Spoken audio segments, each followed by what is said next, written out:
Vollen sie sich manchmal wie ein Kasperweis, die in tausend Stück zerbrochen ist. Und glauben sie seien unwiederbringlich zerbrochen? In diesem Gefühl liegt ein stiller, geheimer Schmerz, nicht wahr? Ein tief in dir getriebener Glaub, dass du irgendwie unheilbar fehlerhaft bist. Dass die Riss aus deiner Vergangenheit, die Fehler, der Kummer, die Momente tiefen Verlusts, dich unwürdig, unvollständig gemacht haben. Du gehst durch die Welt und heilst dies Teil mit pure Willenskraft zusammen, voller Angst, dass du, wenn du auch nur einen Moment locker lässt, völlig auseinanderfällst.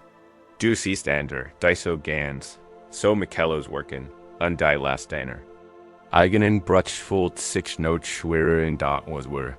Wenn dies Riss keine Anzeichen einer Beschädigung rennt, sondern genau die Stellen, und denen das Licht durchzuschauen beginnt. Was wir, wenn die Geschichte, die sie sich über ihr Gebrochens Leben erzglobt, hab nicht der Wahrheit entspricht. Jut eben wir nicht risiken, die Scherben mit Klebstoff der Erwartung oder dem Druck der Perfektion. Wieder zusammen kolben. Stattdessen begeben wir uns auf einander Reis. Wir werden lernen, die Brooklynien mit dem Gold des Bewusstseins nachzuzeichnen. Wir werden lauschen, nicht dem unerbittlichen Lärm unserer Gedanken, sondern der Weisheit. Die in innen und in den stillen Zwischenräumen schlummert.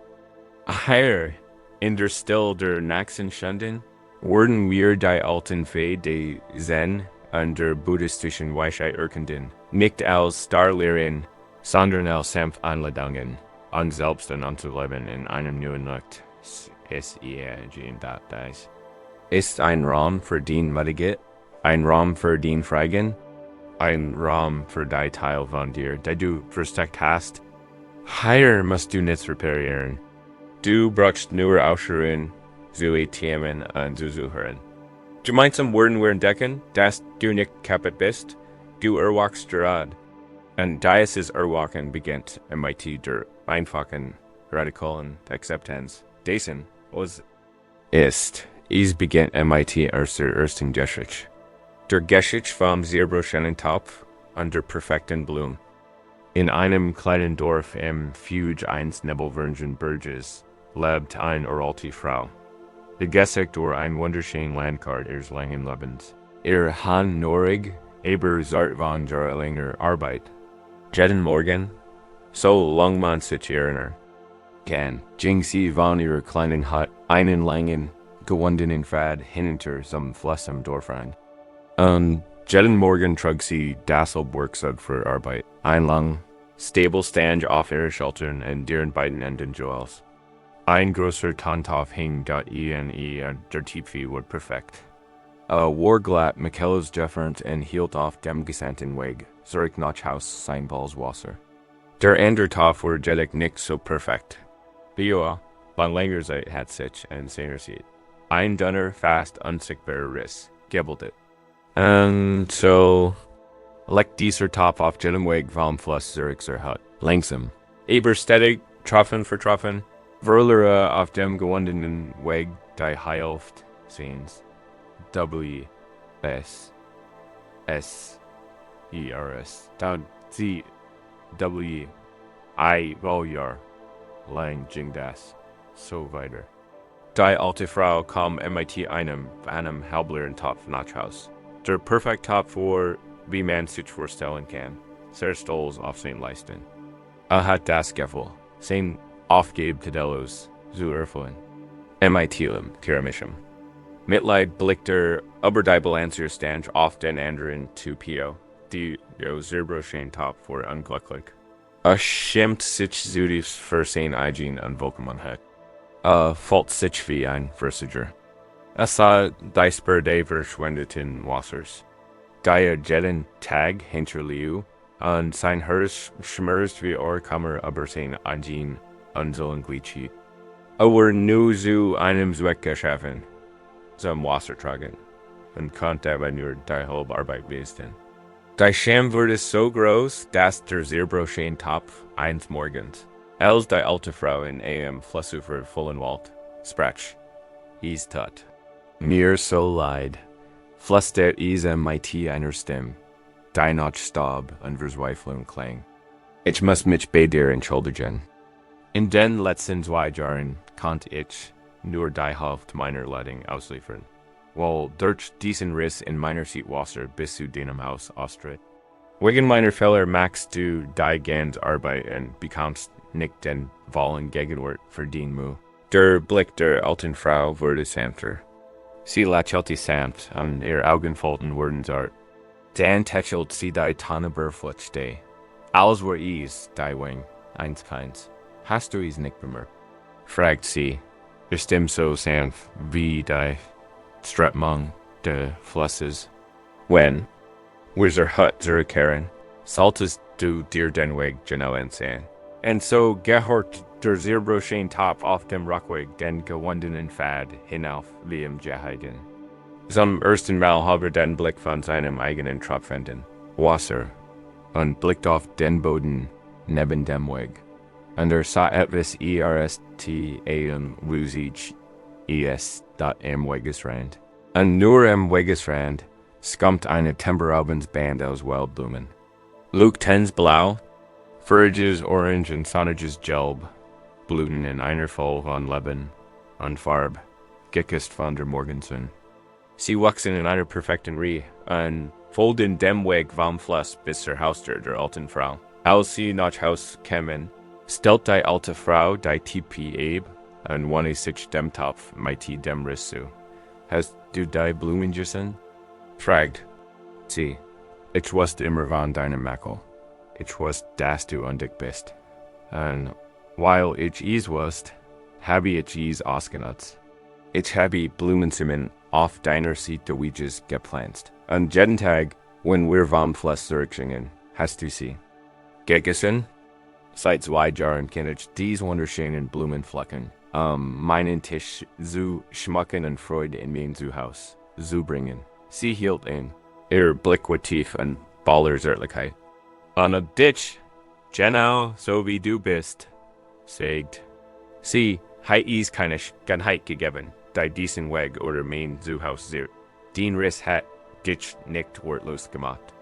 Hat dich zur Quelle allen Lebens gemacht. Wie viel von uns fühlen sich wie dieser kaputt. Wir verbringen so viel Zeit unseres Lebens damit, uns in einer imaginären Vorstellung von Perfektion zu messen. Wir betrachten unsere eigenen Schwachen, die Angst, die vergangenen Misserfolg, die vermeintlichen Defizit, die Teil unserer Persönlichkeit, die wir uns anders wünschen und empfinden tief. Brennen Scham, wir glauben, dass dies Fehler unseren Wort mindern. Wir glauben, dass sie uns weniger Wort machen. Wir gehen durch den Tag, uns der Wasserverlust bewusst, aber gut, dass wir unsere Meinungen waren sie nicht gerecht worden. Dies Geschäft bietet uns einander Sichtweise. Sie ist eine Einladung zu einem der tiefgründigsten und heilsamsten Konzepte der Zen-Tradition. Bekannt als Wabi-Sabis ist ein Weltanschauung, die auf der Akzeptanz von Bürgerlichkeit und Unvollkommenheit basiert.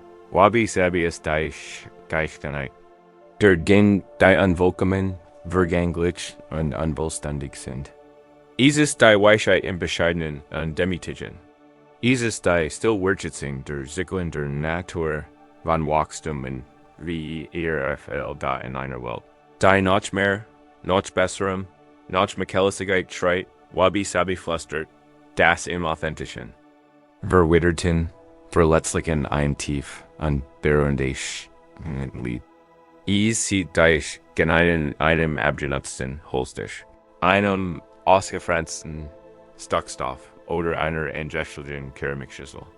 Und es sieht dieselbe Tiefschulheit in uns, in unseren eigenen Rissen, die wir vom Zierbroschenen Topf besagt, nicht, dass unsere Fehler in sie heim verkleidet stärken sind. Sie ist viel radikaler. Sie besagt, dass die Idee eines Fehlers ein erfindiger Geist ist. Es ist ein Ziel, das wir über die Realität fühlen. Der Topf hat keinen Fehler, wir einfach kein Topf, der liegt. Das wir sehen Natur. Das Lecken selbst wir neutral. Erstels der Top sich item perfekten Top wirklich und ein Geschicht de Versigens sein IG Natur herum erfend. Wurde zerschand. Die alte Frau urteilt in ihrer Weisheit nicht. Sie sah den Topf als das, was war, und sie arbeitete mit seiner Natur nicht dagegen. Sie versigt nicht. Den Riss flicken. Sie warf den Topf nicht weg. Sie akzeptierte sein reale Wahl und Gans und fand in dieser Akzeptanz einen Weg. Etwas Schönes mitzugestalten. Das ist der Kern des Erwachens. Es geht nicht darum, uns in einen Zustand der Perfektion zu versetzen. Es geht darum, uns selbst mit tiefem Mitgefühl zu akzeptieren. Das unsere Natur mit all ihren Rissen, zum fruchtbaren Boden für das Wachstum der NWIRD lass uns einen Moment innehalten. Ich lädt dich ein bequem Position einzunehmen. In Twitter sitzend oder liegen. Lass deinen Körper die schwer und Unterstützung der Oberfläche unter dir spüren. Und atme einfach ein und aus. Du brauchst die Atmung nicht zu verändern. Nimm sie einfach wahr. Ein Heben und Senken.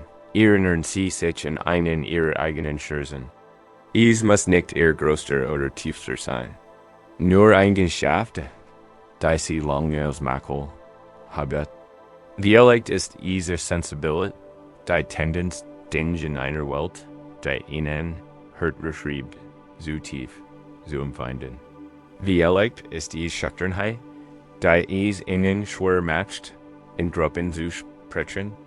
Dialekt ist es ein Fehler aus der Vergangenheit, den sie mit sich herumtragen, ein Erinnerung, die sie erschüttern lässt, behält diesen wahrgenommenen Fehler einfach im Bewusstsein. Verdrängen nicht, analysieren nicht. Sehen einfach, als wärst du die alte Frau, die den Riss in ihrem Topf betrachtet. Sehen eine die Geschichte Versigens, die du damit verbindest. Sehen eine Scham, können sie sich nun ihren Lebensweg vorstellen. Stellen sie sich wie es sich hinter ihnen windet, Bond der Vergangenheit bis in die Gegenwart. Und wenn sie diesen Weg betrachten, möchte ich sie bitten, aber einfach Frage nachzudenken. Lassen Sie die Frage einfach in Ihrem Kopf schweben, ohne eine Antwort zu erzwingen. Ist dies möglich, dass Sie aufgrund dieses Risses unterwegs Blumen gegessen haben, ohne es zu merken? Konnten Sie dank Ihrer Sensibilität, die Sie als schwach bezeichnen, einem leidenden Freund einzigartigen und tiefen Trost spenden?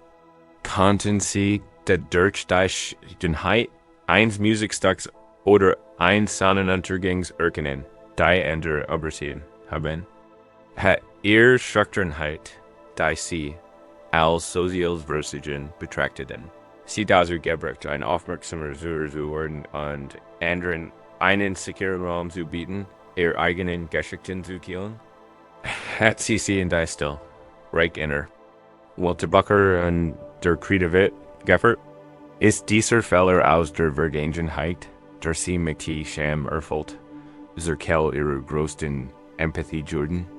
Hat ihnen die mit ein Weisheit verliehen, die sie durch einen nahtlosen Erfolg nie heiten erlangen können? Suche nicht nach einer Antwort. Halt einfach die Möglichkeit offen. Stell dir die Wassersperre vor, deinen vermeintlichen Makel. Und versich dir einen einzelnen wunderschönen Wildblumen Geneben vorzustellen. Ein Moment der Verbundenheit. Eine Gehirndude. Ein Geistesplatz. Ein Well des Mitgefühls.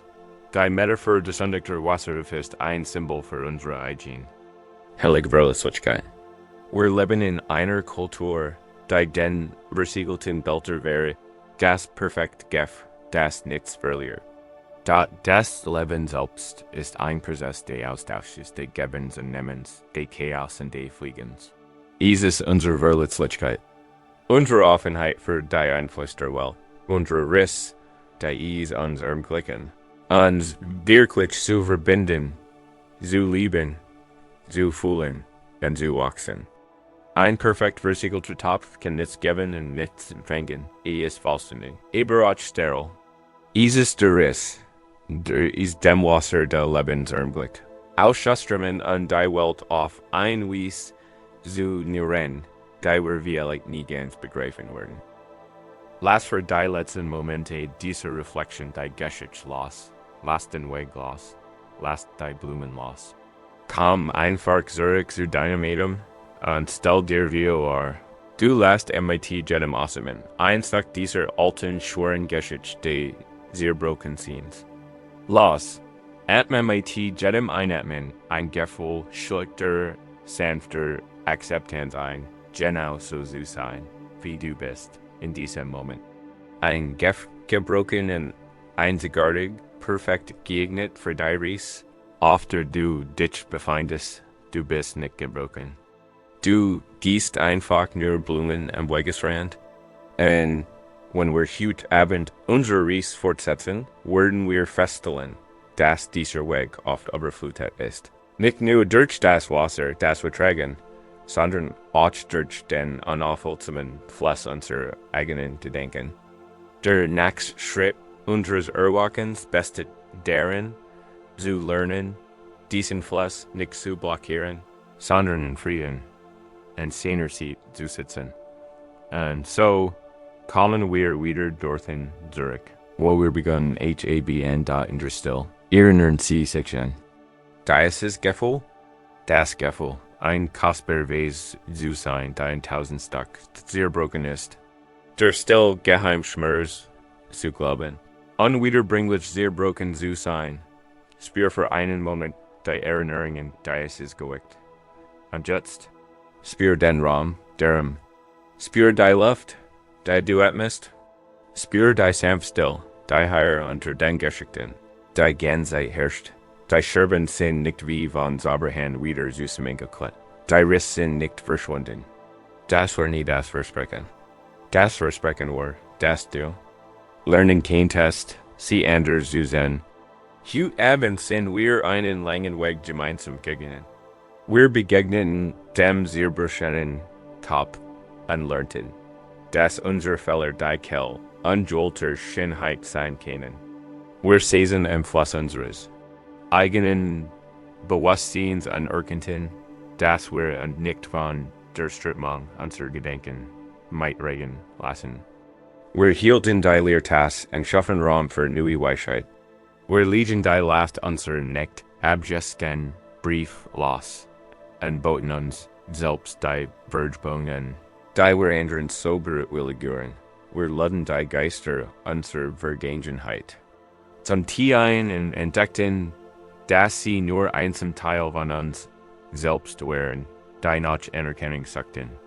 Wir spürten den Schmerz der ersten Files und lernten, den zweiten nicht abzusehen. Wir pflegten die unerschütterliche Flamme der Laterne in uns. Ein Licht, das kein Schirm auslöschen kann. Wir standen wie der Bergte und liegen das Wetter. Die Lebensvorübersehen, ohne uns anzupassen.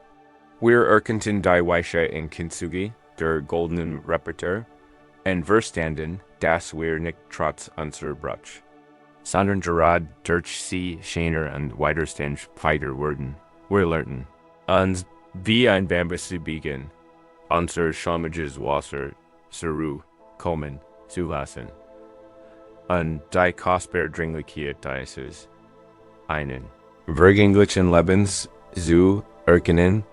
Endlich sind wir zu uns selbst zurückgekehrt. Bei der Reise des Erwachens geht es nicht darum, ein Ziel zu erkennen, und dem man endgültig repariert ist. Es ist kein Gipfel, den man erklimmt. Es ist eine Entfaltung, wie die Lotusblume, die im Schlamm, im Wasser und in der Sonne willkommen ist. Es ist ein kontinuierlicher Lernprozess.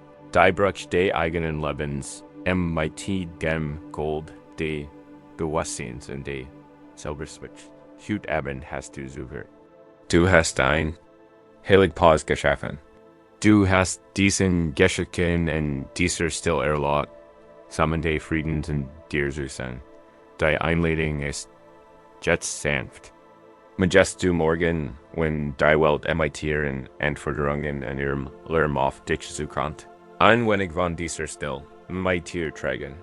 Wenn du die Vertraut chem eins Altenrisses spürst, majest du dich in die Wildblumen erinnern. Wenn sich den Geist wie ein reißender Fluss anfühlt, majest du dich deren erinnern, dass du einfach am Ufer sitzen und beim Fließen süßen kannst. Wenn du dich gebrochen fühlst, majest du dich in den Schimmer von Gold erinnern. Dies ist nicht das End. Is ist lediglich ein Rast auf dem Weg. Die Praxis bestet nicht nur im Suchen, sondern im Leben. WENC hut Abend, higher einwendig. Frieden gefunden haben, wissen sie, dass dieser Raum immer für sie da ist. Sie sind jederzeit herzlich eingeladen, zurückzukehren, sich auszuruhen und wieder zu hören. Überlegen sie, sich anzumelden, dies Reise Emittens fortzusetzen. Wenn wir forschen, wir haben uns einen Moment lang in der Wahrheit unserer eigenen Schönen und Vollkommenheiten auseinandergesetzt und erkannt. Wie die Rest, die wir einst als Beschämend empfanden, die genau die Kengel sind, durch die Gnade in unser Leben. Gelend. Diese Akzeptanz ist ein tief Erleichterung, ein Nachhausekommen. Da was passiert, wenn sich das Wasser, der Fluss des Lebens und der Gedanken, nicht wie Sans Blumenjigen anfühlt, sondern wie ein riesend, überwältigend Flut. Was tun wir, wenn sich unser eigener Geist wie ein reißender Fluss anfühlt, der uns in seiner chaotischen Strömung mit der Regen droht? Dieser Kampf ist von einer besonderen Ursprung geprägt. Es ist die tiefgründige, die entsteht, weil man ständig gegen den Fluss der eigenen Gedanken ankämpft. Man verbringt sein TG und VOL allem sein nach damit, TGM die zu bauen. Man versigt, ein Schmerzift Erinnerung zu verdrängen, einen ängstlichen Gedanken zu verdrängen oder ein Gefühl der Traurigkeit zu unterdrücken. Man baut dies Mauern durch Ablenkung, durch Belohnung, MIT, schweitreibender Anstrengung. Da der Fluss der Gedanken scheint nur noch höher zu steigen. Der Druck steigt, das Wasser sickert durch die Riss, und man lebt in ständiger Angst vor dem Moment, in dem der Damm vollständig bricht. Man glaubt, dass Frieden auf der anderen Seite des inneren Kampfs sei. Dass man, wenn man den Fluss nur stoppen kann, endlich Ruhe finden kann. Da die Weisheit des Weges seht uns einen anderen Weg. Einen Weg, der nicht MIT beginnt, sondern MIT beginnt. Beginnt nicht MIT Bau eines Grünstadiums, sondern MIT gemacht. Einfach zum Flussufer zu gehen und zu bietet in einem Kloster, oben auf einem Bergang lebt ein junger Mensch namens Anan. Fleigig und hingebungsvoll, da in seinem Geist herrscht groß Unruhe. Hat panische Angst wie den starken Gefühlen. Da in ihm aufwalten, seinen Sohn, seiner Trauer, seiner Angst. Betrachtet sie als Feind, als Eindringling in den reinen Tempel seines Geistes. Verbracht sein Meditationssinnen, damit sie zu beswingen. Was ein Noch aufquälder matcht als zu Beginn, eins Herbst wurde ein schwerer Sturm von mir vorhergesagt. Der Himmel werfen sich tagling, der Wind heult durch die Kiefern, und die Terren manche gingen in mightiger, konzentrierter Gelassenheit ihren Pflichten nach. Dahanan wurde von wachsender Furcht erfasst. Der Schirmdragon fällt, sitzen wie ein furchter Regions Spiegelbild des Sturms in ihm. Furchtet, kennt den Frieden des Klosters in sein fragiles Selbstbewusstsein sehr streng. Schließlich konnte die Angst nicht länger ertragen und ging zu seinem Meister. Ein alten Mönch, dessen Augen die still eines tiefen Waldteigs. Astralten, Meister, sagt Anan. Ein Adniti. Der Schirm kommt, der Fluss in Tal wird aber die vertreten. Ich habe Angst, Was sollen wir tun? Wie können wir das Wasser stoppen? Wie können wir uns wie seiner wat schützen? Der Meister hört zu, sein Blick blieb unverwandt. Bat wieder trostnots Verteidigungsstrain again. Sagt lediglich, hut not, wenn der Schirm seinen Hippunkt erreicht, wirst du nicht hier bleiben. Du wirst deinen Mantel und ein Ladern nehmen und zum Fluss hinuntergehen. Versig nicht und aufzuhalten. Stutz dich nicht dagegen. Ebi, so dir einfach einen großen, stablen Felsen und setz dich. Dennoch gäbe es nichts weiter zu tun, als zu beobachten. Was der Fluss mit Tiefstreit, und dann war voller Angst. Das war das Gegenteil von dem, was Wald. Wald, die Türen verriegeln, sich verstecken, kiebim fen, daheim Befehl seines Meisters war unerbittlich. Und so holter sich, als die ersten schweren Regentropfen fielen, in seinen dicken Wollmantel. Zündet ein klein Ladern an, deren Flammnerves tanzt. Ein Match sich auf den Weg den rutschigen Pfad hinunter ins Tal. Das Gergusch war das erst, wasn't drauf. Ein Ohrenbit Benz brüllen, das zugleich vom Wind und vom Wasser kam. Ein einzig. Jultiv stem de Chaos, der Fluss, sonst. Ein sanftes Turnsrinsel, war nun ein Schumann's Bronzemonster. A Riss and den Ufern, sein Oberfläche bedelt wie gewaltsamer Energie. Ein Anfang einen großen Granitfelsen, etwas abseits vom Rand. Ein MT Klott von dem Herzen setzte sich ein. Die ersten Birkemann die Angst. Jeedwell der Stratmung fällt sich wie ein persönlich Bedrohung in. Beobachte wie. Der Fluss die Spuren seiner Zerstring am sich trug. Einen im Unkraut verfangenen Anfall eins Bauern. Einen Mcteigen von einem jurelten Baum abgerissen ist. ERD und Steinklumpen, die in den trüben Tiefen brodelten. So, Dafsta, ist die Natur der Dinge, Gult, Zerstring, Chaos. So ist mein Verstand. Das ist die Wahrheit, der ich zu entfliehen versigt habe. Spurt tiefer Zweiflung, der Bestkeigung seiner tiefsten Angst. Aber blieb. Erinerte sich an die Anweisung des Meisters. Einfach nur beobachten. Als die Zweitstunden verging, begann sich in mein Subtelveränderung zu vollziehen. Sein Angst, die keinen Widerstand mehr erfuhren, gegen die sich stemmen konnte, begann zu schwinden. Zu immer noch da, aber sie schrie nicht mehr. Sie wurde zu einem Lesen. Sammeln im Hintergrund des Sturms. Kämpfte nicht länger gegen das Erlebnis in. Lädt easy NFAC an dem sah mehr. In einer kurzen Flott blitzt die Flamme seiner Latern in der braunen Flut auf. Ein Grupp spät blahender rosa Blüten von einem Busch weiter oben. Garrison wirbelt und mutig in einem kleinen Strudel, bevor sie fortgeschwungen wurden. Wenig Augenblick später tanzt ein Einzelnes. Michaelos rotes Blatt wie ein Blutstropfen auf der Oberfläche des aufgekühlten Wassers. Ein kleiner Schönheitspunkt. Inmitten des Chaos, ihr beobachte bis verschwand. Der Schirm tat weiter. Dahan ans Innerwelt wurde still. Beobachte, wie der Fluss eils MIT sich trug, an lieb. Trug die abgebrochenen Asti und die Blüten. Trug den Schlamm und das rote Blatt. Der Fluss selbst war wieder noch gültig. War einfach kraftvoll und trug. Was ihm gegeben worden war. Match keinen Unterschied zwischen Hässlichem und Schönem. Hielt einfach eils fest und ließ VORBEIHN.MIT der Morgendämmerung begann der Sturm aufzubrechen. Der Regen ließ zu Nieselregen nach. Und der Himmel im Osten farbt sich sanft und trubviolet. Ein Loch in der Wolkendick Fisch. Und für ein paar temporalen Augenblick schien der Wolmen, der die ganz Nacht verborgen gewesen war, herab. Sein Nackelos Silbernscheib spiegelt sich im Noch in den Wasser.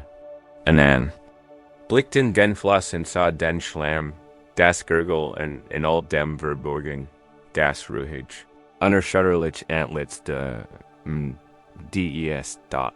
als Durchnust unmoed, aber seltsam ruhig, zum Kloster zurückgekehrt.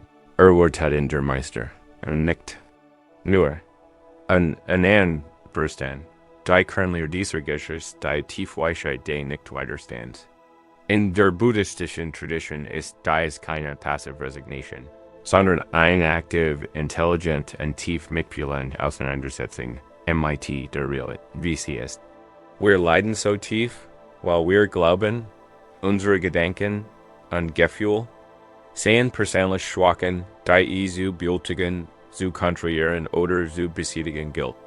Wir glauben, wir sehen der Fluss und wir sehen die Flut. Doch diese Weisheit lädt uns ein, in der Position einzoomen, zu dem Ufer zu sein. Ihr Bewusstsein, ihr Geist, ist die Flusses, flieht ganz von selbst. Is flieht seit deiner Geburt. Und Wort bis zu deinem Tod weiterfliegen. Is ist ein Nattergold, und wie jeder Fluss treit is als Maglichem. Sich. Is treit schon Erinnerungen, Momente der Freude, brillante Eiden, das sind die Blüten und das Spiegelbild des Mongs. Is treit auch schmerzhaft Erinnerungen, ängstlich Gedanken, aber die Zukunft, Gefühl von Wut oder Traurigkeit, das sind die abgebrochenen Esti und der Schleim. Unser Fehler, die Kell unseren losen Ursprung, ist, dass wir in den Fluss springen und versichern, seinen Inhalt zu bewahren. Wir sehen einen abgebrochenen Ast, ein schmerzhaft Erinnerung und klammern uns darin fest. Aus dem Wasser zu sehen, dabei verfangen wir uns. Wir werden von genau dem Gegenstand, den wir kontrahieren wollen, hineinhergeworfen, und von seinem Gewicht flussabwärts gesunken. Wir sehen ein wunderschönes Blut, einen glücklichen Moment, und versichern, sie zu umklammern, festzuhalten, doch die Strömung ist zu stark, und unser Verzweifelsgreifen erfüllt uns. Nur imitiert der Angst, wir unvermeidlichen Verlust. Die Praxis der Widerstandsloge ist die Praxis, den Flussfließen zu lassen. Is ist der Mut, am Ufer zu sitzen und darauf zu vertrauen, dass der Fluss seinen eigenen Weg findet. Du bist nicht der Schatten. Du bist nicht die Blüten. Du bist nicht einmal der Fluss selbst. Du bist das du, Bewusstsein, das Els. Wobei sehen sie, what, Traurigkeit, Angst, sie sind nicht du. Sie sind Wettermuster, die durch dich hinterziehen. Sie sind Objekt, die von der Strömung getrieben wurden. Indem du ihnen erlaubst, da zu sein, ohne Widerstand, ohne Urteil, und ohne anzuklammern, lässt du sie vorbeisehen. Dies ist ein tiefen Vertrauens. Es ist das Vertrauen, das ein schmerzhaftes Gefühl, wenn du es einfach zulässt. Ohne dagegen anzukämpfen, irgendwann wird. Es ist das Vertrauen, dass du großzügig bist, so dass es schlicht als auch das schon das Chaos in den Frieden zu beherbergen. So wie der Fluss soll den Schlamm als auch den Mond enthielt, ist den Bewusstsein hinterlegt. Soll den Schmerz als auch den Freude zu beherbergen, versichern wir nun diese Erfahrung in einer sanften Reflexion. Zu berühren. Lass den Körper wieder zur Ruhe kommen, spür sein Gewicht, sein Festigkeit. Du bist higher. Du bist in Sicherheit. Konzentriere dich zunächst auf deinen Atem, diesen stillen Anker im gegenwärtigen Moment. Nun lädt dich, dir einen Fluss wie Augen zu führen. Es kann jeder Fluss sein, den du dir vorstellst. Es kann der kraftvoll strömende Fluss aus unserer Geschichte sein oder ein langsamer, träger, grüner Fluss, der sich durch ein Sommerwies schlängelt. Der Charakter des Flusses spielt keine Rolle. Sie sind einfach endlos wie dir fließen. Stellen Sie sich wie Sie sitzen gemütlich. Ufer, spüren Sie den festen Boden unter sich. Sie sind stabil, Sie sind sicher. Von higher, aus beobachten Sie einfach, was der Fluss mit RGG, worin du higher sitzt. Dir unweigerlich ein Gedanke durch den Kopf gehen, Vielleicht ist dies ein Sorge am Morgen. Vielleicht eine Erinnerung. Dann Hut. Vielleicht ein Einfix TLV. Ich mach das nicht richtig. Was auch immer der Gedanke ist. Ich mich das du in behetzen wahrnimmst. Sehen klar. Und dann platzieren in deiner Vorstellung auf einem Blatt und leg dies sanft auf die Oberfläche Flusses. Beobachten sie nun einfach. Wie die Strömung das Blatt erfasst und gewandert. Schieben sie es nicht. Üben sie keinen Druck aus. Beobachten sie es einfach treiben. Es kann sich schnell oder langsam bügen. Es kann sogar kurz in einem kleinen Strudel gefangen sein. Das ist okay. Ihre Aufgabe ist es nicht, das Blatt zu kontrollieren. Ihre Aufgabe ist es, im Ufer zu bleiben. Und so obach 10 ein weiterer Gedanke taucht auf.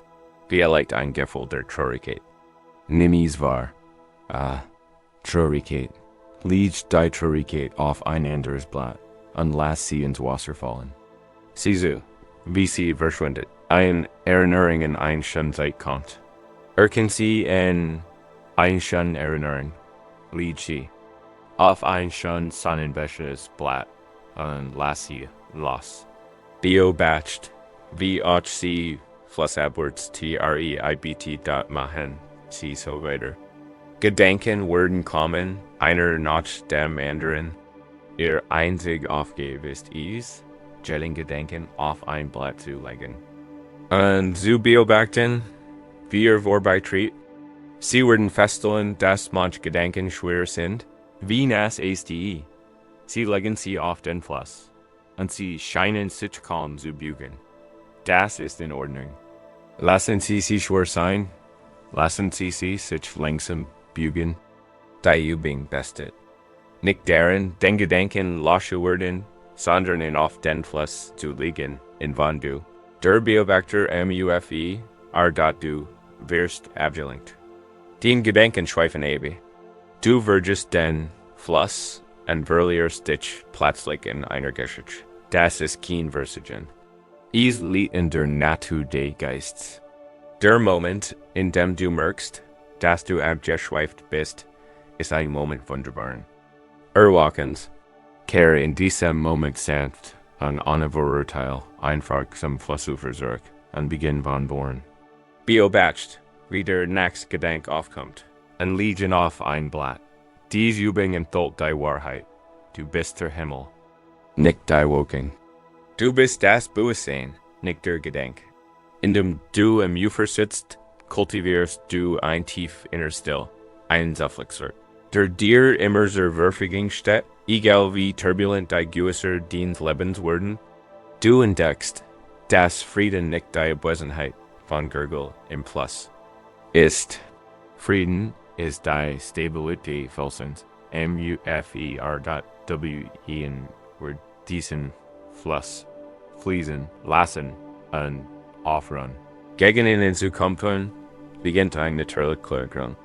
Das Wasser nicht länger aufgewühlt durch unser Zappeln bereit sich.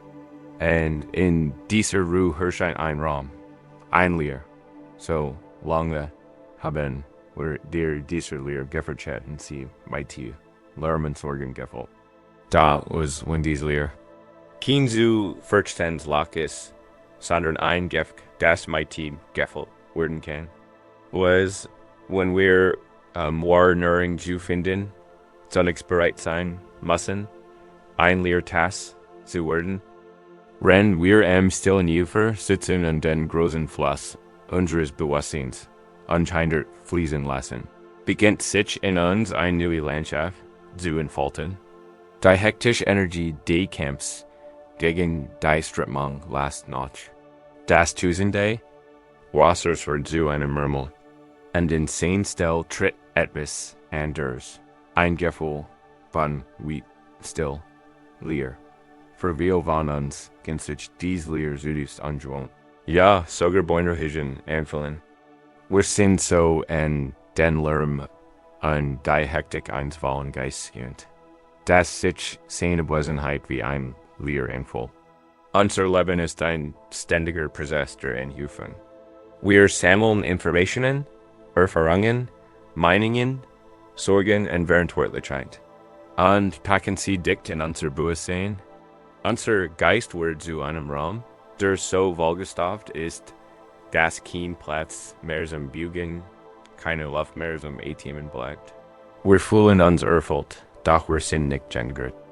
Die last all dessen, was wir wissen, all dessen, was wir zu wissen glauben, und all dessen, was wir noch herausfinden müssen, lastet auf uns. Das ist das Paradox des ruhelosen Geistes.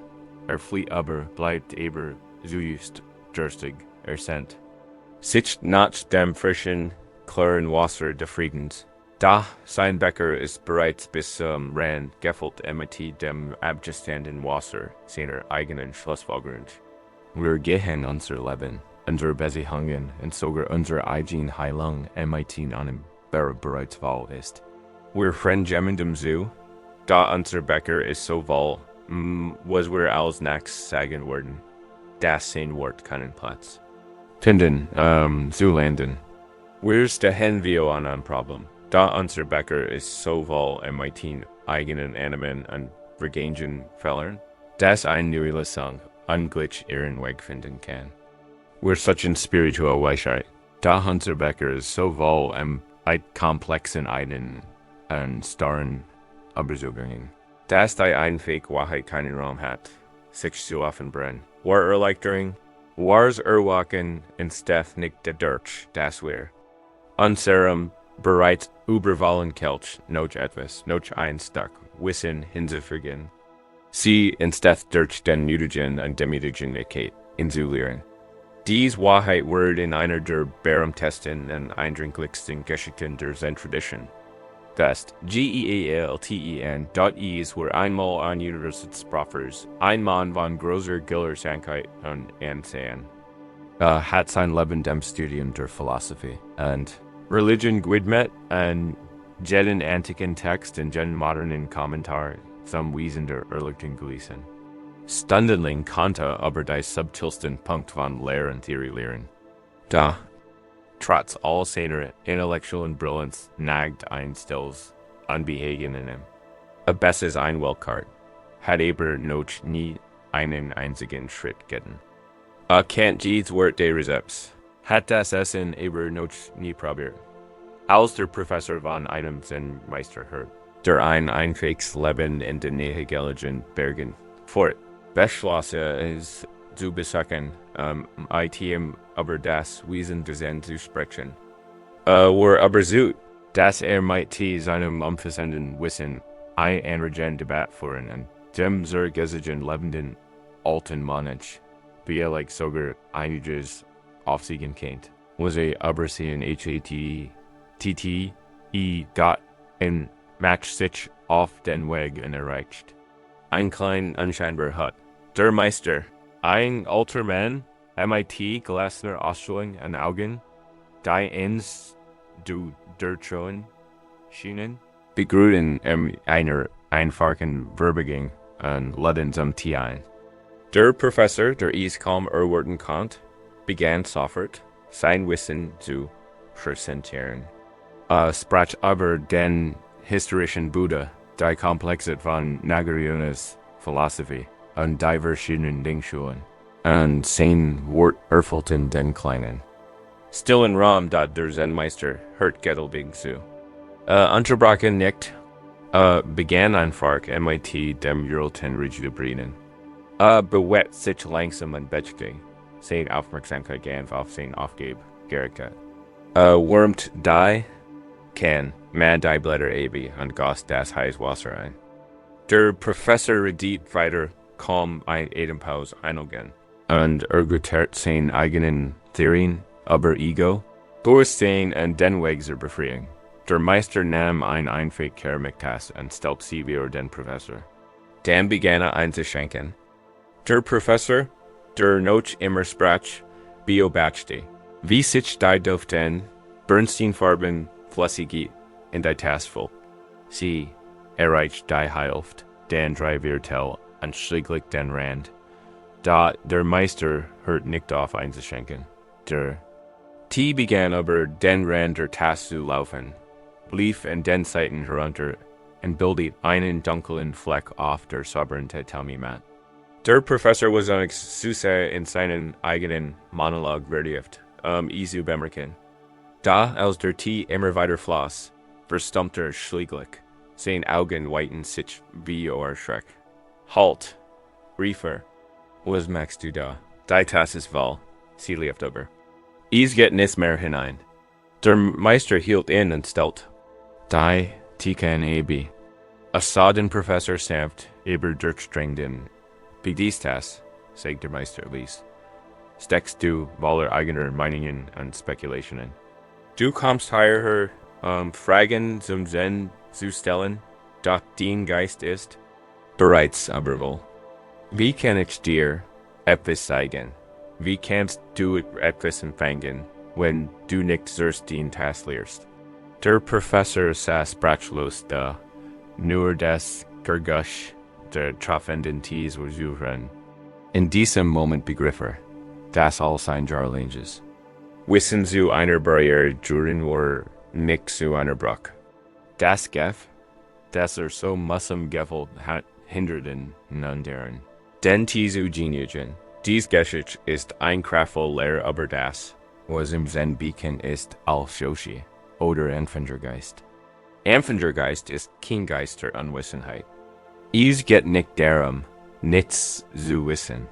Is es die Praxis, unsere Annehmen, unser Fatwissen und unsere Gewissheiten beiseite zu legen, und jeden Moment so entzugen, als wir das erstmal im Anfängergeist wie möglichkeiten. Im Expertengeist sind dies wenig, der Expertenwissen ist verschlossen, ist da, hat seine Entscheidung bereits getroffen, die Beweis vorliegen.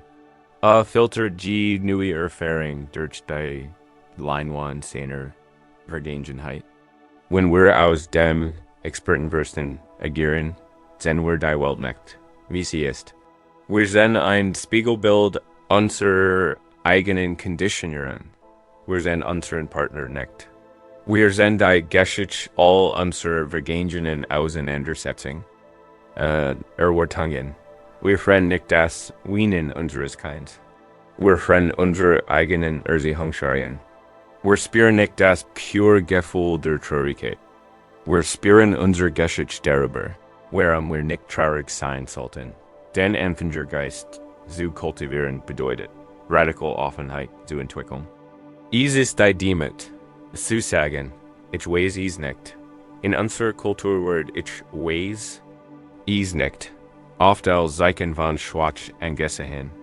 Da in der spirituellen Praxis ist es ein Ausdruck tiefer Stärken Muts. Es ist der Schlüssel zum wahren Lernen. Es ist der AKT des Lehrens der Tass, wenn der Tasslehrs kennen. Sie wirklich hören. Sie kennen wirklich Zen. Sie kennen den Moment frisch und neu empfangen, ohne den Makel der gestern. Dies Lehr ist kein Defizit. Sie ist weit, sie ist heilige Empfänglichkeit. Wenn wir mit unserem eigenen Lärm beschäftigt sind, können wir das Settel flüstern. Der Intuition nicht rennen. Wir können die Stillführung unseres eigenen Herzens nicht spüren. Wir können nicht von der Schlichten. Schlichten schenken sie, die gegenwärtigen Augenblicks berühren, vom Geschmack des Wassers, dem Gefühl der Luft auf unserer Haut, dem Gesang eines Vogels in der Fern, die Zentrail Metapher der Lehr. Die Tasse ist ein Leitfaden für unser Leben von Augenblick zu Augenblick. Es fragt uns immer wieder, bist du gerade offen? Oder bist du irrvoll? Hörst du zu? Oder würdest du darauf zu sprechen? Erlebst du diesen Moment? Oder denkst du nur darüber nach? Lassen Sie uns für einen Augenblick die Sanftkunst üben. Unsere eigenen Tasse zu lehren. Finden Sie zurück in einen festen körperlicher Ruhe. Lassen Sie Ihr Schultern sinken. Entspannen Sie Ihr Kiefermuskulatur. Lassen Sie Ihre Hand offen und offenere im Schoßraum. Ich lade Sie ein, sich Ihren Geist als ein schon schlicht die Tasse vorzustellen. Sie können aus glattem, weißem Porzellan oder rauen, erdigem Ton bestehen. Es spielt keine Rolle. Stellen Sie sich wie Wie sie samt in ihrem Bewusstsein halten, jetzt möchte ich, dass sie in ihr Tasch schauen. Was ist gerade deren, verteilen sie nicht, was sie finden. Nehmen sie es einfach wahr. Dialekt liegt da ein Bedenkschicht, ein alter Groll oder schwellen Schuldvoll. Dialekt ist da heiß, dampfend flüssig, einer Krislichen. Frustration oder Angstgesprächs, das nicht gut gelaufen ist. Dialekt ist sie gefüllt mit dem lauwarmen, trüben Wasser ihrer To-Do-Listen. Ihre Pläne für morgen, ihre Sorgen für die Nachtwatch. Wenn sie dies enthält, deutlich. Nehmen Sie sie zur Kenntnis. Ja, die Sorgen, die E-Mail, die Erinnerung und das unfreundliche Wort. Der Druck der Deadline. Nein. Beim nächsten Ausüben möchte ich, dass du die Task samt in deiner Vorstellung gibst. Nur ein kleines bisschen. Stell dir dabei vor, wie etwas von ihrem Inhalt herausfällt. Stell dir vor, wie die heiß flüssige deiner Frustration auf die cool, dunkel Erde strömt, wo sie absorbiert und neutralisiert werden kann. MIT jedem. Ausüben wird ein bisschen mehr freigesetzt. Lass die Gespräch des Tags hinter dir. Kipp die Task und lass die Wort herausbrudeln. Lass die Meinungen los, in denen du so feststellst, die Vorstellungen davon, die Ding sein sollten. Lass sie herausrummen. Lass die Selbstkritik los, die bloßen Kommentare über die eigenen Leistung. Kipp die Task und lass sie abfliegen. Spüren sie, wie ihr Task mit jedem Ausüben Wort. Spüren sie den Raum, der entsteht. Sie werfen dies Ding nicht ins Leer, sie geben sie der großen Erde sein zurück, wo sie so etwas nun kompostiert werden können. Sie geben ihren Anspruch auf sie auf. Sie lassen sie los. Weiter, entleert dich weiter. Spür das Gefühl von Wut, das in dir aufsteht. Das ist der natürlich existierende Dienstgeist, wenn nicht überladen ist. Ist klar, ist offen. Ist friedlich. Dies Lehrtask ist kein Zustand des Nichts. Sie ist ein Zustand reinen Potentials. Sie ist bereit zu empfangen. Sie ist bereit, MIT der frisch der gegenwärtigen Augenblicks gefüllt zu werden, so wie sie ist.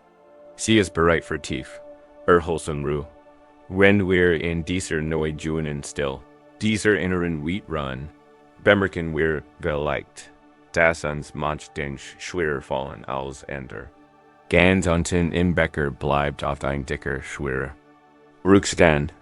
Es sind die alten Geschichten, der Tiefkammer, die unausgesprochen Wort, die uns im Lauf der Zeit in Hafen geblieben. Sie lassen erfordert einander der Übung. Wir müssen sie direkt betrachten. Lasst spüren und einen Weg finden, sie bewusst und Ritual loslassen. Wir müssen unsere Aufmerksamkeit einander Lass dieser nicht abgesten Brief zu enden. In der stillen Wheat, der leeren Tasse, finden wir Frieden. Tiefruhe. Doch wenn wir in dieser still sitzen, wird uns vielleicht bewusst, was bleibt. Ganz unten findet sich oft ein dicker, schwerer Rückstand, wie getrocknete Teeblätter, die mit der Keramik verschmolzen sind. Das sind die Dinge, die sich nicht so leicht auscutten. Legion. Es sind die alten Verletzungen, der tiefe Wert, der Kummer, der Ziel unserer Geschichte geworden ist. Es sind die Worte, die wir nie ausgesprochen haben, und die Worte, die zu uns gesagt wurden und die wir scheinbar nie vergessen können. Unausgesprochen Wort MIT sich herumzutragen, ist ein ganz besonderer und erschreckender Last. Es ist die Last eines Gesprächs. Das man am Kopf endlos durchzieht, aber nie gefährt. Es ist die Last einer Entschuldigung, nicht der man sich sendet, die man aber nie erhalten wird. Es ist die Last der Wut, der Trauer und des Gefühls der Ungerechtigkeit, die man wegen eines verdienenden Unrechts MIT herumträgt. Dies Last ist wie ein glatter, schwerer Stein, den man in der Tasche trägt, so trägt man ihn als Erinnerung. Und das Unrecht, das einem getan wurde, als Zeugnis des eigenen Schmerzes. Da, IT der Zeit vergisst man, where man en berhaupt aufgehoben hat. Man kennt nur sein bestendiges vertraut gewicht, ein Prozess, die Art en wie spricht. Wie man geht, wie man steht, en wie man ruht. A word zu einem unsichtbaren Anker, der einen in Eindringenheit fesselt, die nicht mehr existiert, an einen deren hindert, Gemmels wirklich vorwärts zu gehen. Wir glauben oft an Jesu merken, dass das Festhalten in diesem Stein, diesem Groll, ein Weg ist, uns selbst zu schützen. Wir glauben, schützt uns wie ernutem Schmerz oder bestraft gen Menschen, der uns Unrecht getan hat. Da die Wahrheit lädt mit uns etwas ganz anderes. Und der what Festhalten ist, als Word man Gift trinken und oft den Tag der anderen Worten. Der einzig, der belleste und vergiftet Word bist du selbst. Die Befreiung von dieser Last erfordert keine Confrontation. Sie erfordert keine Vergebung im herkömmlichen Sinn, also kein Versein der Taten eines anderen. Dies ist ein stilles, sehr persönliches Ritual. Dies ist ein AKT innere BEFREIUNG, da in einem Kastenabschnitt, wo die Klippen in ein wildes, graues Meer übergehen, lebt ein Weberin. Hand beherrschten ihren Webstuhl gestrickt und schaffen wunderschönen Wandteppich. Da hers war. Von Trauern what erfüllt. Jahr, zuver war von Menschen, die sie liebe, tiefs Unrecht weiterfahren, und der Wert hat ein Wand hinterlassen, die nicht heilen wollt. Sie verbracht ihr Tag in stiller, brodeler what, und nacht. In einem ruhelosen Meer der Trauer, die Gesichter der, die weggetan hatten, waren ständigen Begleiter. Eingebildeten Stimmen ein unerbittlicher Chor in ihrem Kopf. Verbitterung siegt sich in ihrer Arbeit. Die Farben ihrer Wandteppich wurden trub, die Muster. Chaotisch. Sie fällt sich gefangen im Giftgang ihres eigenen Grolls. Eines Tags saß sie vor ihrem Webstuhl und konnte nicht weben. Sie nahm ein Stück Pergament in ein Federser Hand und begann zu schreiben. Sie schrieb einen Brief in den ersten Menschen, der sie verraten hat. Sie hielt sich nicht zurück. Sie ließ all ihren Hass, all ihren Schmerz, all ihr What, die sie so lange in sich getragen hat, auf das Papier fließen. Sie folgt das Pergament mit den Worten, die sie tausendmal in der Still ihres eigenen Geists geschrien hat. Sie schrieb von ihrem zerstörten Vertrauen, ihrer tiefen Trauer in ihrer brennenden What. Sie schrieb, bis es nichts mehr zu sagen blieb. Ihr Hand schürzt und sie nur noch stasweis atmet.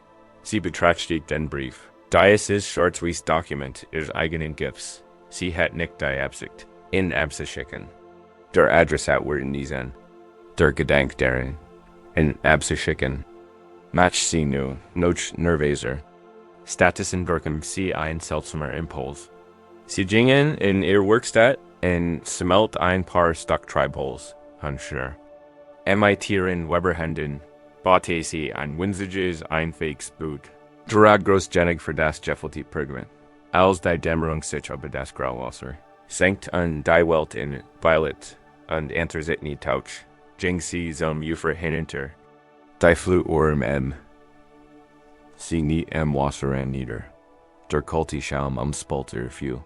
Ein letztes Mal blickt sie auf den Brief und den Schmerz, der darin lag. Dann legt sie ihn sicher auf das Kleinboot und lesen mit. Einem sanften Stoß ins Meer dort sie beobachtete, wie das Kleinboot von der Strömung erfasst wurde. Schaukelt auf den Wellen, ein winziges Schiff mit einem immensen Gewicht. Sie sah zu, wie es immer kleiner wurde.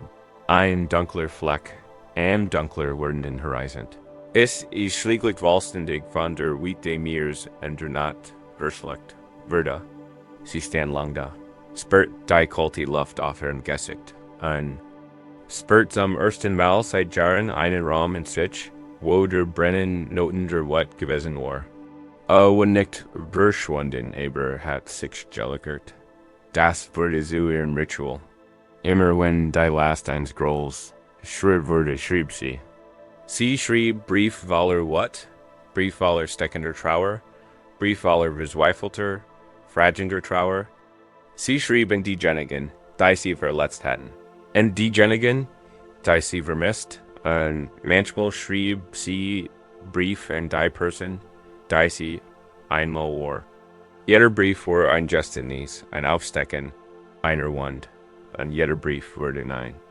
Eins kleines Blut geleden und hinausgeschickt, vom großen, unpartischen Meer empfangen zu werden. Sie was nie, wollen sie gingen. Is war egal. Das Ritual war nicht für sie, is war für sie. Is war Art lassen. Die Praxis dieser Frau ist ein schönes Beispiel für Wahrwürdigkeit. Es geht nicht darum, ein Unrecht zu vergessen, ein Verletzung zu dulden, sondern die bewusste Entscheidung, nicht länger zu zulassen. Das ist das Herz vergiftet. Es ist das Verständnis, dass man die last lange genug getrgen hat. Die nicht abgeschickte Brief ist die perfekte Metaphor für diesen Prozess. Sie ermöglicht den Wollen, unzensierten Ausdruck des Schmerzes, in der Privatsphäre des eigenen Geists, in der Sicherheit der Sie, musst du wieder hilflich not spiritual oder verseihen sein. Du darfst wetten sein. Du darfst verletzt sein. Du darfst erschüttert sein. Der Ausdruck ist lebenswichtig. Würdig die Realik deiner Erfahrung, doch dann kommt das Weitteil der Rituals, die befreien. Indem die Frau den Brief auf das Buch legt, vollzog sie einen AKT, der Hingab. Sie übergab die Last des Scherzes etwas Größerem als sich selbst, dem Meer. Sie erkennt, dass sie die Vergangenheit nicht kontrollieren kann, nicht ändern. Kant, was geschehen war, aber sie kann sich entscheiden. Es nicht mehr in jeden neuen Sonnenaufgang mitzunehmen. Sie entschied sich für ihre Freiheit. Wir von uns tragen ein ganz Bibliothek dieser unabgeschickten Brief in sich. Sie sind schwer, sie nehmen Platz weg.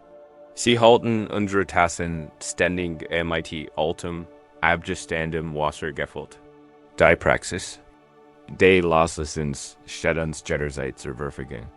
Sie bedarf keiner Erlaubnis. Sie erfordert niemands Mitwirkung. Sie ist eine geschenkte Nähe, dass sie sich selbst machen. Versigen wir jetzt, dieses Ritual der Befreiung auf unsere Weise durchzuführen. Erlaubt dir, diesen Ort der Still wiederzufinden. Lass denen Kripper schwören, denen Edem ruhig sein. Hier geht es nicht etwas, sondern lediglich ein Einleden. Den eigen Erfahrung UAARZUNE en Gott ich lädt sie ein. Ich höre in ihren Verstand nach einem dieser nicht abgeschickten Brief zu durchsuchen. Vielleicht ist es ein Groll gegen ein Familienmitglied, einen Freund, einen ähnlichen Partner. Vielleicht ist es das Gefühl, von einem System oder vom Leben selbst ungerecht behandelt worden zu sein. Wollen Sie just nicht den schwierigsten Brief? Wollen Sie einfach einen, der Ihnen gegenwärtig ist und dessen Gewicht Sie erkennen? Denk an die Person oder die Situation. Erlaub dir, die damit verbundene emotional Spannung zu spüren. Acht auf die Empfindungen in deinem Körper. Ein Engel in der Brust? Ein Hitzigvoll im Gesicht? Ein Sehen im Magen? Nimm es einfach wahr. Das ist die Energie der Nacht. Abgeschickten Briefs. Stellen Sie sich nun im stillen Theater Ihr Geist vor. Sie sitzen mit einem Blatt Papier und einem Stift da. Und Sie beginnen zu schreiben. Dieser Brief ist nur für Ihre Augen bestimmt. Sie können vollkommen, schonungslos, ehrlich sein. Beginnen Sie mit den Worten. Du musst wissen, wie weh ist das, als lassen Sie den Rest fließen, zensieren Sie sich nicht. Wenn Sie Worten finden, schreiben Sie die wütenden Worte auf. Wenn Sie Traurigkeiten finden, beschreiben Sie die Form Ihrer Tränen. Wenn Sie sich enttäuscht fühlen, beschreiben Sie die Enttäuschung, die kreiert. Schatten Sie es auf dieses Imaginer Blatt, lassen Sie es Ihrem Körper heraus und schreiben Sie es in den Brief. Lassen Sie sich Zeit. Lehren Sie den Inhalt dieser besonderen Wand. Wenn du das Gefühl hast, der Brief sei fertig. Wenn du merkst, dass diesem Moment nicht mehr zu sagen gibt, leisen in Gedanken noch einmal durch. Erken die Wahrheit den Schmerzes an. Bestig den Eigen Erfahrung. Ja, das ist passiert. Ja, is hat weggetan. Den Gefühl sind real und berechtigt. Stellen Sie sich real. Sie folgen diesen Brief. Einmal, zweimal. Spüren Sie sein Struktur. Sein psychisches Gewicht in Ihren Händen. Und wenn Sie es halten, versetzen Sie solchen Gedanken in eine andere Situation. Sie stehen nun am Rand einer riesigen, ruhigen Wasserfläche. Es kennt das Meer in der Abendmeerung sein. Ein breiter, stiller See oder ein sanft fließender Fluss. Die Luft ist still. Die Welt ist friedlich. Zu ihren vielen Worten ein kleines Einwegsboot.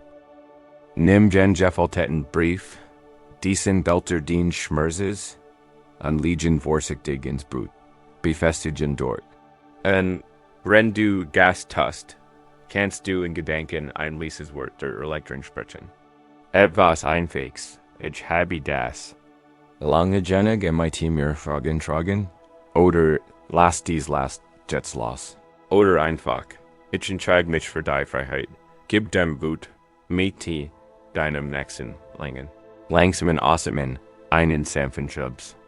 Beobacht, wie es vom Ufer wegtreibt. Beobacht, wie die Strömung es mitnimmt.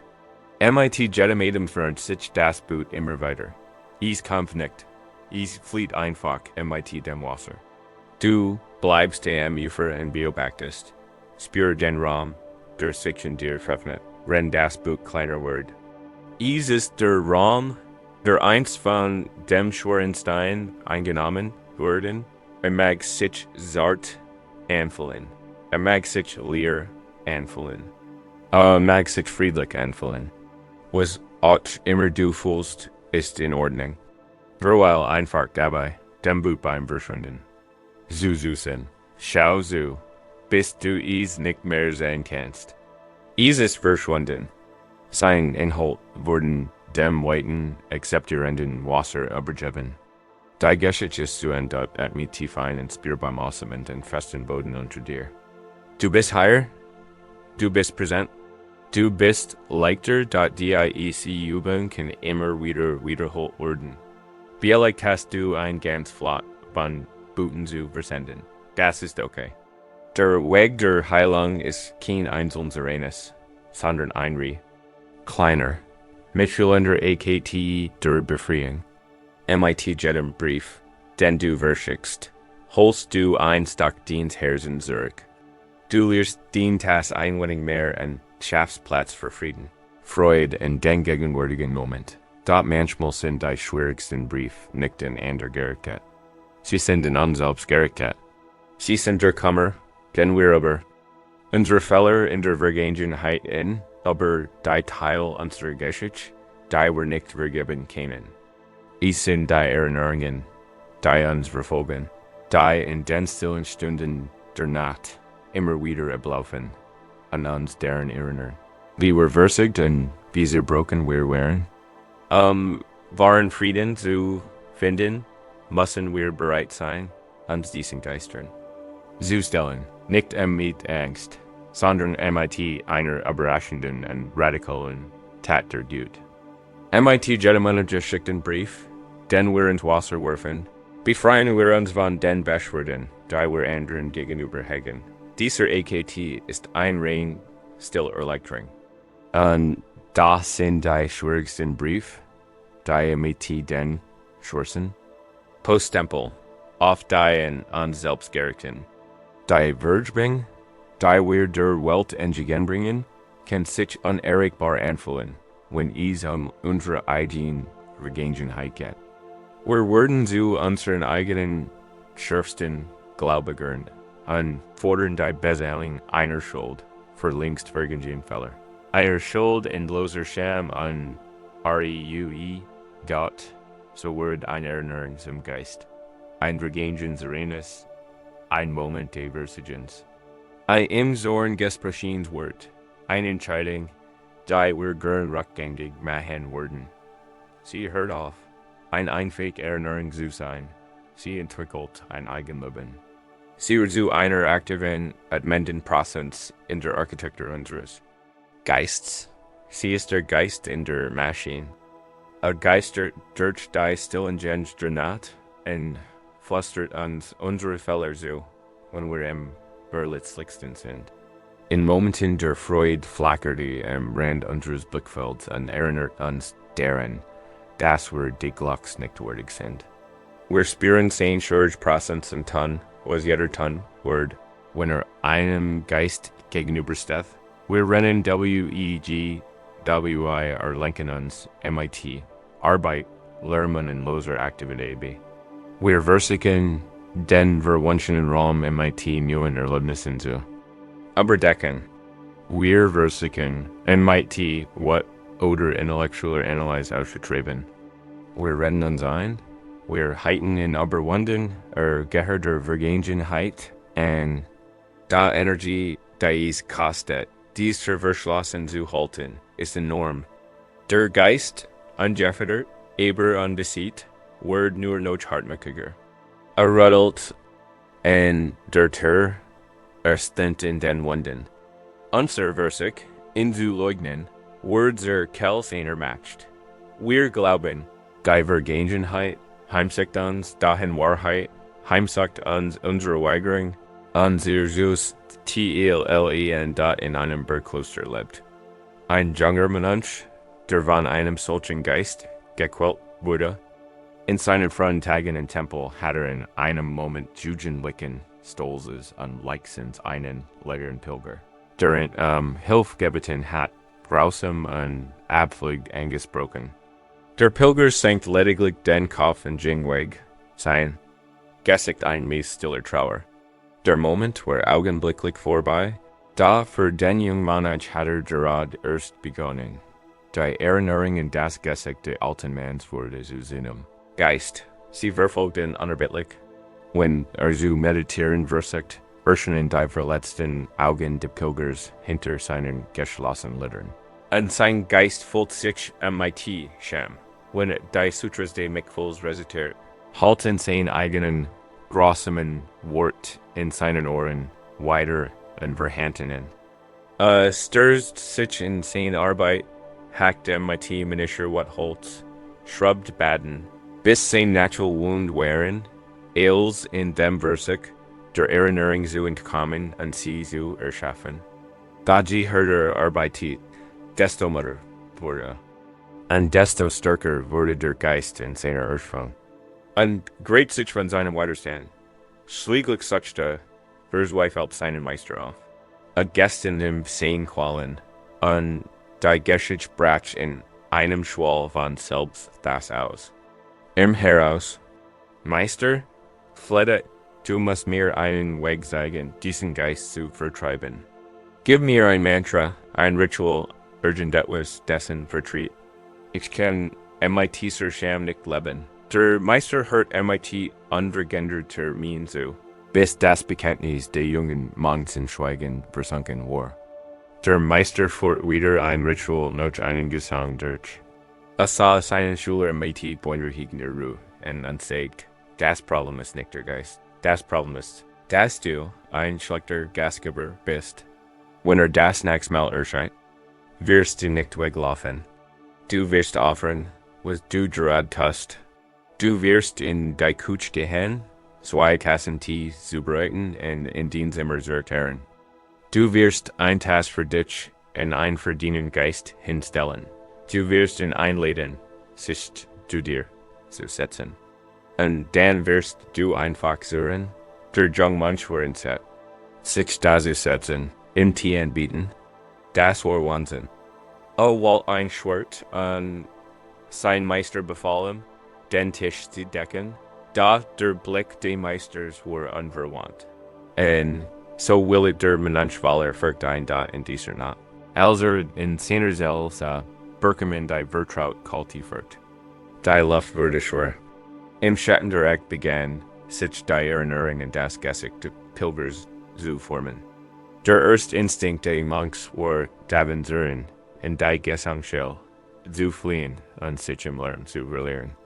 Da die Wort die Meisters halten in seinem Kopf weiter.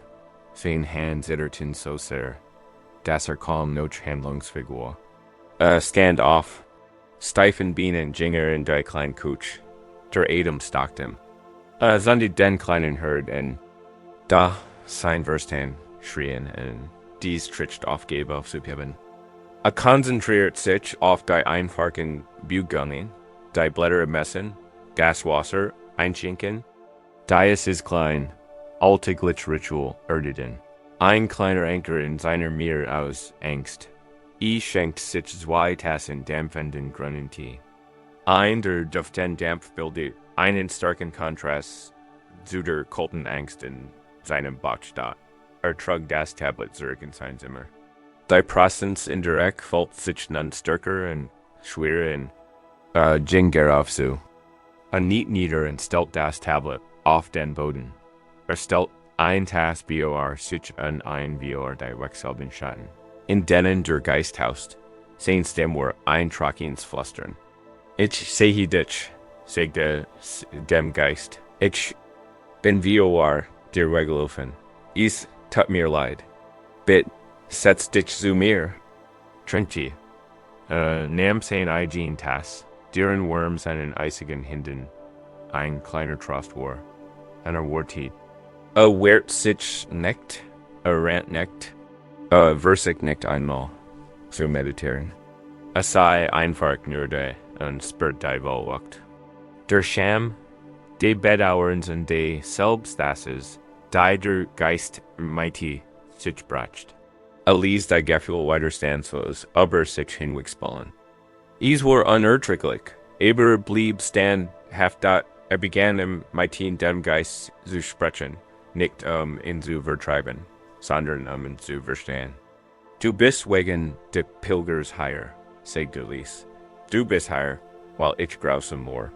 Du bist hier, mit en mein Versigen zu irrener. Rendesprach, nicht aus wat, sondern aus schlicht sachlichs Eingeswinnis, gesche etwas Seltsams. Der Geist, der in der Dunkelheit stets ein monstries, versteinfliegen Gestalt gewesen war, begann sich zu verändern. Sein Gestalt wurde weicher. Die versteinfligen Prozents Verler Augenblicken macht, und als der Mensch genauer. Hinze erkannte, dass es gar kein Monster war. Es war selbst. Es war ein junger, ängstlicher, arroganter Version seiner selbst. Erst in diesem Moment der Persigens und Ballerscham. Es war kein Geist aus der Auenwelt. Es war ein verbanter Teil seiner eigenen Seele. Ein well unerwarten Mickfuls. Durchströmten. Mitgefühl nicht für den Pilger, sondern für dies Valerini, vergingstig Version seiner selbst. Sah den Stolz, der zu dieser Grausamkeit geführt hat. Und sah die Angst unter dem Stolz. Ich sehe den Schmerz, flüsterte der Erscheinung zu. Ich sehe den Scham. Du musst sie nicht mehr allein tragen. Mit diesem Gefühl. Sah, nippten deinem Tee und schenkt diesem verletzten Tier sein Selbst die Wurm seiner Gegenwart. Sei da, bis der Tee kalt war und das erst Graulicht der Morgendämmerung in den Raum fiel. Und erkennt, dass der Geist verschwunden war, die Equilier. Die Erinnerung in das, was er getan hat, blieb, aber sie war kein Geist mehr. Es war nur noch eine Erinnerung, ein traurig, demütiger Narb, aber ein Narb, der er nicht länger verfolgen konnte. Sie war integriert. Sie war nach Haus gekommen, dies Praxis, den Geist zum Tee einzuladen.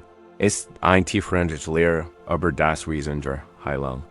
Wir glauben, Heilung bedeutet, die schmerzhaften Teil von uns loszuwerden und sie wie ein Chirurg herauszuschneiden. Da war Heilung bedeutet Integration. Es geht darum, uns ganz zu machen. Die Teil von uns, die wir in die Schatten verbindet, unsere Scham, unsere Trauer, unsere Wut, verschwinden nicht. Sie werden einfach in der Dunkelheit darin, in unserer Energie und beeinflussen unser Leben auf ein Weise, das wir nicht verstehen. Sie sind die Geister in unserer Maschine. Dies Geister sind nicht unsere Feind. Sie sind Boten. Sie sind Teil unserer eigenen Lebenskraft. Die in einem Moment des Traumas oder Schmerzes eingefroren wurden. Ein Geist ist einfach, ein Angel ist geschickt, verfolgt uns, weil gehört werden will. Will das geschrieben Wort. Das End ist immer dasselbe. Mitgefühl, Anerkennung, Akzeptanz. Der Geist ist die perfekte Metaphor für diese unverbietenen Erinnerungen. Sie scheinen einen Willen zu haben. Sie fühlen sich von uns getrennt. Wir fürchten sie. Da wie jeder Geist in jeder Geschichte sind sie in einen bestimmten Ort gebunden, den Ort des ursprünglichen Schmerzes. Und sie werden nicht dadurch befreit, dass man sie bekämpft, sondern dadurch, dass ihr Geschichte endlich im Lieb, dat. Lassen sie uns nun einen Moment innehalten. Wie ist Gastgeber für unsere eigenen Geister zu sein? Finden sie Ruhe halten. Lassen sie ihren Körper zur Ruhe kommen. Dies ist ein Erkunden, und sie haben die Kontrolle. Sie müssen nur so weit gehen, wie es sich sicher anfühlt. Erinnern sie sich in eine Erinnerung, die sie mit einem schaurigen Gefühl erfüllt. Ein Moment der Scham, des Bedauerns oder des Versagens, der sie immer wieder heimsucht. Wollen sie nicht den gruseligsten Geist in ihrem Schoß. Weil sie einfach einen, den sie kennen, dessen leises Flüstern in ihnen vertraut ist. Angst beim Bereuen der Erinnerung darauf, was in deinem Körper passiert. Das vertraut zusammenziehen. Die Hitz, der Wunsch, sich zurückzusehen und etwas anderes zu denken. Das ist das Rennen. Sich für diesen Moment einfach anzuhalten. Nur für einen Atemzug. Nun fühlst du in deiner Vorstellung das Ritual durch. Du bietest diesem Geist ein Tastieren. Das bedeutet, dass du bewusst Wärme und Freundlichkeit in das Erlebnis einbringst. Stell dir ein warmes, goldens Licht wie das den Brust erfüllt. So wie warmer Tee ein Tassvoll, das ist den Geb. Lenkt die Aufmerksamkeit auf das Gefühl des Geistes, das Bedauern. Anstatt sie verdrängen, lass sie. Und denken still in, ich sehe dich, ich weiß, dass du da bist. Du musst dich nicht mehr verstecken. Sie billigen die vergangene Handlung nicht. Sie sagen nicht, dass sie in Ordnung war. Sie erkennen lediglich den gegenwärtigen Schmerz an, den die Erinnerungen betätigt bringt, da ist, im Nun, ein sanft, neugierig Frage. Was willst du mir hier beibringen? Oder, was soll ich sein? Worten, sie keine Antwort in Worten. Hören sie einfach mit dem Herzen zu. Oft ist die Antwort kein Gedanke, sondern ein Gefühl. Der Geist der Scham macht vielleicht einfach, dass sie die ursprüngliche Traurigkeit spüren, die hinter dem Fehler steckt. Der Geist des Bedauerns macht vielleicht, dass sie die Angst erkennen. Die zu dieser Entscheidung geführt hat, dort sitzt einfach, da. Schenkt der Erinnerung den warmen Tee, dienst mitfühlenden, nicht werdenden Bewusstseins. Du versichst nicht, sie verschwinden zu lassen. Du änderst einfach den Beziehung zu. Du wandelst dich vom Opfer zum Wirt, vom Verfolgten zum Heiler. In den Raum, in dem das Gefühl am stärksten ist. Stell dir vor, den Atem ist wie der warm Dämpf des Tees und mildert die harten Karten der Erinnerung. Grow so lange, wie du kannst, und wenn du bereit bist. Lass das Bild sein, lass dies ist ein Übung fürs Leben. Imitiere Tasti. Da wir den Geistern in unserem Inneren anbieten, werden wir vollständiger. Wir gewinnen die verlorenen Teil von uns zurück. Wir lernen, dass die Narbe einer vergangenen One kein Zeichen unserer Zerbrokenheit ist, sondern ein Beweis unserer Fähigkeit zur HELUNGWEN wir dies üben, beginnen wir etwas Tiefgründiges zu bemerken. Wir erkennen, das der Schmerz der ursprünglichen Erlebnisses, die Erinnerung selbst, einsach ist. Doch das Leid, das wir erfahren, die Verfolgung, instead durch unsere Reaktion darauf, ist instead durch die Scham, die Abneigung, das Weglaufen. Wir entdecken, dass es den anfänglichen Schmerz gibt und dann den Schmerz, den wir zusätzlich hinzufügen. Dies ist einer der entscheidendsten Unterschiede auf dem Weg zum Frieden. Es ist die Weisheit der Zweifel. Schreiben Sie nun Abschnitt 6 und 7 und stellen Sie sicher, dass jeder Abschnitt 1800 Wörter Denken zeigen. Die Praxis. Unsere Geister zum Tee einzuladen und uns unsere schwierigsten Erinnerungen mit überraschender, für Gastfreundschaft zuwenden. Offenbar ein Tiefwahrheit über die Natur unseres eigenen Geistes. In diesem Raum mitfühlender Beobachtung beginnen wir, ein Trennung zu erkennen. Wir sind die Erinnerung selbst, das ursprüngliche Reines, die vergangene Handlung, die Wund, und dann das komplexe Netz aus Gefühlen und Gedenken, das wir darum gesponnen haben. Wir sind den anfänglichen Schmerz und das Leid, das wir in unserer Reaktion darauf ersuchen. Diese Unterscheidung ist keine Frage der Semantik. Sie ist der Schlüssel, uns aus dem Kreislauf chronischen Unglücks zu befreien. Sie ist der Kern einer der praktischsten und befreiendsten Lehren Buddhas, der Weisheit der Zweifel. Stellen Sie sich einen Menschen vor, der durch einen Wald geht. Plötzlich und ohne Warnung wurde von einem Pfeil ins Bein getroffen. Der Schmerz ist unmittelbar, stechend und unvermeidlich. Ist körperlich schwierig. Das Fleisch ist durchbohrt, der Körper verwundet. Dies ist der Urteil. Steht für die unvermeidlichen Schmerzen der menschlichen Existenz. Krankheit, Verlust, Unfall, die Grausamkeit und das Schlicht. Worden, das sind die ersten Pfeile des Lebens. Sie werden uns allen weiterfahren. Keine spirituelle Praxis und kein positives Denken können ein Leben schaffen, das völlig frei von ersten Pfeilen ist. Sie sind, wie die Lehre sagt, Teil des Menschseins, ein ungeschulter, gewöhnlicher Mensch reagiert sofort und instinktiv, wenn von diesem ersten Pfeil getroffen wird. Fällt zu Boden und schreit, wehre mich, womit habe ich das verdient? Das ist schrecklich. Das ist eine Katastrophe. Mein Leben ist ruiniert. Ich werde nie wieder richtig gehen können. Der Mensch, der diesen Pfeil abgeschossen hat, ist ein Monster. Und ich werde ihm nie vergeben. Lass sich von dem Schmerz nicht mehr los. Lass den Moment des Geschehens immer wieder Revue passieren und baut ein Universum aus Verzweiflung. Und Bitterkeit die Wund herum auf. Dabei nimmt einen zweiten Pfeil auf und schießt ihn direkt in dieselbe Wand. Dieser zweite Pfeil ist das Leiden. Es ist nicht der Schmerz der ursprünglichen Wund, sondern der Schmerz unserer Reaktion. Darauf ist das Urteil, die Schuldzuweisung, das Selbstmitleid, die Angst, die Wut, das Grübel. Wenn der Urteil krüllig ist der zweitgeistig.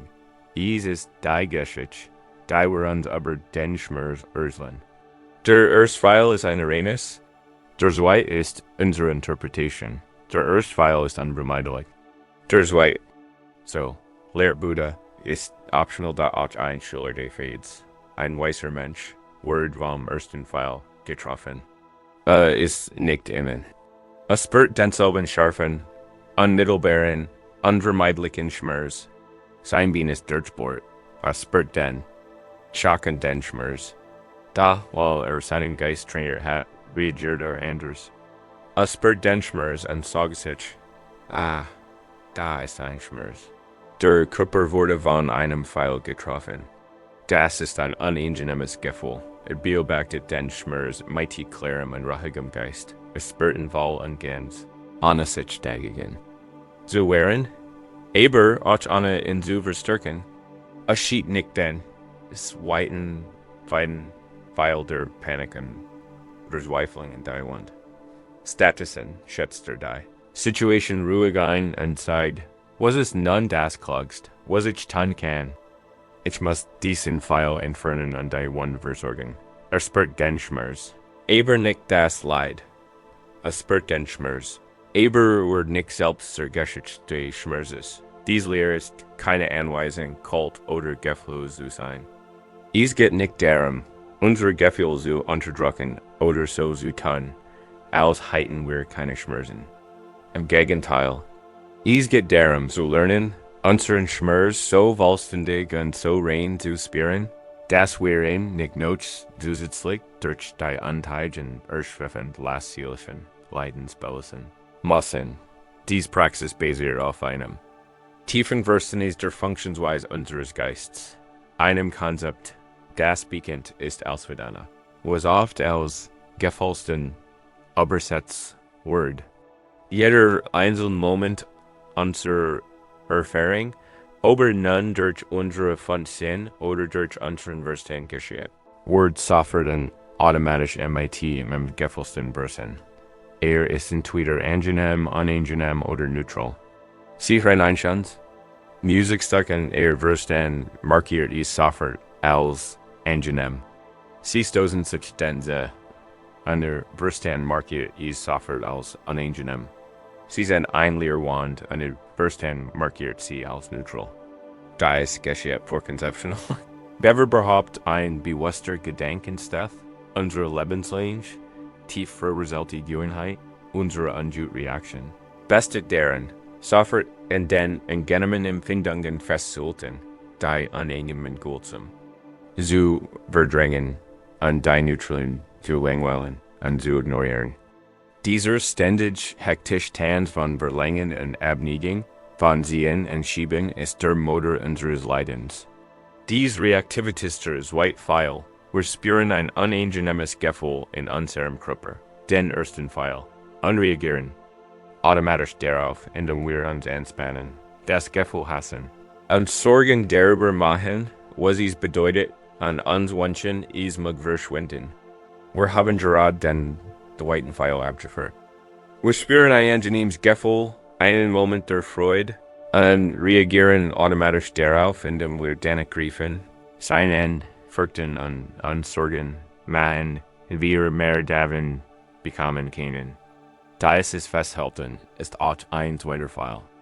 Eine subtle Form des Leidens, die uns daran hindert, den Moment einfach so zu genießen, wie ist. Das Training bestet also daran, zu lernen. Zwischen Gefühl, Slag und Reaktion innezuhalten. Es geht darum, einen Raum achtsamer Wahrnehmung zu schaffen, in dem wir die Rodaten des Lebens erfahren können, ohne sofort in unsere drunkische Gerber zu verfallen. Es geht darum, das Unangenehm zu spüren, ohne Leid zu ersuchen, und das Angenehm zu spüren, ohne Anhaftung zu ersuchen. Der zweite Pfeil ist die perfekte Metaphor für diesen selbstverschulden Schmerz. Der erste Pfeil kommt von außen. Der zweite Pfeil kommt aus unserem eigenen Kicker. Wir sind der Bogenschutz. Und die Tiefgreifens befreien, erfahrt man durch die Erkenntnis, dass wir uns einfach entscheiden, den Bogen niederzulegen lassen. Sie uns dies direkt untersuchen, nicht als Theorie, sondern als IRFAH. RUNG.ko in deinem Körper zu at mein paar Mal tief durch im gegenwärtigen Moment anzukommen. Du bist hier und du bist in SEERAEIT da ich lädt sie eit ihren Körper sind zu scannen. Lassen Sie Ihre Aufmerksamkeit von den Zen bis zum Scheitel wandern. Nehmen Sie einfach wahr, was dort ist. Und wenn Sie scannen, macht sich das. Sie eine Stelle in Ihrem Körper finden und durch Sie gerade ein unangenehmes Gefühl verspüren. Es muss kein dramatischer Schmerz sein. Es kann ein steifer Nacken, ein verspanntes Gefühl im unteren Rücken, ein Gefühl der Müdigkeit hinter den Augen oder ein Schmerz in der Schulter sein. Finden Sie einfach einen kleinen, deutlich erkenbaren Bierig, krölicher Beschwerden. Diese Empfindung ist der Erstfeil. Sie ist bereits da. Sie ist Realität des Augenblicks. Den Aufgabe ist nicht. Sie verschwinden zu lassen. Den Aufgabe ist, sie einfach zu beobachten, kennenzulernen, ohne einen zweiten Pfeil abzuschieben. Konzentriere dich voll und ganz auf diesen Urteil. Anstatt die Empfindung als Schmerz oder schlecht zu bezeichnen, Versig, tatsächlichen, ursprünglichen Eigenschaften zu erforschen. Ist dies ein stechendes Gefühl oder ein dumpfer Schmerz? Ist dies heiß, kalt oder neutral? Vibriert dies oder ist dies konstant? Ist dies ein Druckschwall, ein Spannungsgefühl oder ein Kribbeln? Lass die Wort beiseite und spür einfach die rein. Körperliche Energie der EMP-Findung nun darauf, was ihr Verstand tunmischt. Das ist entscheidend. Wenn Sie dieses unangenehm Gefühl spüren, kommt Ihnen ein Gedanken den Sinn. Ich hasse dieses Gefühl. Das ist ein zweiter Pfeil. Das wird nie verschwinden. Das ist ein zweiter Pfeil. Das ist wahrscheinlich ein Anzeichen für etwas Ernstes. Ein großer zweiter Pfeil. Das hindert mich daran, nicht zu entspannen, noch einer, auf die emotionale Reaktion. Instead ein Gefühl des Ärgers, Frustration, Angst, Traurigkeit. Auch dies Gefühl sind zwei Pfeil, die üben bestet daran. Diesmal, wenn Sie einen zweiten Pfeil bemerken, einen Gedanken, ein Urteil, eine Emotion bezüglich der Empfindung, diesen einfach zur Kenntnis zu nehmen. Sie können sich sogar sagen, ein zweiter Pfeil. Und dann lenken Sie Ihre Aufmerksamkeit aneinander. Kritik wieder auf die rein physischen Eigenschaften des ersten Pfeils. Spür die Empfindung. Nimm den Gedanken wahr. Das ist unerträglich. Nimm den zweiten Pfeil zur Kenntnis. Kehr zurück zur Empfindung. Spür Beschäftigkeit, Ihre Temperatur. Nimm das aufkommende Gefühl der Frustration wahr. Nimm den zweiten Pfeil zur Kenntnis. Kehr zurück zur ursprünglichen EMP. Findung Geist ist ein tiefgreifender AKD, die Rückjigmens. Sie trennen die Rodaten des Lebens von der Leidensgeschichte. Sie lernen, den unvermeidlichen Schmerz mit einem offenen und ruhigen Geist zu ertragen und nicht zu verstärken. Mit jedem Moment, in dem Sie den ersten Pfeil beobachten können, ohne den zweiten abzuschieben, entwickeln Sie einen tiefen und beständigen Frieden. Sie bringen Ihrem Nervensystem bei, gegen Umzügen, ohne in Alarmbereitschaft zu drehen. Wenn Sie diese Übung fortsetzen, bemerken Sie möglicherweise, dass sich das Gefühl selbst zu verändern beginnt. Es kann weicher werden, sich bügen oder sich sogar auflösen. Oder auch nicht. Das Ergebnis ist nicht das Ziel. Das Ziel ist die Veränderung Ihrer Beziehung zum Gefühl. Das Ziel ist die Freiheit, die Sie entdecken, wenn Sie erkennen, dass Sie sich nicht mit diesem zweiten Pfeil selbst erschrecken müssen. Wenn wir lernen, die unvermeidlichen ersten Pfeil des Lebens zu akzeptieren an unseren eigenen Wagen. Pfeil niederzulegen, entwickeln wir eine innere Stabilität, die nicht von den Umständen abhängt. Wir finden in uns einen inneren Frieden, der von den Stürmen der Welt nicht erschüttert wird. Dieser Frieden ist wie ein stetiges, unerschütterliches Licht in der Dunkelheit, ein Latern, die wir bewahren können, egal wie heftig der Wind tragen will. Zu lernen, zwischen dem ersten und dem zweiten Pfeil zu unterscheiden, ist ein Weg tiefer Selbstbring. Es ermöglicht uns, die unvermeidlichen Schmerzen des Lebens mit neuer Emma und Weisheit zu meistern. Wir kennen den Regen nicht. Aufhalten. Aber wir können uns entscheiden, nicht im strömenden Regen zu stehen und uns darüber zu beschweren, nass zu sein. Wir lernen, dem Leben so zu begegnen, wie es ist, mit weniger Widerstand und mehr Akzeptanz. Das wirft ein.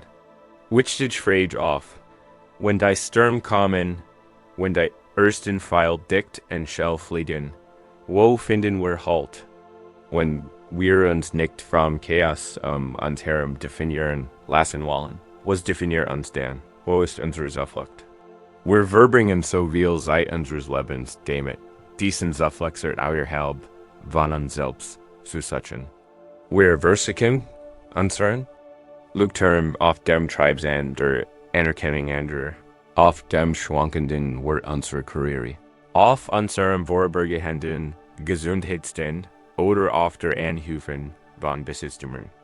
Wir glauben, wenn wir nur diese Bedingungen richtig hinbekommen, wenn wir sie nur perfekt arrangieren, werden wir uns endlich sicher, stabil und in Frieden fühlen. Da, wie wir alle erfahren haben, ist die Auenwelt ihrem Wesen nach. Ein Sturm, Menschen verändern sich. Schicksal wechseln, Körper altern, der Sand ist immer in Bewegung. Und wenn wir unsere Zuflucht auf Vergänglichkeit bauen, bereiten wir uns auf ein Leben in ständiger Angst vor, ständig auf die unvermeidliche Wohl vorbereitet, die unser Fundament wegschwimmen. W.I.R.D. Die großen Weisheitsstrahlen weisen uns in ein Enderrichten.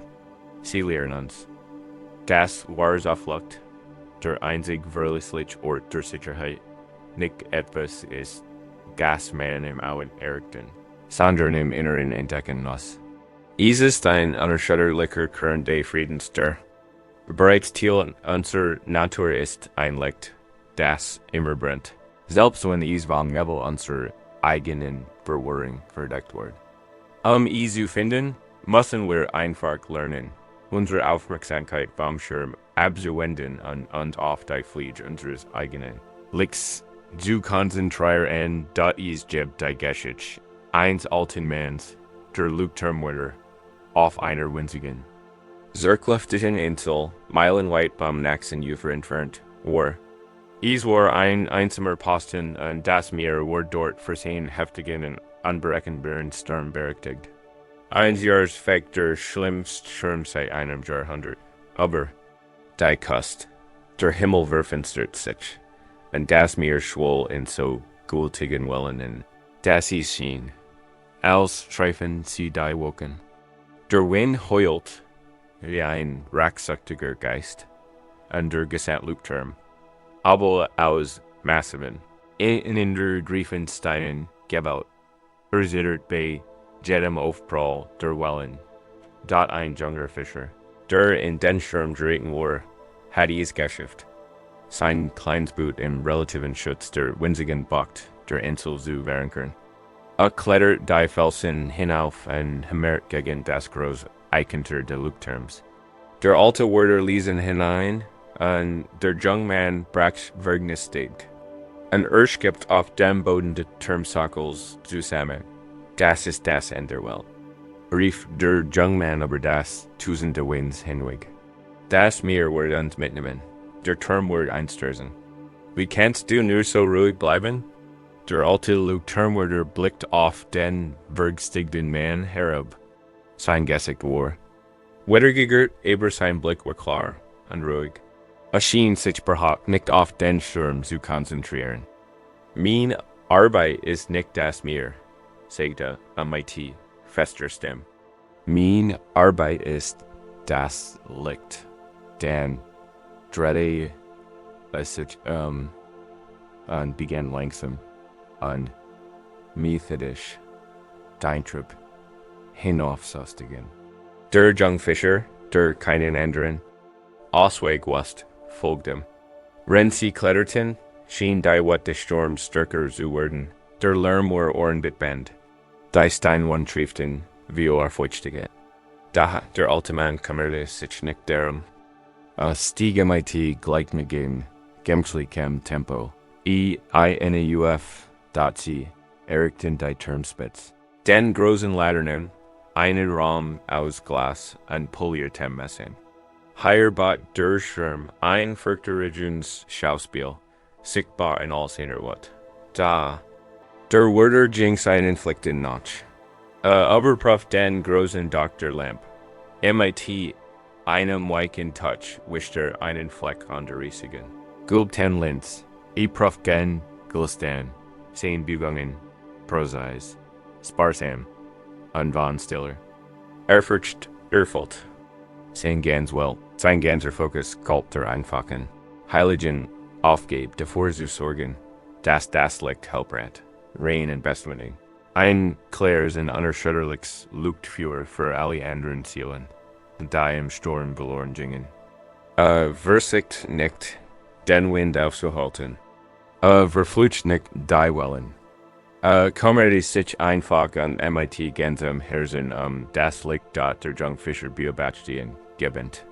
Die Ruhe des Wörters war kein Abstreiten des Schirms, sondern ein Gewiss seiner Zuflucht. Sein Frieden hing nicht vom Wetter A.B. Sein Stabilit, Wurzel in seiner Bestimung. En Brenda in Biobachdie began die eigen Angst des jungen Manns schwinden. At meet langsamer, sein Hirschlag hielt sich. Der Sturm tat noch immer, aber war nicht länger deren verloren. War in der Gegenwart del Eich tata dies, ist ein eindringlich Parabel für unsere eigen innere Arbeit, where Alisem Luktermutter. Der Sturm ist das Chaos der Auenwelt und das ebenso turbulent Wetter unseres eigenen Geists, unsere Angst, unsere Sorgen, unsere Anhaftungen. Die Laternenflammte, die Metaphor für unser inneres Bewusstsein, unsere angeborene Buddnatur. Dieses der Ziel von uns, der reins Bewusstsein ist, die still wissend Prozess, Teil unser dem Lärm unser Gedanken und Gefühl existiert. Ist der Ziel von dir, der sich bewusst ist, dass du denkst. Ist der Ziel von dir, der sich bewusst ist, dass du traurig oder glücklich bist. Die Gedanken und Gefühl sind das Wetter, das Bewusstsein ist, das unerschütterlich Licht, das sie erlebtet. Zuflucht zu suchen bedeutet also zu lernen, Leuchtturmmutter zu sein. Es bedeutet, unseren Fokus vom Versuch, den Schirm zu kontrollieren, auf die Sorgfältig Pflichtstelligs. Der Religion, unsere spirituelle Praxis, unsere Meditation, unsere Achtsamkeit, unser Mitgefühl, ist die methodisch heilig Aufgabe. Die Linse zu polieren und den Dach zu stützen. Jedes Mal, wenn wir unsere Meditation hinsetzen, sagen wir, meine Arbeit ist nicht der Sturm, meine Arbeit ist das Licht. Jedes Mal, wenn wir uns in einem Sturm ängstlicher Gedanken verlieren und unsere Aufmerksamkeit sanft wieder auf den Atem richten, pflegen wir die Flamme.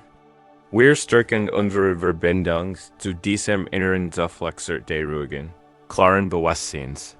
Dieser Zufluxer ist immer verfügbar. Ist nichts, was du schaffen musst. Ist die gründliche Natur. Das Licht brennt immer. Da hieß, kann verdunkelt werden? Die Linz unserer Wahrnehmung kann durch den Schmutzalter übergegangen, Teil und Konditionierungen verschmiert worden. Wodurch das Lichttrub unversert erscheint.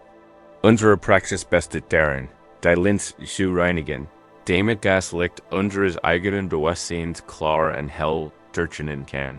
Nehmen wir uns jetzt einen Moment Zeit, den Weg zu diesem Lichtturm zu finden, das ich lädt, sie sich zu entspannen. Und die Augen zu schließen, wenn das angenehm. Stellen Sie sich wie er. Sie befindet sich in einem hohen, robusten Lichtturm aus Stein. Draugen tobt ein heftiger Sturm. Sie fühlen das Heulen der Winds. Sie spüren das tief drinnen der Wellen, die gegen den Turm schlagen. Erlauben. Sie sich, dieses höhere Chaos suchen und zu spüren.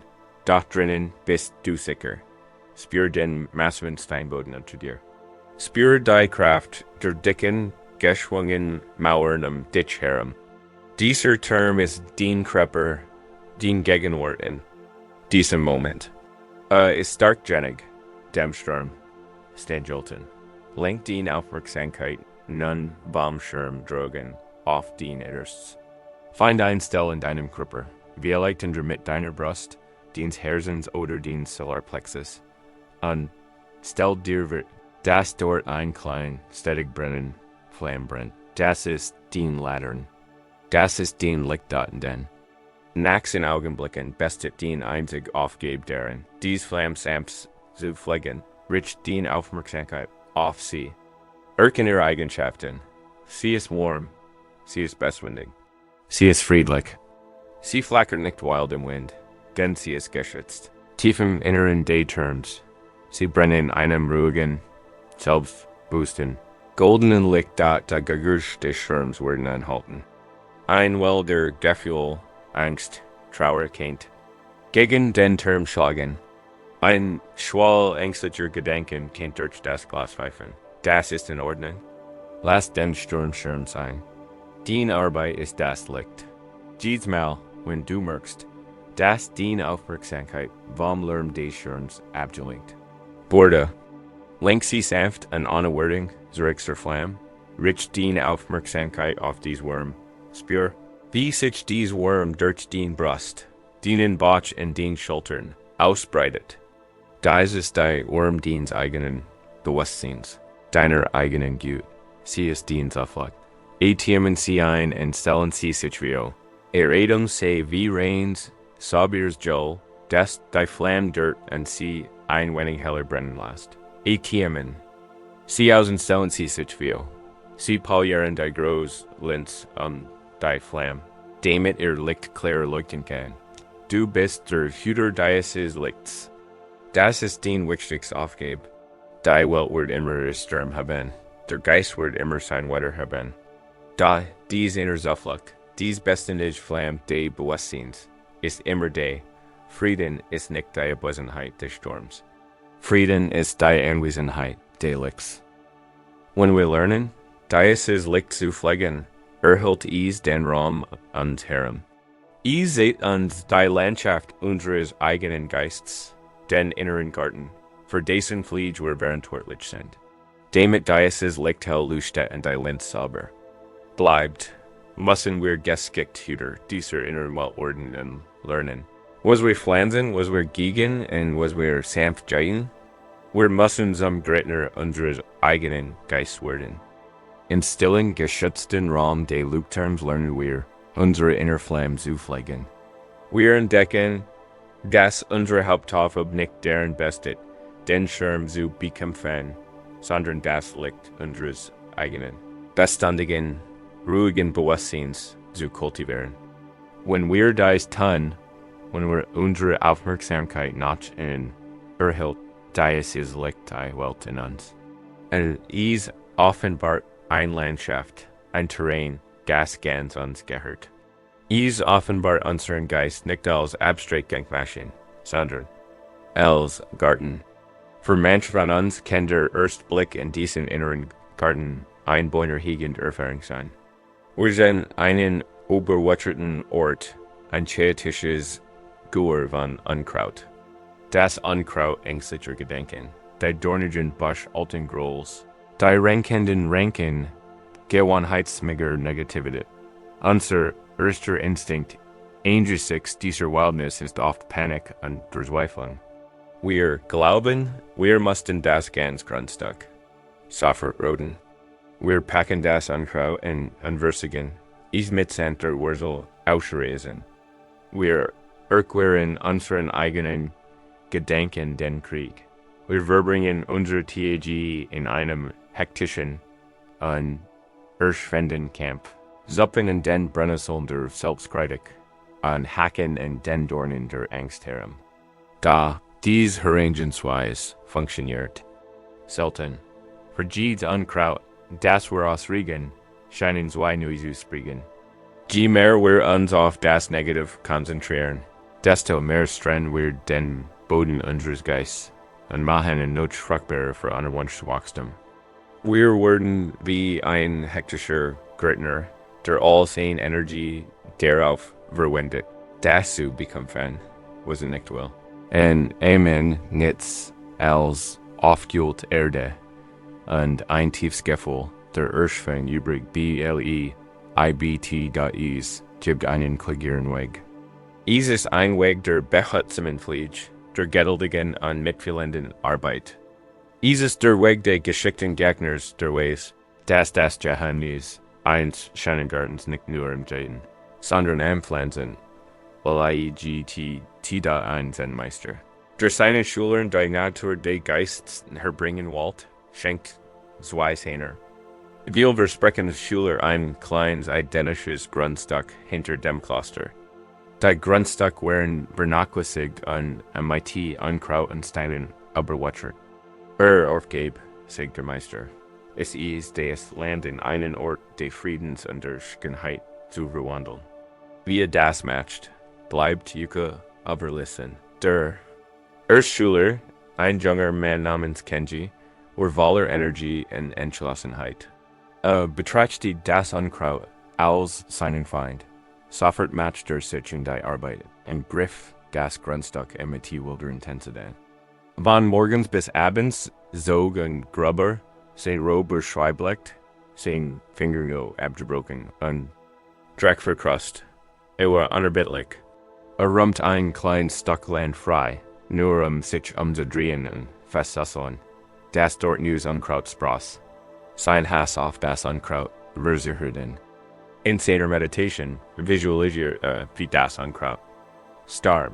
Sein Geist was ständig von einer leichten Frustration erfüllt. Arbeitete unglaublich hart, da sein Stück Land blieb ein Schlachtfeld aus Nektar. Aufgewalder die Zweitschülerin, eine Jungfrau namens Hannah, verfolgt einen anderen Ansatz. Den ersten Tag verbrach sie still neben ihrem Beet. Und beobachtete sie darauf, wo die Sonne stand. Sie sah, welch Unkraut am kräftigsten wachsen. Sie spürt die Beschaffenheit, Gebodens. Sie betrachtet das Unkraut nicht als Feind, sondern einfach als den aktuellen Zustand des GARTEN. Da am nächsten Tag begann sie mit ihrer Arbeit. Das sieht nicht gleich das ganze Unkraut. Stattdessen räumt sie vorsichtig einen kleinen Teil des Grundstücks frei. Sie entfernt die großen Steine und grubt den Boden. Dann ging sie zum Sackapparat des Klosters. Sorgfältig wählt sie Samen von Pflanzen aus, an denen sie wächst, dass sie robust und schön wären. Sie wählt Samen für Ringelblumen, die schadling abwehren werden, für duftenden Lavendel, der Ruhe spenden wird, und für tiefverselten Spinat. Deren Gerstoff liefern wird, sie pflanzt die Samen in das Kleinbeet. Das sie jardet hat, und dann begann ihre Hauptarbeit. Jeden Tag bewässert sie ihr ausgeholten Samen. Sie schützt die Sartensprossen. Sie widmet ihr Liebe Aufmerksamkeit dem, was sie gesagt sind. Natürlich sieht sie auch das Unkraut, das direkt ihr Setzling heranwächst, zu verhindern, das sie erstigten. Aber dies ist streitenwohl geselt, zielstrebig und zweitrangig gegenüber ihrer Haupttafel, dem BAU dort langsam. Zunächst. Fast unmerklich begann sich ihr Garten zu verwandeln. Der Spinatwachs an seinen breiten, grünen Blätter bildeten ein schattiges Dach. Das ist nun Unkraut schwer macht, sonnenlicht zu finden. Der Lavendelspross an sein Duft erfüllt die Luft. Die Ringelblumen blühten. Und ihr leuchten orange-gelben Blütenblätter waren ein fröhliches Fest des Lebens. Im Lauf der Wochen wurden ihr ausgeholten Pflanzen immer kräger, ihr Wurzeln schlagen fester, ihr Blätter breiteten sich aus. Sie begannen, das Unkraut auf natürlich Weise zu verdrängen. Das Unkraut war noch da, und den rendern Dates. Aber es hat weniger Platz, weniger Sonnenlicht, weniger Neuron. Das Gedicht des Gartens war zu seiner eigenen Verteidigung. Jordan. Am Ende der Saison war Hannahs Beet ein wunderschönes, blühendes Mosaik aus Farbe und Leben, ein Ort des Friedens und der Nahrung. Kenjis Beet war immer noch grotentals kahl, erschöpft. Der Meister rief die beiden Schüler zu sich. Betrachtet die beiden Beet und dann sein Schüler. Der Geist, sagte, ist wie dieser Garten. Man findet keinen Frieden. In dem nur das Beckmacht, was man nicht will. Frieden ist Death, wenn man das, was man tut, gestückt und liebevoll pflegt. Dies geschieht, während Golik perfekt das Prinzip der Rechten, Anstrengung. Einen Eckpfeiler der buddhistischen. Weges, Berechter Anstrengung Gittis nicht darum, die Jane Zusamenzu Bayajan und sich mehr anzustrengen. Geht Geschick. Und Geschick bedeutet in diesem Zusammenhang zu verstehen, dass unsere geistige Energie ein kostbare Ressource ist, wo wir sie einsetzen, bestimmt. Zu welchem Garten unser Geist WRD. Der Garten des Geistes ist, die intimste und wichtigste Landschaft. Die wir pflegen werden. Gedanken sind die Samen.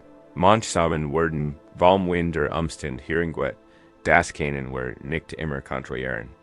Aber wir kennen durchaus, welch Samen wir gegen. Der Earthschüler Kenji bewusst das Unkraut, MIT, seine Aufmerksamkeit. In dem allsehen Energie darauf richtet, hast und bekämpft. Gaber ihm unabsichtlich die Nahrung seiner Konzentration. Hanna hingegen bewussert die Blumen und das Gemius. Sie schenkt die Kraft ihrer Aufmerksamkeit dem Gesandten, dem Shannon und dem Grenden. Das ist die Essenz einer heilsamen mentalen Praxis. Geht nicht nur darum, nicht mehr zu schaden. Geht darum, aktiv gut zu kultivieren. Wir verbringen so viel Zeit damit, ängstlich Gedanken zu unterdrücken. Wütend Gedanken zu unterdrücken und kritischen Gedanken entgegenzutrennen. Das ist wie Unkraut. Ein wenig davon ist zwar notwendig, aber wenn es unsere einzige Strategie ist, werden wir im Ende erschöpft sein. Wie Kenji. Der Weg der Weisheit bestet darin, aktiv Gedanken der gut Denkbarkeit des Mickfuls und der Ruhe zu kultivieren. Anfangs begann sich dies wie winzig, sehr brechlich Setzling in einem Dschungel aus Unkraut anfüllen. Da, wenn wir sie täglich gegen, werden sie wachsen. Ein täglich Praxis der Denkbarkeit, beder man sich bewusst drei Dinge wie Augen, für die man denkbar ist wie das gegen einer Blume. Ein Praxis der liebenden Gut, beder man sich in anderen bewusst gut wunsch sendet, ist wie das gegen einer Blume. Die Praxis der Achtsamkeit selbst. Die Aufmerksamkeit immer wieder auf den ruhigen Anker des Atoms zu lenken. Bereitet den Boden und stärkt die Wurzeln des RIEEDENS. WIEs im Dhammapada, einem der ältesten buddhistischen. Text heißt, was auch immer ein Hasser einem Hasser oder ein Feind einem Feind. Ein falsch gelenkter Geist wird einem selbst geringen Schaden zufügen. Unser größter Feind sind nicht unsere aufdringlichen Gedanken, sondern die, unwies, wie wir falsch MIT erinnern. Unser größter Verbündeter ist unsere Fähigkeit, bewusst einen Geist der Friedens zu kultivieren. Nehmen wir uns jetzt einen Moment Zeit für ein wenig Gartenarbeit. Bringen Sie Ihren Körper in eine entspannte Position. Lassen Sie sich von der Erde stützen. Richten Sie Ihre Aufmerksamkeit nach innen, auf die Landschaft Ihres Geistes. Ohne zu urteilen, lädt Sie ein, Ihren Garten einfach so zu betrachten, wie in diesem Moment ist. Vielleicht sind Sie Unkraut. Vielleicht wuchst da Unkraut der Sorge die Zukunft. Vielleicht wuchst da Unkraut der Bedauerns aber die Vergangenheit. Nehmen Sie es einfach wahr. Sie müssen nichts dagegen tun. Betrachten Sie es einfach MIT.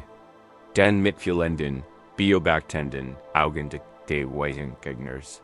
Anstatt nach dem Unkraut zu greifen, möchte ich, dass Sie nach einem Samenpäckchen greifen. In diesem Physikern befinden sich Samen für die Schanzenblumen, die man sich vorstellen kann. Es sind Samen der Denkbarkeit, Samen der Freundlichkeit, Samen der Zufriedenheit und Samen der Geduld. Hol einen Samen. Lass uns den Samen der Denkbarkeit wollen. Behält diesen winzigen, potenzialischen Samen in deinem Kopf. Denk nun an ein Einwegsache in deinem Leben, für die du wirklich denkbar bist. Es muss nichts Großes sein.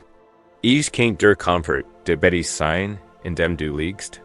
Es kann das Geräusch der Regens auf dem Dach sein. Es kann die Ernährung in ein gutes Kaffee sein. Is kennt die Einweg, tatsächlich diens eigenen Adem sein, wie ein Ausströmt. Find ein klein, aufrichtig Sach, das ist den Samen, jetzt pflanzen wir ein. Erschiff in Gedanken, ein klein Stück Erde, und liegt diesen Samen der Denkbarkeit. Behutsam in der Erde. Jetzt müssen wir gegen wir in Mighty. Unsere Aufmerksamkeit. Rich den ganz Aufmerksamkeit in den nächsten Atemzügen auf diesen einen Punkt der Denkbarkeit. Spüren in deinem Körper. Wenn du dankbar für den Komfort deines Bettes bist, spür die Weichheit der Kissen. Das Gewicht der Deck. Lass dich von diesem Gefühl der Denkbarkeit, einer sanften Wurm, erfüllen. MIT jedem Atemzug gießen zusammen. Du gibst ihm die Energie, die Lebenskraft. Stellen sie sich vor, sie sind es Frieden. Ein winziger grüner Spross schiebt durch den Boden ihres Geistes. Ein Blatt entfaltet und fängt das Innerlicht ihres Bewusstseins ein. Es wuchst, als sie sich entschieden haben, Isu PFLEGEN. Sie kennen dies MIT ihrer Eigenschaften, die sie kultivieren möchten. Wenn sie MIT selbstkritisch zugeben können, planen sie einen Samen der Selbstreinlicht. Denken sie an eine Sache, die sie kürzlich gut gemacht haben, egal wie klein, und legen sie ihre Aufmerksamkeit auf diese Erinnerung. Dies ist die sanft transformierende Arbeit des Geistesgötters. Es ist eine Übung in Geduld und tiefer Hoffnung. Wir lernen, dass wir in jedem Moment die Macht haben, zu entscheiden, worauf wir unsere Aufmerksamkeit richten. Wir kennen das Ankraut gegen oder die Blumen, indem wir uns konsequent für die Blumen entscheiden, schaffen wir einen Geist, der Mighty der Zeit zu einem Suffixer der Frieden wird, einem Ort, und dem das Ankraut der Negativität immer weniger. Sonnenlicht zum Wachsen findet dort die friedlich Garten ein Gefühl tiefer. Innere Ruhe, keiner Ruhe, sondern ein natürlich still. So oft glauben wir, diese Ruhe nur zu finden, wenn wir den gesamten Garten am Graben, an Jitzgergush, jeden Gedanken auslöschen. Da was und die Tiefstillgar keine Besenheit von Gerguschen ist. Was wenn sie der Ort ist aus dem Alley Gerguschen stehen. Die sanfte Arbeit in unserem inneren Garten, das Sachten von Blumenstadt Unkraut empfing, bringt Ruhe heimlich. Wenn die hektische Energie des Camps nachlässt, stellt sich ein natürlich still ein. Und genau die Stillsein so. Wir waren uns verzweifelt. Wir beginnen Maitiken wie Meditation in der Hoffnung. Endlich einen Moment der Ruhe finden. Ein Erholung vom ständigen, plappernden Lärm unseres eigenen Geistes. Wir glauben, dass Frieden das Gegenteil von Lärm ist.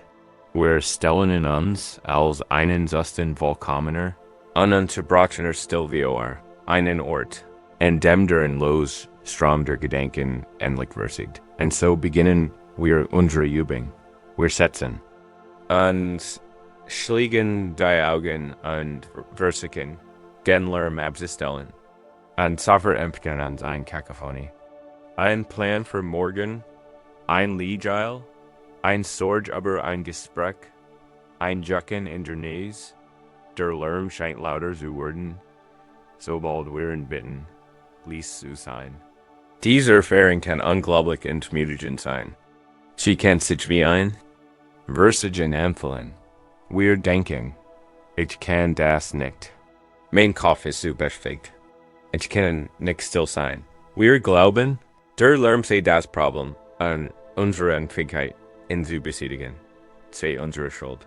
Wir sind wie jemand, der in einem belletten Bahnhof steht und versucht, Ruhe zu finden, in dem alle Zustand schreit. Sie sollen anhalten. Doch die Weisheit des Weges bietet ein radikal und befreiend Alternative. Sie lehrt, das war still. Nicht die Besenheit von Gerguschen ist. War still ist der Hintergrund des Bewusstseins, bio dem alle Gergusch hörbar sind. Wir müssen die Such nicht anhalten. Wir müssen nur aufhören, auf den gleichen Zustand. Wir kennen uns ein. Bank auf dem Bahnstieg Sachin and den Raum Warnemen.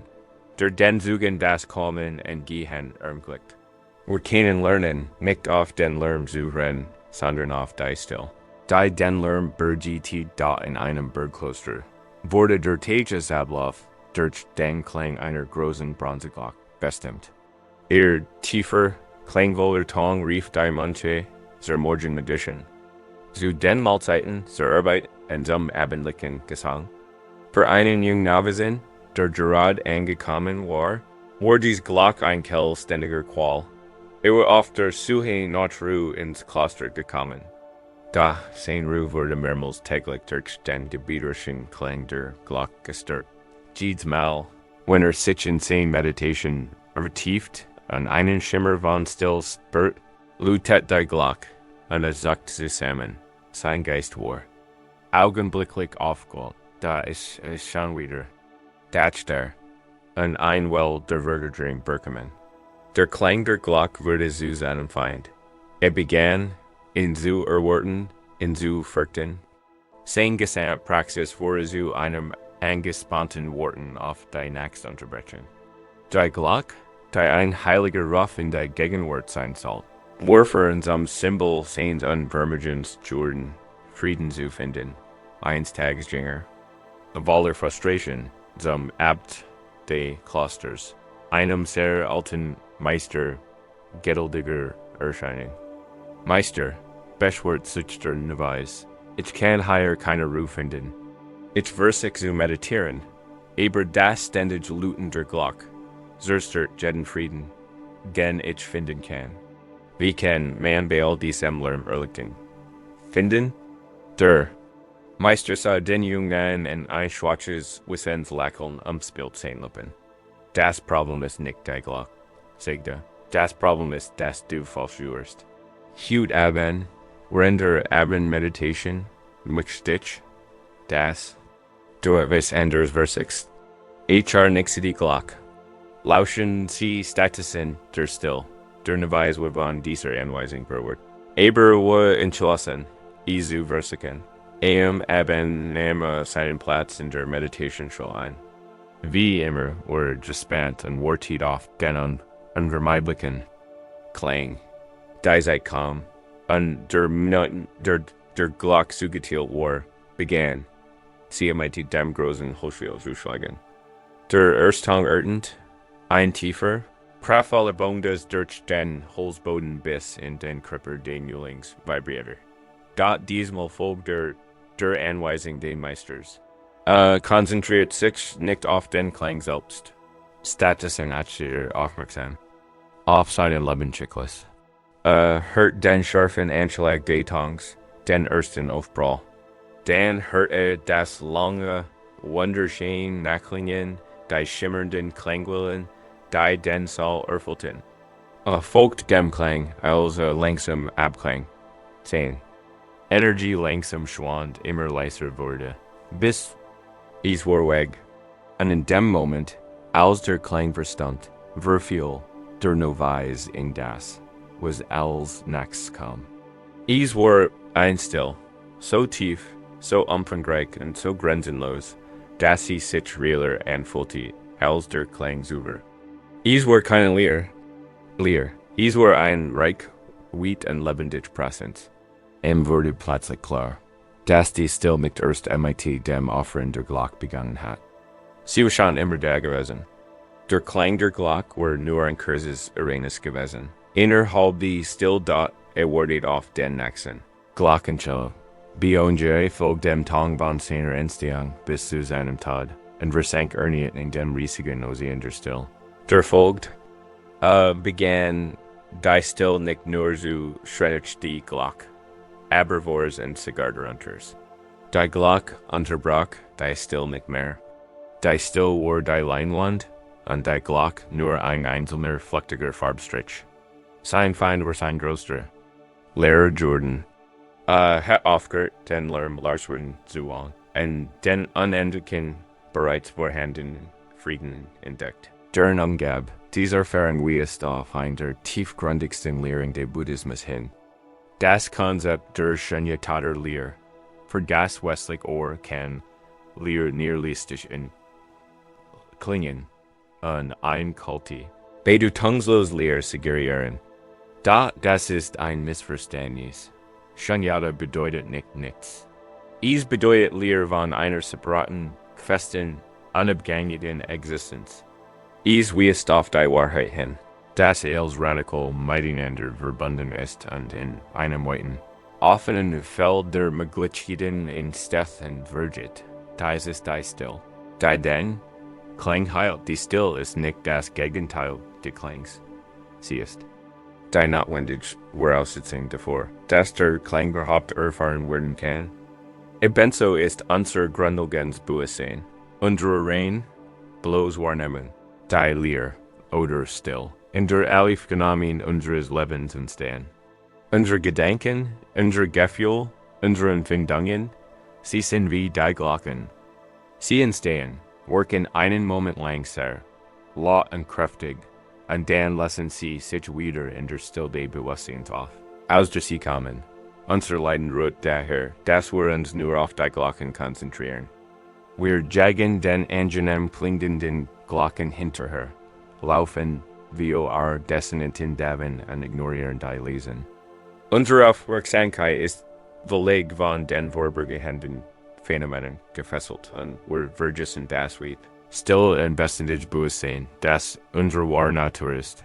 Frieden findet man nicht, indem man alle Glocken still werden lässt. Das ist ein Aufgeb.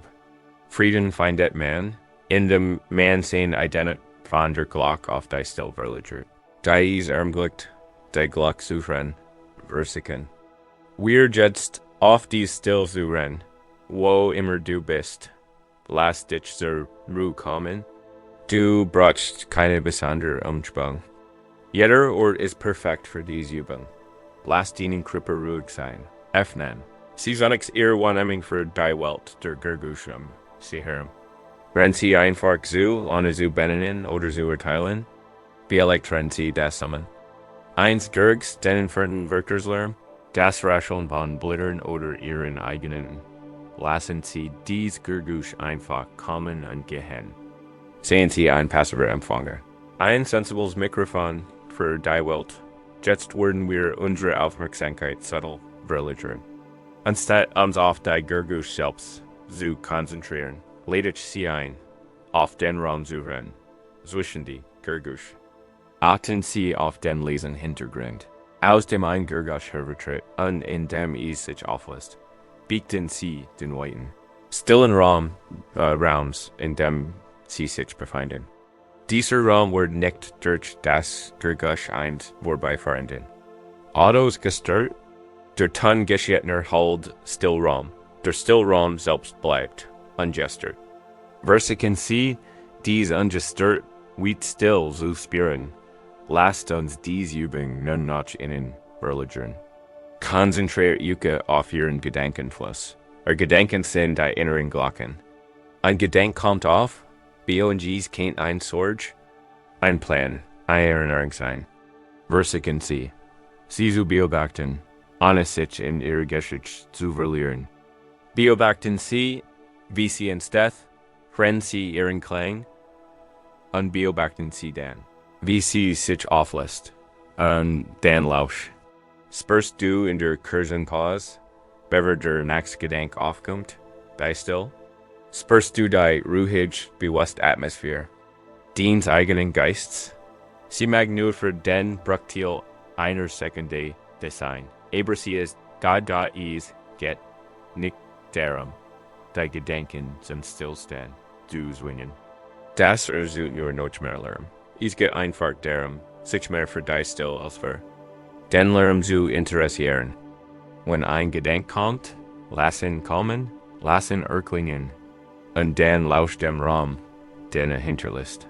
Die Still ist den wahres Aufblick. Ist der Frieden, der als Verstehen übersteht, denn hängt nicht von bestimmten Bedingungen. Ist der Frieden deines eigenen, ungebundenen Bewusstseins. Ist immer da. Wir müssen ihn nicht erschaffen. Wir müssen ihn nur N, H, N, E, N, W, E, wir lernen In dieser inneren still zu run, erkennen wir, wie wir untig mit uns herumzutragen haben. Wir sind, wie wir uns im Lehren unserer eigenen Gedanken selbst belastet haben. Dies Erkenntnis. Der schieren Last unserer eigenen Gedanken führt uns zu einer ganz praktischen Frage. Wie schwer ist ein Sorge wirklich? Und wie wir dies sich anfühlen, sie endlich abzulegen? Wenn wir im weiten, stillen Raum unseres Bewusstseins ruhen, beginnen wir, den Lern unseres Lebens anders wahrzunehmen. Die hektischen Gedanken, die unerbittlichen Sorgen, die bloßen Kommentare, sie erscheinen uns nicht mehr als unser ganzes Wesen. Wir sehen sie als das, was sie sind, vorübergehend Irrignis, wie Glocken, die in einer tiefen Stilluden. Aus dieser tieferen Perspektive können wir beginnen, ihr Qualität zu spüren, nicht nur ihren Inhalt. Wir können ihre Beschaffenheit, ihre Temperatur und wir alle mehr Gewicht spüren. Ein Großteil der Erschwing, die wir im Alltag erleben, ruht nicht von unserer körperlichen Arbeit her, sondern von der immensen, unsichtbaren Last, die wir im Kopf tragen. Es ist die Last von chronischem Stress, von leichter Angst, von einem Problem, das wir immer wieder durchdenken, in der Hoffnung, es lösen zu können, wenn wir nur intensiv genug darüber nachdenken. Wir gehen mit dieser Last durch den Tag. Sie verursacht Verspannungen im Nacken, ein Angegel im Bauch, ein Muddiget hinter den Augen. Wir gewöhnen uns so sehr an dies Last, dass wir vergessen, dass wir sie überhaupt tragen. Sie wird am Alltag ein ständiger Zesten der Belastung. Wir glauben, die Belastung liegt im Problem. Wir denken, natürlich bin ich gestresst. Ich habe einen schwierigen Job oder natürlich muss ich mehr Sorgen. Ich muss mich mit diesem gesundheitlichen Problem auseinandersetzen. Wir gehen davon aus, dass Problem und Stress ein und dasselbe sind. Da die Weisheit des Weges offenbar einen entscheidenden Raum zwischen beidem. Das Problem ist das Problem. Der Stress ist unsere Beziehung zum Problem. Und in unserer Beziehung dazu entsteht die Belastung, dass es gibt ein modern Parabel. Die dies mit an einfacher Klarheit grenzkolig. Ein Psychologin hielt wir einen vollen Raum, einen Vortrag über Stressbewältigung. Sie betrat die Bund und anstatt mit einer Diaschau oder einer Rede zu beginnen, nahm sie einfach ein Glas Wasser vom Tisch neben sich und hielt es hoch. Damit alle sehen können, dass ein Wissensgefühl ging durch das Publikum. Sie erwarteten die klassische Metapher, ist das Glas halb leer oder halb, dass sie überrascht sie. Sie hielt einfach das Glas hoch und fragte mit ihrer Neugier in der Stimme, was glauben Sie? Wie schwer dieses Glas Wasser ist? Die Zuschauer begannen, ihr Schätzungen auszurufen. Unsinn, rief einer. 12 Unsinn, sagte ein anderer. Vielleicht ein Pfund. Schlug ein Dritter wie dat die Psychologin lächelte. Ihr Schätzungen über das? Absolut Gewicht sind nicht wichtig, antwortete sie. Das war Gewicht hängt gen Damen Ebi. Wie lange es halt? Wenn es 1 Minute lang halt, fuhr sie fort. Es ist ganz leicht. Das ist überhaupt kein Problem. Wenn es 1 Stunde lang halt, fängt mein Arm an zu schmerzen. Das Glas hat sich nicht verändert. Aber mein Gefühl für sein Gewicht. Wenn es einen ganzen Tag lang halten würde, war mein Arm verkrampft, taub und gel. Vielleicht würde ich das Glas sogar fallen lassen. Das physikalische Gewicht des Wasserglases ist in beiden Fällen genau gleich. Aber je länger ich es halt, desto schwerer fühlt es sich für mich an. Sie hielt an, ließ Wortworken, und blickt sich im Raum, den Stress und den Sorgen im Leben, sagt sie, sind wie dieses Glas Wasser. Denk ein paar Minuten darüber nach, und du fühlst dich beherrschbar. Denk ein paar Stunden darüber nach, und sie beginnen zu schmerzen. Denk den ganzen Tag darüber nach, und du fühlst dich wie gelb, unfähig, urgent etwas anders zu tun. Die Sorge selbst ändert sich nicht. Aber den Anhaltens festhalten darin, zu die Erdrücken last, dann erklärt sie Genkern ihre Lektion. Das Geheimnis der Stressbewältigung. Sagt sie und stellt das Glas vorsichtig zurück auf den Tisch. Lied darin zu denken, das Glas abzustellen. Dies einfache Geschichte bringt uns auf den Punkt, wie wir unsere eigenes Leid erschaffen. Die Kernaussage ist das kraftvolle Zusammenspiel zweier fundamentaler buddhistischer Prinzipien. Einigkeit oder Vergänglichkeit. Undupadana oder Anhafen. Ein Sorge ist nur ein Gedanke. Ein Gedanke ist von Natur aus vergänglich. Ist ein flüchtiges mentales Ereignis, das entsteht, einen Moment existiert und dann auf natürlich wird. Ein Gedanke hat nicht mehr Gewicht als ein Wolk im Himmel oder ein Blaze im Bach.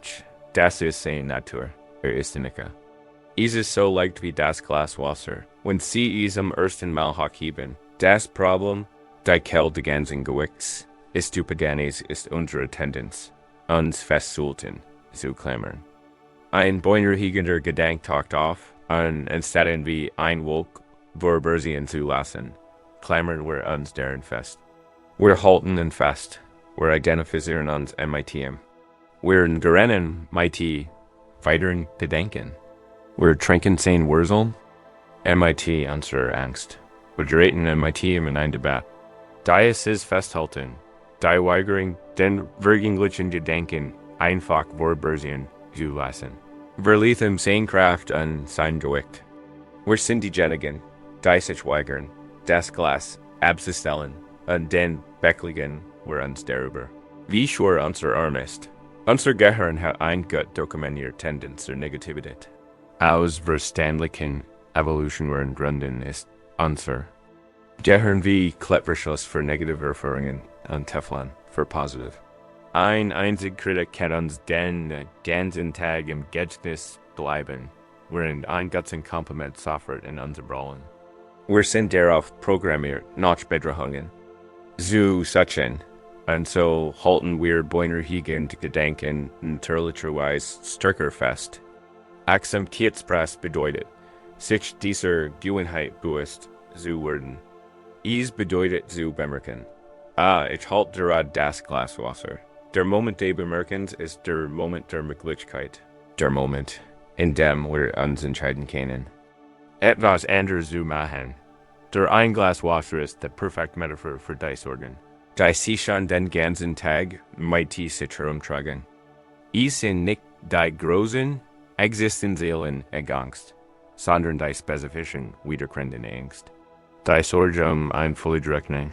Die Wiederholung ein angenehmen Gesprächs. Die Sorge die Gesundheit eines geliebten Menschen. Jeder. Dieser Angst ist wie ein Glas Wasser, das wir in der Hand halten.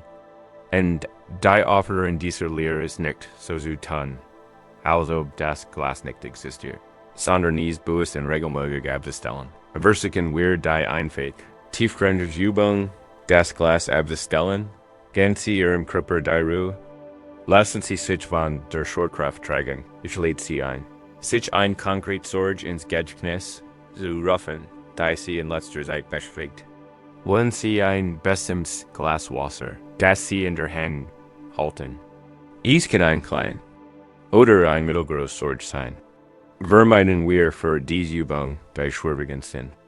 Suchen Sie sich ein Sorge, die Ihnen vertraut vorkommt, wenn du dir die Sorge via Augen forst. Möchtest, dass du schwer in deinem Körper spürst? Wo trägst du sie? Ist es ein Verspannung in deinen Schultern? Ein Knoten im Magen? Ein Engel in deiner Brust? Beurteile sie nicht. Spür sie einfach. Nimm ich Gefühl schwer wahr. So fühlt es sich an, dieses Glas zu halten. Jetzt führen wir ein Einweg. Aber Workingsville visualisieren durch. Stellen Sie sich wie Sie dieses Glas Wasser halten. Dann Sie die Spannung in Ihrer Hand, die Anspannung in Ihrem Arm. Und jetzt beim nächsten langsamen, tiefen Ausatmen stellt dir wie du das Glas abstellst. Stell dir einen stablen Tisch direkt neben dir wie Ohr. Spür beim Ausatmen, wie sich die Muskeln in deiner Hand lockern. Spür, wie sich den Arm sanft zur Seite bewegt. Spür den festen, eingenommen Kontakt, wenn der Boden des Glases die Tischplatte berührt. Lass den Hand los. Nimm den Hand weg. Das Glas steht dann auf dem Tisch. Du musst es nicht länger tragen. Es existiert nicht. Die Sorge ist nicht wie von Sauberhand gelöst. Aber du trägst sie nicht. Atmen sie tief und fest ein und spüren sie die softige Erleichterung. Spüren sie die Leichtige in ihrer Hand. Spüren sie, wie sich die Spannung in ihrem Arm, ihrer Schulter und ihrem Nacken erlöst. Spüren sie den Raum, der in ihrem Geist entstanden ist, dass sie nicht mehr von der Anstrengung des Hiltens aufgesetzt wurden. Dieses Gefühl ist real. Diese Erleichterung steht in den jederzeit zur Verfügung. Die Sorge ist vielleicht nicht in deinem Blickfeld. Du siehst das Glas auf dem Tisch. Doch jetzt ist da eine Trennung. Sie ist da und du bist hier. Du bist frei, das kennen sie zu jeder.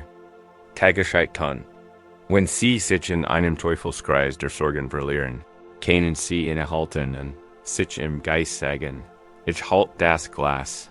Und dann können sie einem bewussten Ausatmen das Glas im Geist abstellen. Diese kleine Handlung, aber einen längeren Zeitraum wiederholt, kann wirklich zum Stress grundlegend verändern. Sie lernen, dass sie das Glas haben können, wenn sie sich mit dem Problem auseinandersetzen müssen und es abstellen können. Wenn sie Ruhe brauchen, wenn wir lernen, unsere persönlichen Sorgen abzulegen, entwickeln wir ein stärkeres Gefühl von Ausgeglichenheit und Stabilität in unserem Leben. Diese innere Ausgeglichenheit sich nicht von jedem vorübergehenden Problem oder Gefühl aus der Bahn werfen zu lassen, ist eine herausragende Fähigkeit. Sie ermöglicht uns, nicht nur unseren kleinen Sorgen, sondern auch den großen Höhen und Tiefen des Lebens, man gelassenem Herzen zu begegnen. Dies ist die Eigenschaft eines großen Berges, der vom Wetter unberührt bleibt. Die Gewohnheit, daran zu denken, das Glas Wasser abzustellen, ist ein tiefer Gut uns selbst gegenüber. Es befreit uns von der selbst auferlegten Last unserer persönlichen Sorgen. Das Leben beschert uns mehr als nur beherrschbar. Vorübergehende Angst. Es bringt Seiten größer Veränderungen sich. Stark Sturm, die uns willig umzuwerfen drohen. Es bringt die Freude des Goens in den Kummer des Verliss. Die Suche der Lust und die Bitterkeit des Schmerzes. Die Wurm des Lobs und den Stachel, des Tadels, den Glanz des Rums und den Schatten des Verfs. Dies Wind sind in der buddhistischen Tradition als die weltlichen. Wind bekannt und wenn ausnahmslos durch jedes Menschenleben. Wir neigen dazu, diesen Winden völlig ausgeliefert zu sein. Wenn der Wind der Lobs weht, behelfen wir uns. Stolz auf und schweben auf seiner Strömung. Folgt uns unweigerlich der Wind der Schulgeweisen. Brechen wir zusammen. Zerschmettert von seiner Wucht. Wenn wir etwas gewinnen, fühlen wir uns sicher und glücklich. Doch macht die unvermeidlich. Erfahrung des Verliss nur noch schrecklicher. Wir leben in einem Zustand ständiger emotionaler Unbeständigkeit. Unser innerer Frieden hängt in Staben ewig, wo der Wind hütet. Wir werden wie ein Wetterfahn, die sich wild in alle Richtungen dreht, ohne Halt, ohne Mittelpunkt, ohne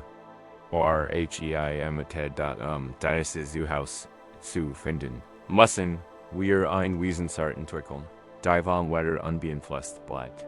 Wir müssen lernen, ein so tief Stabilität zu verkörpern, dass die Wind der Welt uns herum durch uns hindurch und aber uns hinweg können, ohne uns zu entwurzeln. Wir müssen lernen, Zumberg zu werden, da jeo ist ein großen Bergverohr, nicht irgendeinen Berg, sondern den majestischen Gipfel wie ihrem geistigen Auge. Sein Fu ist tief im Urgestein verwurzelt, fest und unbeweglich. Sein Gipfel ragt ho in den Himmel, en berührt die Wolken. Betrachten Sie diesen Berg nun im Jahreswechsel. Dann sehen, in der vollen Pracht des Sommers, ist von einer üppigen grünen Deck bedeckt. Wildblumen blühen in seinen Hainen. Tiersien im Schutz seiner Wälder ihr Jungen auf. Die Sonne tauchten von morgens bis abends in Kolbens. Wohlwolds Licht, Menschen zeigen offen und sprechen von seiner Schönheit. Der Berg steht einfach da. Ist nicht arrogant. In seiner Schönheit. Klammert sich nicht in die Wurm der Sonne. Es ist einfach. Der Herbst kommt. Und der Wind beginnt zu wehen und bringt ein neue Kalte mit sich. Der Grünmantel der Berges verwandelt sich in einen feurigen Wandteppich aus Purpur, Orange und Gold. Es ist ein andere Art von Schönheit, ein Temperabender. Ergreifender Abschied von der Wurm. Der Berg erstrahlt in Pracht. Da klammert sich nicht in dies vergängliche Pracht. Last so, dass der Wind 10 Blätter Daven fegt. Und sie fallen last, den Boden der Untersuchung drin. Der Berg sitzt einfach nur, dann kommt der Winter. Die Wind werden rau und bitter kalt. Der Himmel ist oft eisengrau. Dick und schwerfällt Schnee und haltet den Berg in ein weises Schweigen. Ist kalt, streng und vermancht trostlos. Die Wurm ist verschwunden. Die Farbe ist verschwunden. Der Berg erträgt eisig kalt. Die Erdrücken last des Schnees. Die langen dunklen Nacht. Ihr beschwert sich nicht. Wehrt sich nicht. Wunsch sich nicht. Is were wieder. Sommer. Treit seine Skimantel. Einfach. MIT tiefer Word. Sitzt einfach da. Und dann kehrt der Frühling. Unweigerlich zurück. Das Eis beginnt zu schmelzen und bildet Sturs, die in seinen Hainen Herbstursen und neue Weitspannen. Die ersten jüdischen Grünentrieb stoßen durch die kalte Erde. Das Licht kehrt zurück, sanft und hoffnungsvoll. Das Leben erwacht aus seinem langen Schlaf. Der Berg empfängt Tauwetter, das neue Leben, den sanften Regen und ein Gefühl des Triumphs. Wurde nicht vom Winter besiegt, also kann im Frühling nicht siegreich sein. Der Berg sitzt einfach da, der Berg illet Jerusche. Jeden Schirm, jeden Moment a temperabender Schönheit und jede der Religion Trostlosigkeit. Ist nicht vom Wetter getrennt. Aber ist nie definiert durch das Wetter. Is wird nicht zum Schneesturm. Is wird nicht zum Sonnenschein. Is ist die jultig unerschütterlich Präsenz. Die Wetter ermöglicht. Das ist die Qualität Wonnepeck hatter Gleichmut. Gleichmut ist neben gut. Mitgefühl und mitfühlender Freude, einer der wir erhabenen Herzenzustand. Und wird beleidigt missverstanden. Gleichmut ist nicht Gleichgültigkeit. Ist keine kalte Distanz oder die Weigerungsfühlen.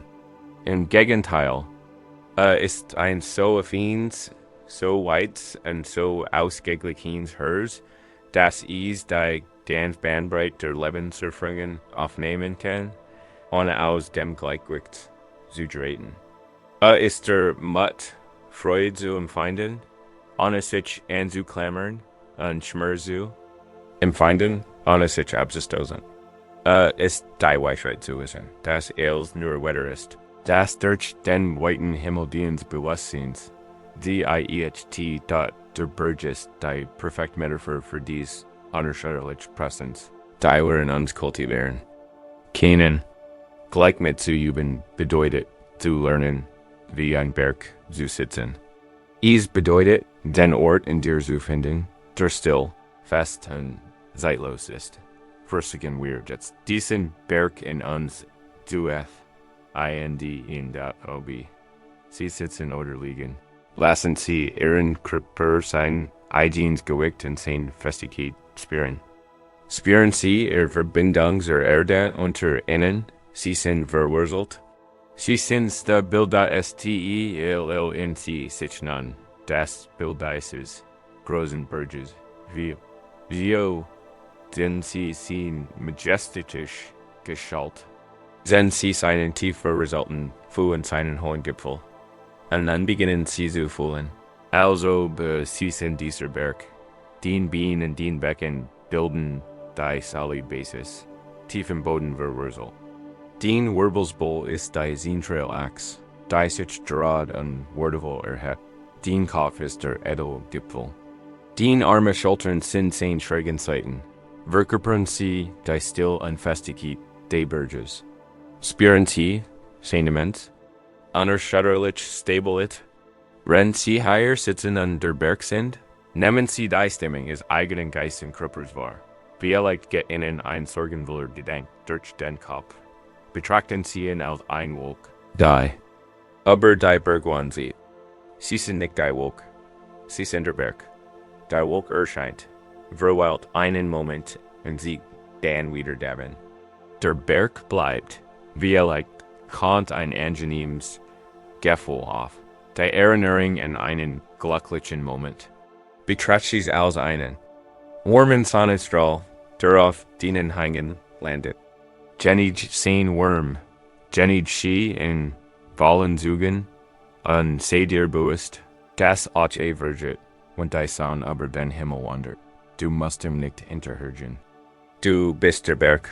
Ein Gefühl körperlichen Schmerzes oder Unbehagens kann auftreten. Einsehen im Rücken, Einverspannung im Nacken. Betracht dies als einen scharfen, kalten Wind, der über einen Felsvorsprung wet. Spür sein Wirken. Lädt dich nicht dagegen an. Kämpfe nicht dagegen an. Du bist großzügig, auch diesem. Widerstand jolten.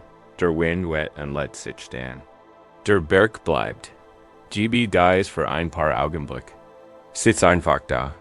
Sei der Berg. Lass das ständig wechselt Wetter deiner Gedanken, Gefühl und Empfindungen kommen und gehen. Den einzig Aufgabe ist es, verwurzelt, still und präsent zu bleiben. Du bist der Berg. Du bist die Zuflucht. Du bist der Frieden, der vom vorbeisehenden Sturm nicht gestört wird. Die Kultivierung dieser bürgerlichen Stabilität ist ein großes Geschenk. Sie gibt an einen Nullpunkt in einer Welt des Chaos. Darf ich bei jedem Metigen Werkzeug bird dies Atscheier. Subtle Gefahr. Wir kennen uns so sehr auf die Praxis, auf die Technik, auf das Umleitung, wenn wir uns auf den Berg konzentrieren. Majesten wir, wozu die Übung dient. Wir können vom Werkzeug selbst besessen werden und dabei den eigentlichen Sinn der Reise verfehlen.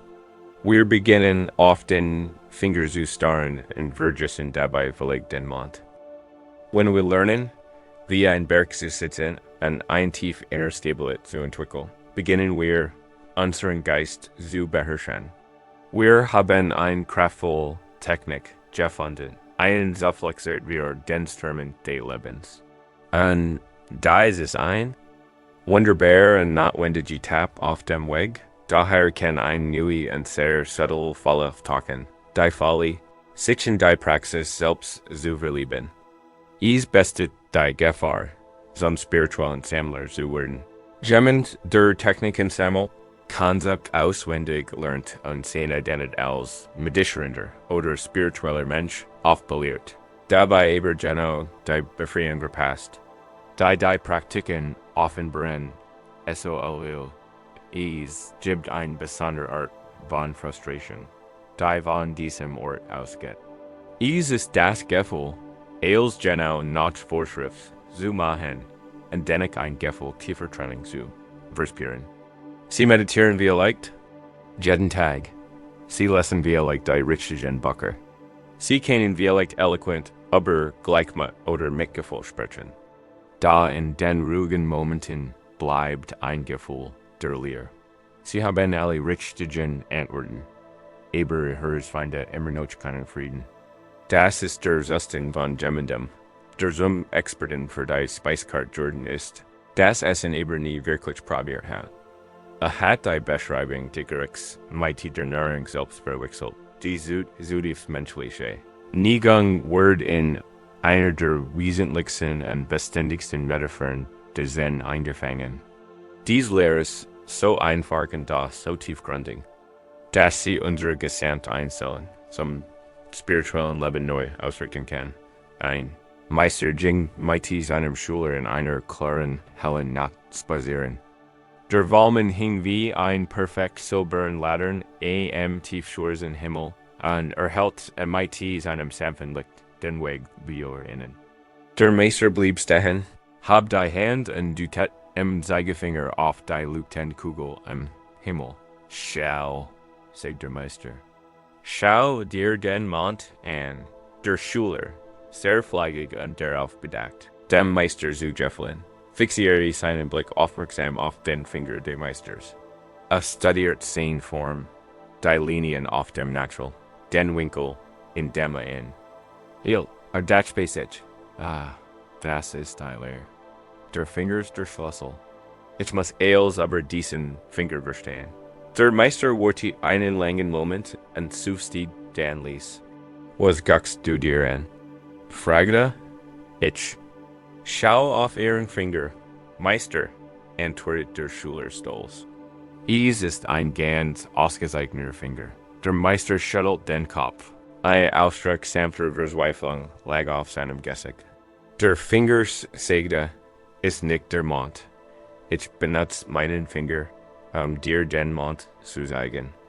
Wenn du nur auf den Finger schaust, wirst du nie die Schönheit des Monds erkennen. Dies Geschichte ist ein zeitlos Warnung, wie einem fundamentalen Fehler, die Kar im Gebiet zu verwechseln. Die Wort, die Lehren, die Ritual, die Techniken, das Skript selbst, sie alle sind nur Finger, die auf den Mond zeigen. Sie sind nicht der Mond selbst. Sie sind Werkzeuge, Hinweis, Einladungen. Ihr einziger Zweck ist unsere Aufmerksamkeit auf etwas zu lenken, das jenseits von Worten und Konzepten liegt. Der Mond ist die direkt, unvermittelt Erfahrung der Realität. Ist das Gefühl von Frieden im eigenen Herzen. Ist das still, wie Bewusstsein, in dem die Gedanken entstehen. Ist der direkt Einblick in die vernetzte, vergängliche, naturelle BENS.WIR sind so sehr damit beschäftigt, unsere Finger zu sammeln und zu polieren. Wie elect werden wir zu buddhistischen Fingersammlern, zu christlichen Fingersammlern, zu Achtsamkeitsfrankos. Wir streiten mit die andere Finger betrachten und beharren darauf, dass nur unser Finger den richtigen Weg ist. Wir schauen unseren Finger mit schönen philosophischen Konzepten und sind sehr stolz darauf. Da die Ganzheit. Starren wir auf den Finger und der Mond in all seiner Stillen. Leuchtenden Pracht bleibt angewiesen, unerlädt, direkt über unseren Köpfen. Das ist die Gefahr des sogenannten spirituellen Materialismus. Dies ist die Tendenz des Egos, den Weg zur Befreiung in ein weiteres Anfangsprojekt zu verwandeln. Statt Reichtum oder Status anzufangen, sammeln wir spirituelles Wissen. Besondere Erfahrungen oder ein rechtschaffen Identität. Wir nutzen die Lehren nicht, das Ego abzubauen, sondern ein differenzierter spirituelle Version davon aufzubauen. Das Ergebnis ist immer ein subtiles Gefühl der Betrügerie. Das Gefühl, eine Rolle zu spielen. Anstatt eine authentische Wahrheit zu leben, die Lehre der Finger und der Mond ist einlade. Ehrlich in uns selbst hinzurschauen. Was tust du? Higher wirklich.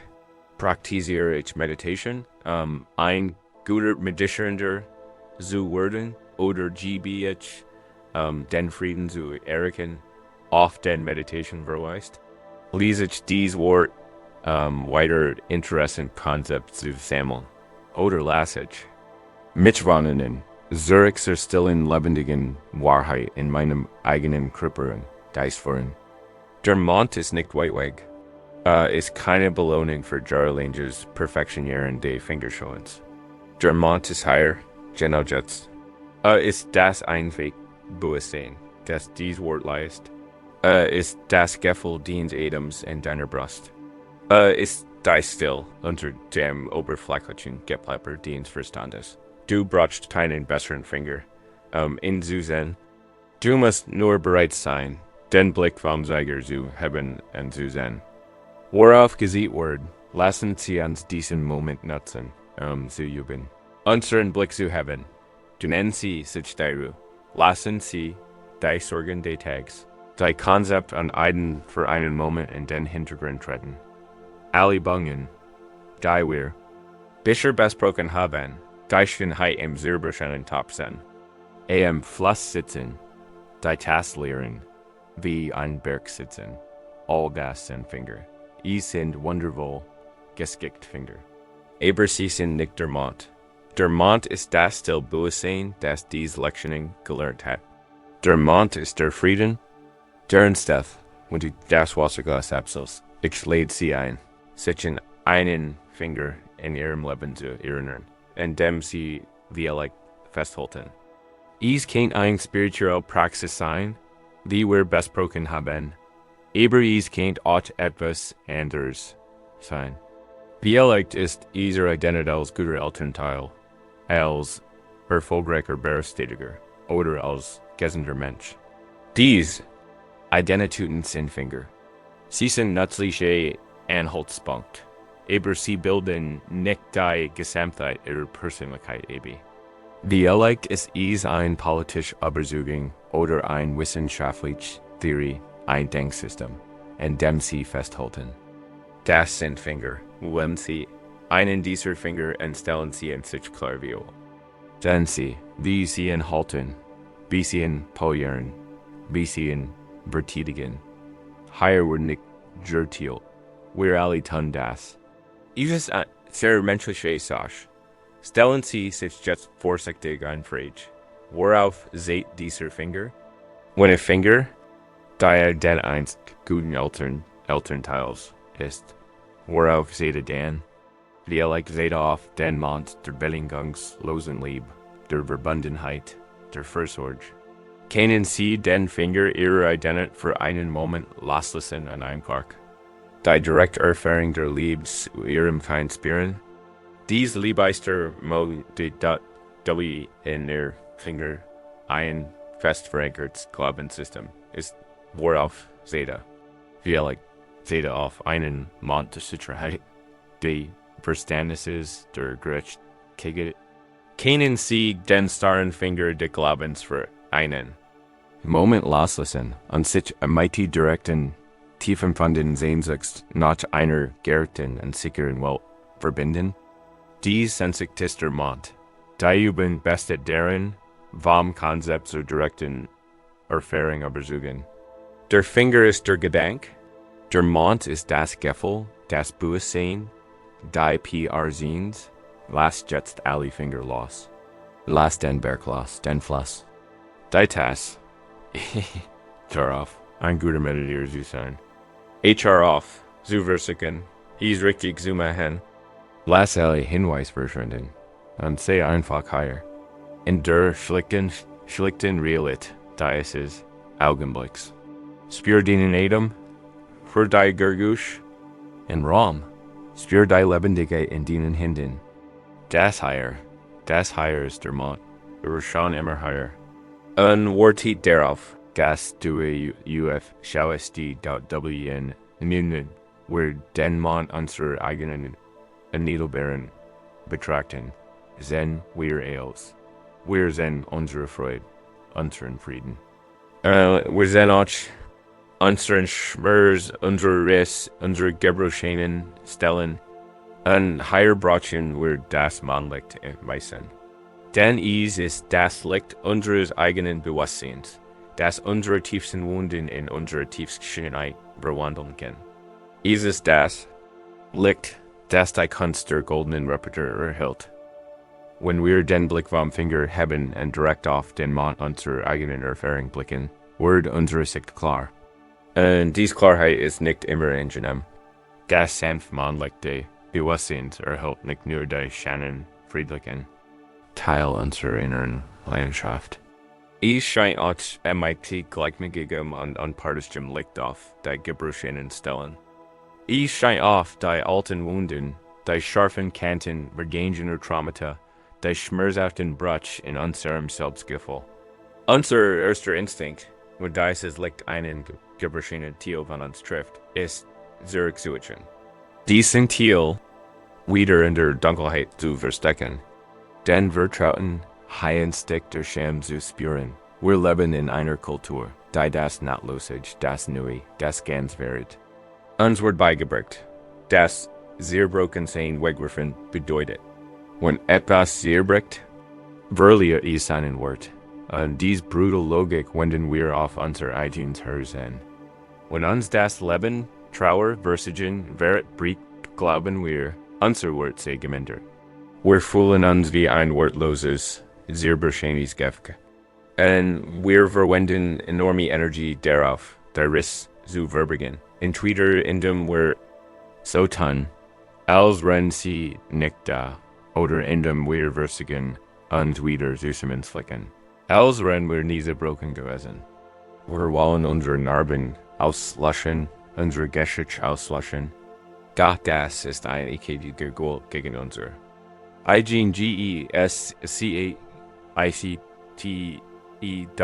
Weg des Erwachens bietet ein radikal anderes Sichtweise. Lehrt, dass unsere gebrochenen Stellen keine Quelle der Scham sind, sondern ein Potenzial Quelle unserer Großzügigkeit und Stärke. Sie sind die Spuren eines gelehrten Lebens, der Beweis unseres Überlebens. Und MIT der Richtigen, zodat keinen dies Brutsch zum wertvollsten und schönsten Teil unserer Persönlichkeit werden. Dies Geheimsude ist das Gold des lebenden Bewusstseins. Dies ist das Herzstück der japanischen Kunst und Philosophie, die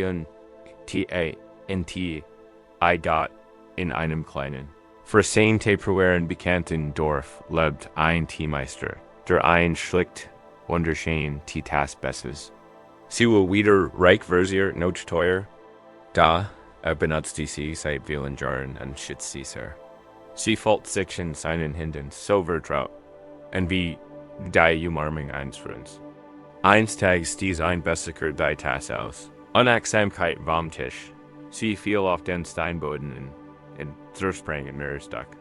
Der Bessiger wurde beschämt und entschuldigte sich vielmals. Aber so etwas Unersetzliches zerstört zu haben.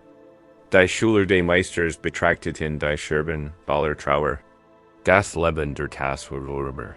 Doch der Meister siegt wieder no Verzweiflung. Nicht einfach nieder und smelt die zerbrochenen Stück. Empty sanfer, sorgfältiger. Verstein, warf sie nicht weg, sondern brach sie in sein Werkstatt. Dort begann mit dem langsamen, geduldigen Repertoireprozess.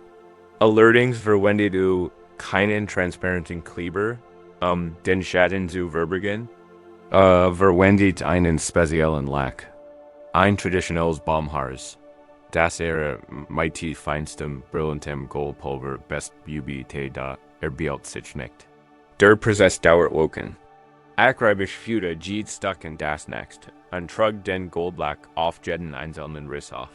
Wer sich nicht, die Tasse aussehen zu lassen, als wäre sie nie zerbrochen. Tat das Gegenteil. Wordet den Bruch. Ich hab die Brooklyn herver und verwandelt sie in ein wunderschönes, goldens Netz dort als fertig war, die Tasse wieder ganz. Aber sie hat sich verwandelt. Es war dieselbe Tasse, und doch war sie völlig neu. Die gesagten Linien Traumas waren nun ihr aufgelegtes Merkmal. Das Licht spiegelt sich in den Golderen, und die Tasse war wohl schöner, kostbarer und einzigartiger als die Zuber. Sie enthielt nicht mehr nur Tee. Sie trug ein Geschichte in sich. Sie trug die Geschichte ihres eigenen Zerbrechens und ihrer liebevollen Schannenrepertoire in sich. Sie war nicht schön, aber sie zerbrochen war. Sie war Schweils war. Kaputt, das ist die Kunstkintsugi, der golden Repertoire. Und sie ist die perfekte Metaphor für die Heilung des menschlichen Herzens. Jeder von uns ist dies Titas. Das Leben wird irgendwann fallen lassen. Wir werden zerbrechen. Die. Freges nicht ob, sondern wann. Wir werden Verlust, Hirschmers und Versagen erleben.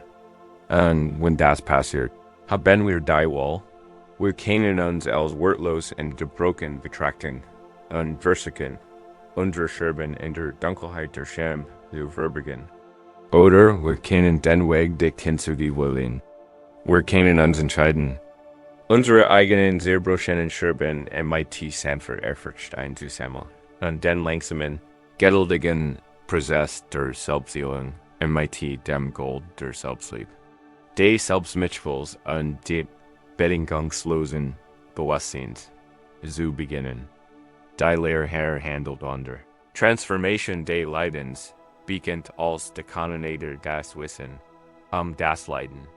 Dieses das Verstehens, das unsere tiefsten Wunden. Wenn wir in die Achtsamkeit und Mitgefühl begegnen, keine Sackgassen sein müssen.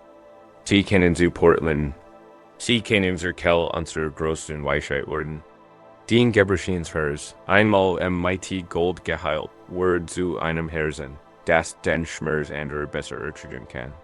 Den erfahrene Versagens, einmal MIT Selbstmitgefühl geheilt, match dich zu einem demitieren und verstandesvollen Menschen. Den Narben werden zu deinem Zeugnis der Empathie. Du bist kein geschädigter Mensch. Du bist ein Künstlermeister, ein lebendiges Kunstwerk, das die Lufthansa seiner eigenen Heilung trägt. Das Gold ist der Schlüssel.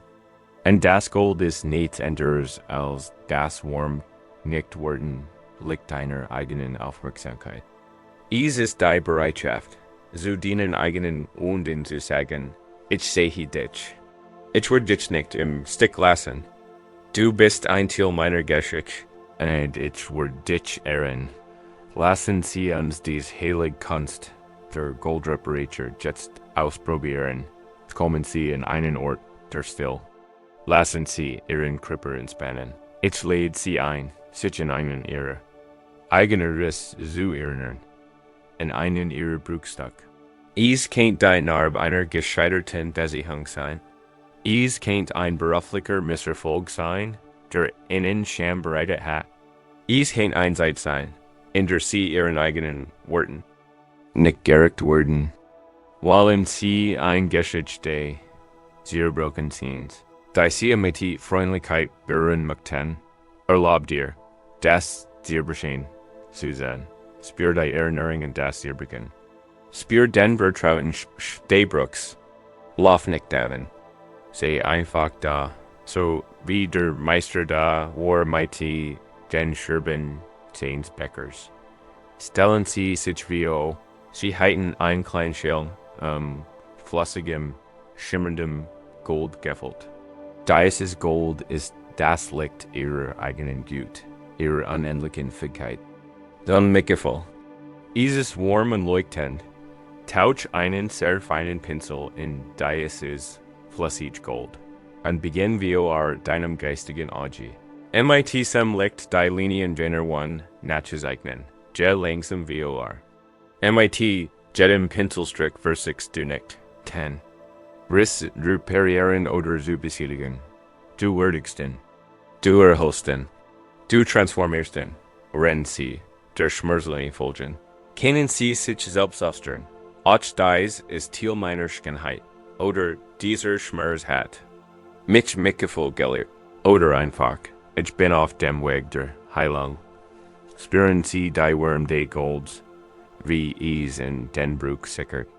Spüren Sie, wie es den Bruch nicht MIT einem verborgenen Klebstoff der Verlöhnung versiegelt, sondern MIT einer sichtbaren, wunderschönen Naht der Akzeptanz.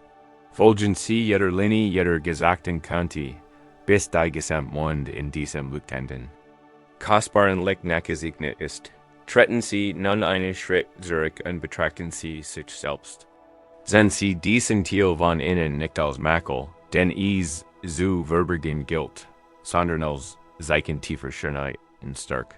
Das Licht spiegelt sich in den goldenen Naten. Ein Beweis Ihrer Widerstand, Fähig, Ihres Muts und Ihrer Fähigkeit. Zu heilen, Sie sind nicht gebrochen. Sie wurden schöner, vollständiger und strahlender Sie selbst. Dies ist eine Übung tiefer Selbstliebe. Dieses die Entscheidung, die eigen Geschichte nicht als Belastung zu sehen, sondern als integralen Bestandteil. Die Meisterwerks, das man selbst ist. Die Kraft, die wir aus dieser goldenen Repertoire gewinnen, ist nicht starr und spröd. Sie ist flexibel, widerstandsfähig und lebendig. Es ist nicht die Kraft, der Mechaniker, die unnachgiebig steht, bis sie bricht, sondern die bescheidenen Bambus, der sich im Wind biegen weiß. Die Kunst der Kintsugi lehrt uns, dass es Tiefkraft birgt, unsere Wunden entzerkennen und zu heilen. Unsere Narben schwachen uns nicht. Sie machen uns widerstandsfähiger. Unsere Geschichte fügt sich in ein schieres und komplexes Ganzes.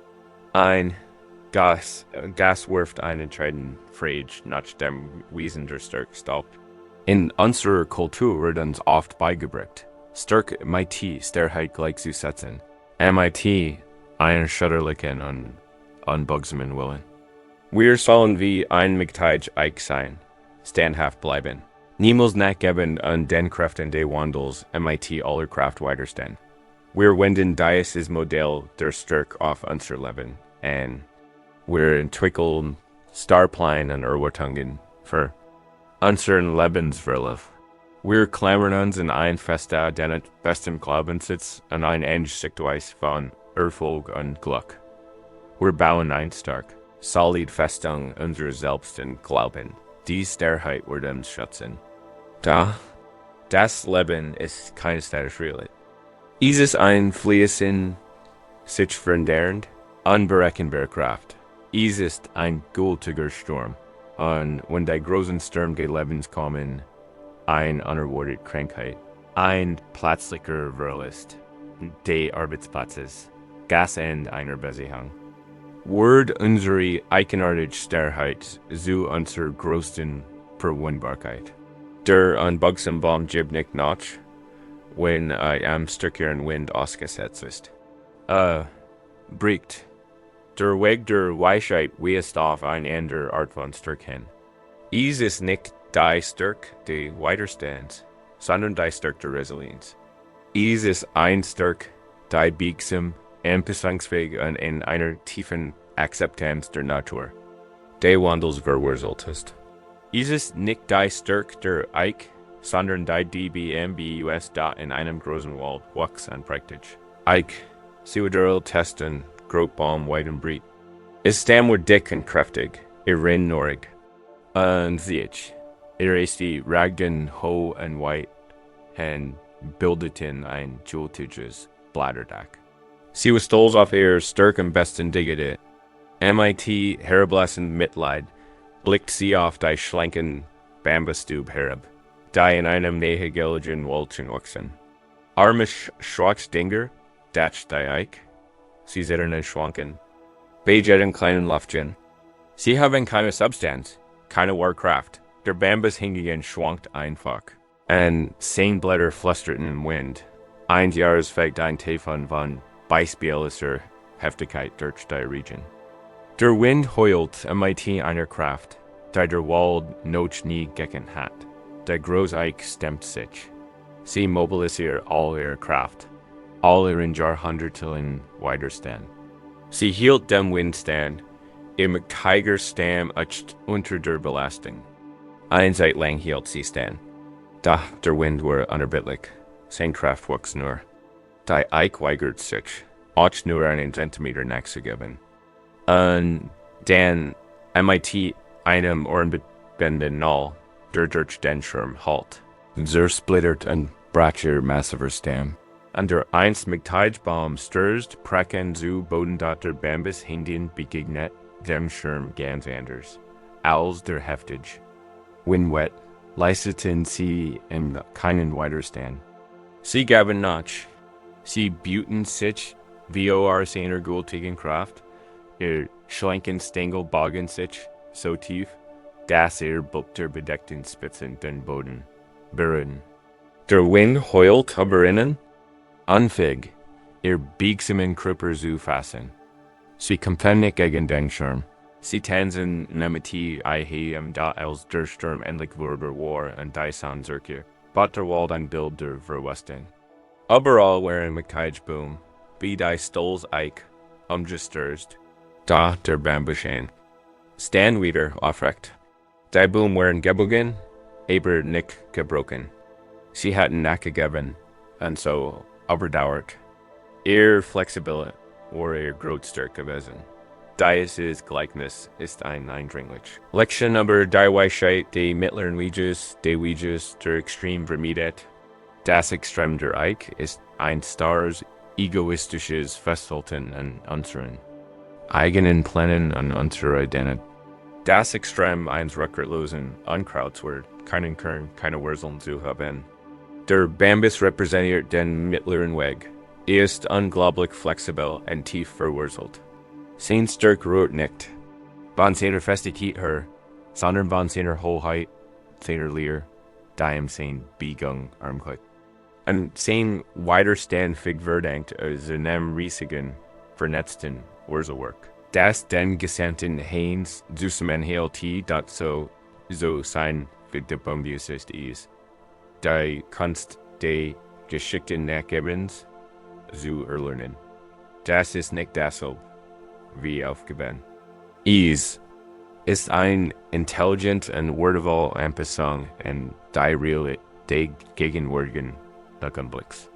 Wir haben vielleicht einen Plan für unseren Tag. Aber wenn das Leben uns wie unerwartet Hindernis stellt, können wir uns innen anpassen. Anstatt frustriert zu sein. Wir haben vielleicht eine starke Meinung, aber können wir in einem Gespräch flexibel genug sein, die Perspektive der anderen wirklich zu sehen. Wir haben vielleicht ein klares Bild davon, wo wir sind, aber wenn das Leben uns offert. Zu wachsen und zu verändern, können wir dieser Identität erlauben, sich zu beugen und weiterzuentwickeln. Diese Flexibilität ist keine moralisch Schwach. Sie ist ein Zeichen tiefer innerer Sicherheit. Es ist der unsicher Mensch, der starr sein muss und seinen Überzeugungen und Meinungen festhalten muss, weil sein Selbstwertgefühl so sehr brechlich ist. Wer hingegen wirklich in seinem eigenen Wesen verwurzelt ist, wie der Bambus in der Erde, kann sich Flexibilität leisten. Kann sich beugen, ohne Angst vor dem Brechen zu haben, weil er weiß, dass immer wieder in sein Mitdrückiger üben wir. Dies bambusige Widerstand fegen unserem eigenen Wesen zu spüren. Lassen Sie Ihren Körper zur Ruhe kommen. Beginnen Sie damit, Ihren Körper auf verspannte Bereich abzusichern. Wo sind Sie gerade wie ein Eich? Atmen Sie auf ein. Verkrampfen Ihres Kiefers. Ein Anspannen Ihrer Schultern oder ein Anspannen Ihres Bauches. Dies sind körperliche Manifestationen, mentalen und emotionalen Widerstands. Nehmen Sie einfach mit Achtsamkeit WAHR.LE siehst nun den schlanken, grünen Bambus Vio. Sind Sie, wie sanft im Wind schwankt. Spüren Sie sein leicht und mutige Bewegung? Wollen Sie einen Bereich in Ihrem Körper, der verspannt ist? Wie leicht sind Ihre Schultern? Und beim Einatmen spüren Sie die Spannung, so wie sie ist. Beim Ausatmen lädt ich Sie ein, die Qualität des Bambus in diesen Bereich zu bringen. Stellen Sie sich vor, wie die verspannten Muskeln sich entspannen. Geschmeidig und flexibel werden. Stellen Sie sich vor, wie Sie Ihren Widerstand aufgeben. Mit jedem Ausatmen werden Sie etwas weicher und nachgiebiger. Sei wie Bambus. Können Sie sich selbst auflösen. Lassen Sie uns dies nun auf den Geist ausweiten. Denken Sie in einen Bereich, in dem Sie starr wären. Wie eine feste Erwartung, wie sich Gemmen verhalten soll. Oder ein starres Ziel, das Sie über sich selbst haben. Sehen Sie dies Starrheit deutlich. Spüren Sie Ihr Spread unergiebige Qualität. Und nun lass die Qualität des Bambus in diesen Gedanken einfliegen. Kannst du die Erwartungen etwas abmildern? Kannst du die Möglichkeit zulassen, dass es ein anderes Sichtweise gibt? Kannst du die Perspektive ein wenig verändern? Es geht nicht darum, Dien Wort aufzugeben. Ich get darum, die stuck egoistisch Währungen und sie herem zulisten. Ich get darum, Raum für Amit, für Beberstungen und für das Leben zu schaffen. Wie is wirklich ist, te dadet mi noch ein paar Mal tief durch und spür mit jedem Atemzug.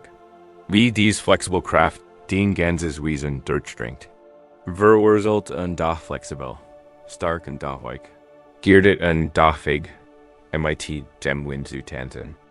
Dies widerstand figurenblickt uns, die Sturm des Lebens nicht nur zu überstehen, sondern auch aus und zu lernen und zu wachsen. Wenn wir uns so beugen können, versuchen wir weniger in der Reibung. Wir hören auf, unseren Geist durch unseren ständigen Widerstand aufzuholen. Dies Flexibilität schafft die Voraussetzungen für ein natürlich Still. Ein Still, dies dem trüben Wasser unserer Verwirrung ermöglicht, sich endlich zu beruhigen und die klar widerspiegeln. Der Wahrheit freizugeben, die Widerstand vergeben bis zu kultivieren bedeuten, sich mit dem Fluss des Lebens zu bewegen, und statt ständig dagegen anzukämpfen. Dies und mutig nachgeben, dies loslassen unseres starren Widerstands, bewirkt ein tiefgreifend Veränderung unserer inneren Welt. Wir hören auf, alles aufzuholen.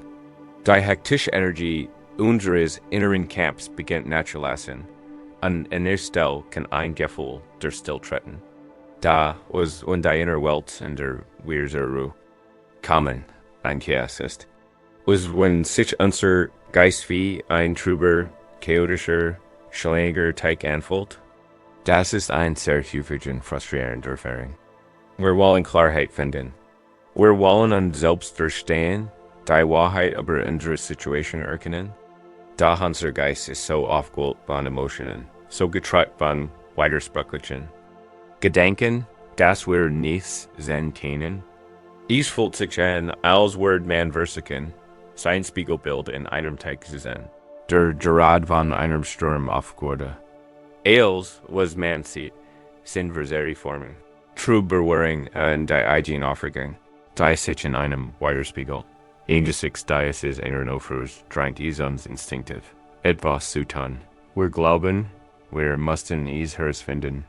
Wir versuchen, Klarheit zu erzwingen. Wir klammern uns in unsere Gedanken, versuchen sie festzuhalten und zu analysieren. Wir geraten mit unseren Gefühlen in Konflikt und versuchen, sie zu unterdrücken. Wir versuchen, den Schlamm unserer Verwirrung mit bloßer Willenskraft abzuschaffen, da wie ein Reisender, der versucht, einen schlemmigen Teig mit Sinn reinigen, macht all dies hektisch aktiviert das Wasser nur noch trüber. Gerade unser Bemühen, Klarheit zu schaffen, wird zur Quelle unserer anhaltenden Verwirrung. Der Kampf selbst ist der Schlamm. Der Weg der Weisheit lehrt einen konstitutiv, aber jurist wirksamen Ansatz. Lehrt das Klarheit. Nicht etwas ist, das wir mir mit Kultur suchen können. Klarheit ist der natürlich Zustand des Geistes, der sich offenbart, wenn wir die Unruhe einfach offern lassen. Wir müssen das Wasser nicht klären. Wir müssen nur offern, es aufzuhören. Ein Mutterreisender wird tagelang unter der Singenden. Sanguender. War ausgetrocknet und senkt sich nur einem Schluck kühlem Wasser. Kam in ein kleines Dorf herin, in dessen Miet einen kleinen Teig sah. Dahin sank der Mann, just wie wieder durchkommen, und sein Hof hatten den Grund des Teigs aufgeholt und das Wasser in einen dicken, braunen, unappetitlichen Schlamm verdelt dort Walt anbettet sein. Eigenes Spiegelbild sein, der Gessiggemeins der dies lange Reis ertragen hat. Nicht Teig ran nieder und start in das Trübwasser, kann nichts sehen. Frustriert tauchte sein Hand ins Wasser, versucht, den Schlamm wegzuschieben und einen freien Raum zu schaffen. Da geht seine Bemühungen. Wirbelt nur noch mehr Sediment auf und macht das Wasser noch trüber. Watten Fustellte Amitin Gunherum, den Schlams Berhigen, da Gaswasser verwandelt sich nur in einen Theodischen. Schlammigen Strudel, Besit and Erschgip, Gabba Schlieglikov, Lee Sitchen's white grass, Teikrand fallen an Ergib sich Jinum Durst an Seiner Verwarren, Arkot Nismertan, also sa I Anfark Nurda, Biobachti, Die Vigel in Den Bumen, Spurt Die Brise off Seiner Hayen Hot, Lausch Dengerguschen de Dorfs, Hurt off Su Kampfen, 8 Gab off, Izu Versiken, Ergub sich der Realitisch Slamigen W. S. E. R. S. Got Sal. Longsun Susten. Desum Susten. De Nixtons. Sonnig Schien sich nichts zu endurn. Das Wasser war noch immer schleimig. Da langsam, fast unmerklich, begann sich etwas zu verändern. Die schwarzen Scheinpartikel, die nicht mehr von seinen hektischen Händen bewegt wurden, begannen. Nach unten zu treiben. Dann setzten sich die kleineren Partikel ab. Das Wasser in der Oberfläche wurde sändig, Braunkonsistenz und wurde langsam durchsichtig. Der Reessenz einfach nur da und Biobachti diesen natürlichen Prozess. Tat nichts, in herbeizofern. Schaff lediglich die Voraussetzung. Davor in der Mustel Ohr. Nach einer Stunde war das Wasser fast völlig klar. Butte sich viel, und dort, auf der stillen Oberfläche des Teigs, sei sein eigenes Spiegelbild, MIT, verbluffender Klarheit. Sah die muddiges Falten seinen Augen, den Staub auf seiner Haut. Überrascht die tiefstill in seinem eigenen Blick. Und dann, als genauer hinsah, sah noch etwas anderes im Wasser gespiegelt. Gen weiten, blauen, friedlichen Himmel. Aber sich.diese einfach geschickt ist ein Perfektkart der meditativen Weeds. Der Reascende sind wir. Das schlammige Wasser ist unser Geist, wenn von den wir hören unser Wunsch, Angst, Teil und Verwirrung aufwärts. Unser verzweifelter Versuch, Einlassung zu erzwingen, ist die Hand, die ins Wasser taucht an, Eils. Nur noch schlimmer macht, den Kampf aufzugeben, sich einfach ins Ufer zu setzen, ist die Praxis von sie binden Nichtiger, den Geist bergen. Dies ist die Praxis der Nichteinmischung. Dies ist die Entscheidung, still zu sein, an einem natürlichen Prozess zu vertrauen. Das ungleiche Absitzen des Schlams geschieht in unserem Geist, wenn wir in dieser Ruhe verweilen. Die schweren Partikel unserer intensivsten Emotionen verlieren Energie und setzen sich ab. Die leichteren Partikel unserer evolutionären Gedanken beginnen sich zu beruhigen. Wir zwingen sie nicht nach unten. Wir lassen sie einfach von selbst zur Ruhe kommen. Und die klare Reflexion, die sich schließlich offenbart, ist Vipassana oder Klarsein, ist es Einsicht. Wenn der Geist ruhig und klar ist, sehen wir in selbst mit neuer Klarheit. Wir erkennen die Wahrheit unserer Situation an und die Version unserer eigenen Aufregung. Und wir sehen auch etwas Tieferes. Wir sehen den Himmel im Wasser gespiegelt, die Welt affin, friedlich Natur der Bewusstseins, selbst. Die schon immer da war, nur vom Schlamm verdeckt. Der Absitzen des schlammigen Wassers ist die Zentrail. Metaphor für diesen gesamten Prozess. Sie erinnert uns daran, dass Erkenntnis nicht das Ergebnis hektischen Denkens ist. Erkenntnis ist eine Frucht, die im Baum eines ruhigen Geistes wächst. Wir können die Frucht nicht riefen lassen, indem wir darin sehen. Wir können den Baum nur pflegen und in zu seiner Zeit riefen lassen. Dies erfordert enorme Geduld und tiefes Vertrauen in den Prozess und in unsere eigene Natur. Lassen Sie uns jetzt üben. Unser eigenes Wasser zur Ruhe kommen zu lassen, nehmen Sie eine bequeme und ruhige Position ein. Sie müssen jetzt nichts tun. Im Grund ist dies ein Üben des Rückenjugments. Lenkt die Aufmerksamkeit auf die innere Welt, auf den Teig, Dienstgeist. Nimm einfach seinen. Aktuellen Zustand wahr. Ist Trub? Ist turbulent? Ist aufgewogen? Talsia. Ist das völlig in Ordnung? Du musst ihn nicht ändern. Den einzig Aufgabe für deinen nächsten Augenblick. Es ist friedlich für Susi, cheesy, in da st, in t, wenn dieser Mut reascend. Sie keep wenn schon lang. Sie sind dies Leid, sich selbst in Ordnung zu bringen und zu verstehen. Geben Sie sich für die nächsten Momente die Erlaubnis, den Kampf gleich aufzugeben. Sie lassen los, spüre, wie du mit jenem Atemzug auf dem weichen Gras des gegenwärtigen Augenblicks. Es gibt keinen Ort, an den du gehen kannst, nichts zu tun und nichts zu lassen. Du bist einfach nur da, Moment, wenn du in dieser still sitzt, wirst du den Schlamm bemerken, die Gedanken, die Gefühl, die Unruhe. Betracht sie nicht als deinen Feind, sondern einfach als Sediment, das gerade im Wasser schwimmt. Das ist alles. Barrow sie nicht, analysier sie nicht, versig nicht. Sie WGZ ben die INE still ist das. Erlist. Das erlauben. Den Geduld ist die Übung. Vertraut darauf, dass es die Natur des Schlamms ist, sich zu setzen, und das Wasser nicht aufgeholt wird. Vertraut darauf, dass es die Natur des Geistes ist, klar zu werden. Wenn du den hektisch geistig aktive EIN stellst, die .einfach sitzen, ATMen, ausruhen. Wie erlebst du in diesen wenigen Augenblicken keine vollkommene Klarheit? Und das ist auch nicht das Ziel. Ziel ist es, das Gefühl zu erleben, den Kampf zu beenden. Ziel ist es, die Tiefweisheit der Nichteinmischung zu entdecken.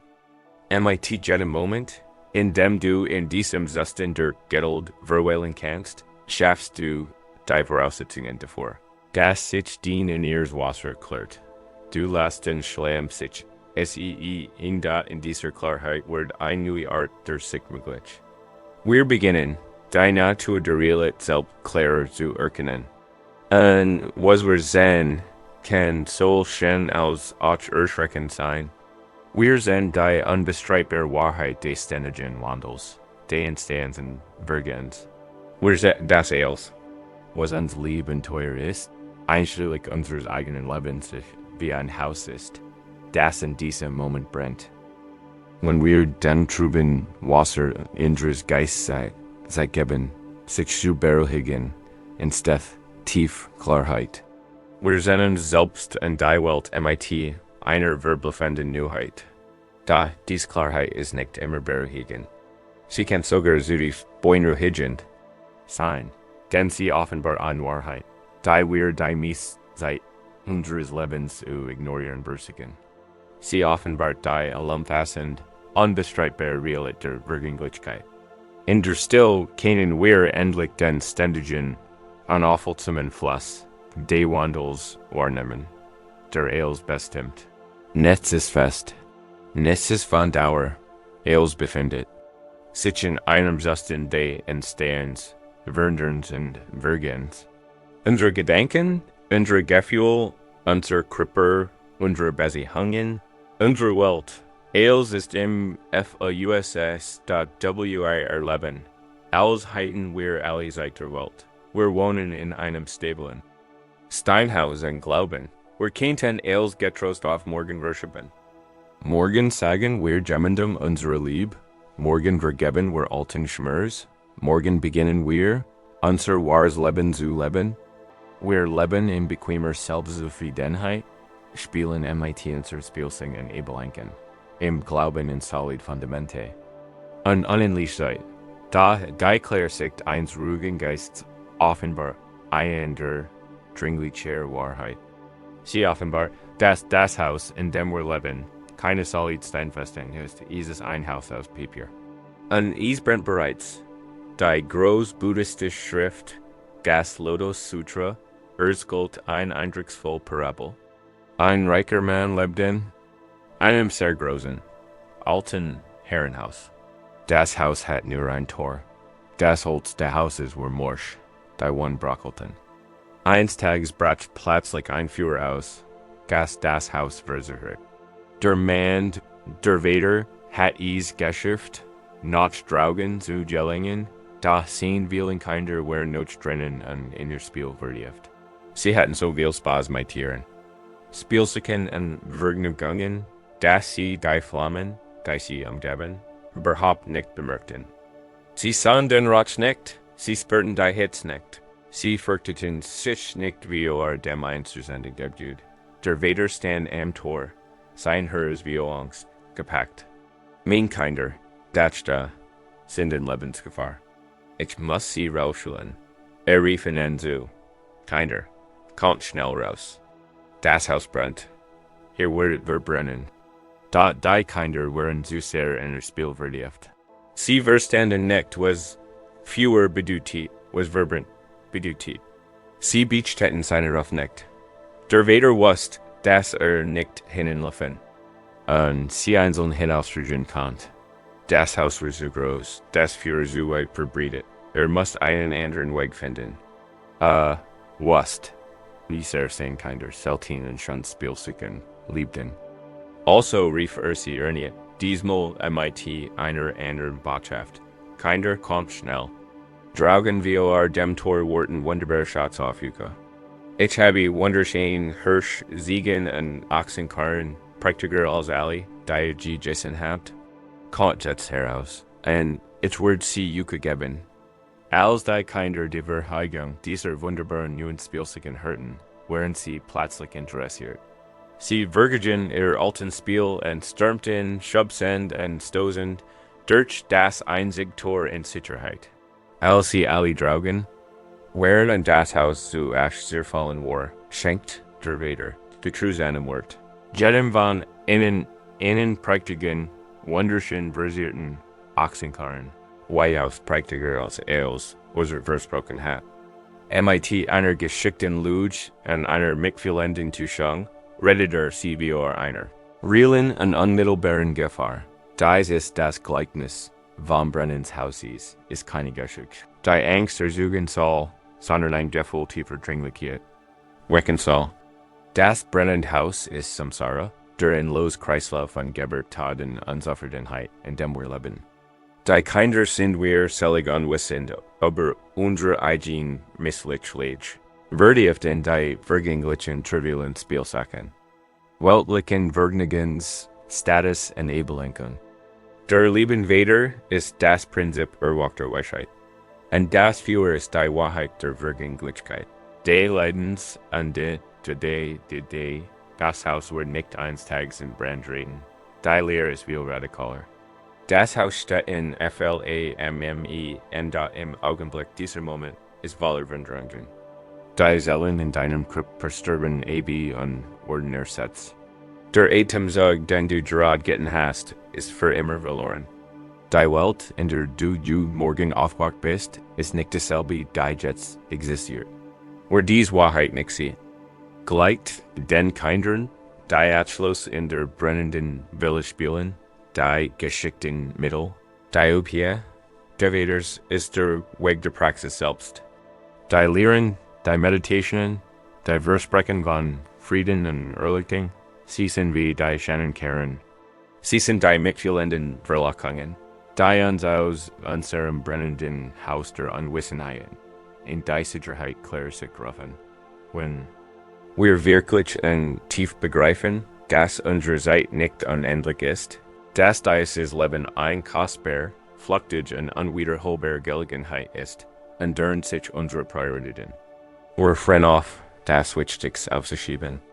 Die Dringlichkeit, die wir verspüren, ist nicht von Panik geprägt, sondern von tiefer Dankbarkeit. Dieses die Erkenntnis, dass dieser Moment alles ist, was wir haben. Dieser Atemzug ist der einzige Atemzug. Das ist unsere einzige Chance. Freundlich. Zu watchen und zu lieben, zu vergeben. Das Führer der Vergänglichkeit, When wir es klar erkennen, verbrennt uns nicht. Es reinigt. Es verbrennt alles unwesentlich, und lass nur das übrig, was wirklich Ziets, lassen sie uns jetzt aber. Dies dringe kiet nachdenken, voll dich in deinem Körper. Spür das Leben innen, das Sanftpacken deines Herzens, den sanften Rhythmus deines Atems. Dies Lebendige ist ein vorübergehendes Geschenk. Ich lädt sie ein. Sich das Bild des brennenden Hauses wie Augen zu führen. Sehen sie sich selbst darin. Das dat Angst möchte ich, dass sie die Wurm des Führers spüren. Fühlen sie ist nicht als Bedrohung, sondern als Erinnerung in der Kostbarkeit dieses Augenblicks. Spüren sie, wie sein Licht das erhält, was ihnen wirklich wichtig ist. Rennen sie in diesem Zentrum, warmen für der Vergänglichkeit sitzen, stellen sie sich ein für ich. Sie lassen sich nicht MIT dient werden, sondern müssen herzen. Gefällt werden, angesichts der Tatsache, dass dieses Haus brennt, was möchten sie in diesem einen kostbaren Moment ihres Lebens am liebsten tun? Angesichts der knappen Zeit, stellt sich die Frage, wann müssen sie ihr Lieb zeigen? Welch Verben müssen sie anbieten, entweder einem anderen oder sich selbst? Welch Kleingestur, Schönheit oder Gut sollen sie beibringen? Welch Wahrheit sind sie endlich bereits zuwirkenden? Lass die Antworten nicht als To-Do-List auftauchen, sondern als ein Gefühl in deinem Herzen. Ein Wurm, ein Schlag, ein Resonanz. Das Führer sagt dir nicht, was du tun sollst. Es fragt dich lediglich, was du nicht länger unerledigt lassen wirst. Es ruft dich heraus aus den trivialen Spielen und hinein in deiner Tiefsten. WERTE, die Dringlichkeit des brennenden Hauses gibt unserem Leben Sinn und Richtung. Und wenn wir gerät durch den mitfühlenden Ruf aus dem Tor treten, betreten wir eine neue Welt. Wir verlassen die Welt, die ich gegen die Welt, und betreten ein Realität. In der solch Unterscheidungen zu verschwimmen beginnen. Wir sind aufgerufen, die Wahrheit des Selbst zu erforschen, das wir so verzweifelt zu retten versuchten. Wir sind aufgerufen, auf das Geräusch einer Hand zu lauschen. Wenn wir aus dem brennenden Haus unserer Selbstzufriedenheit heraustreten, öffnet sich uns ein weiter, stiller Himmel. Die Dringlichkeit der Vergänglichkeit hat uns aus unserem Traumbaum getrennt sein. Unsere Besessenheit von den kleinen Spielzeugen Dios erweckt. In diesem neuen, weiten Bewusstsein beginnt ein tiefer Frieden an die Oberfläche zu kommen.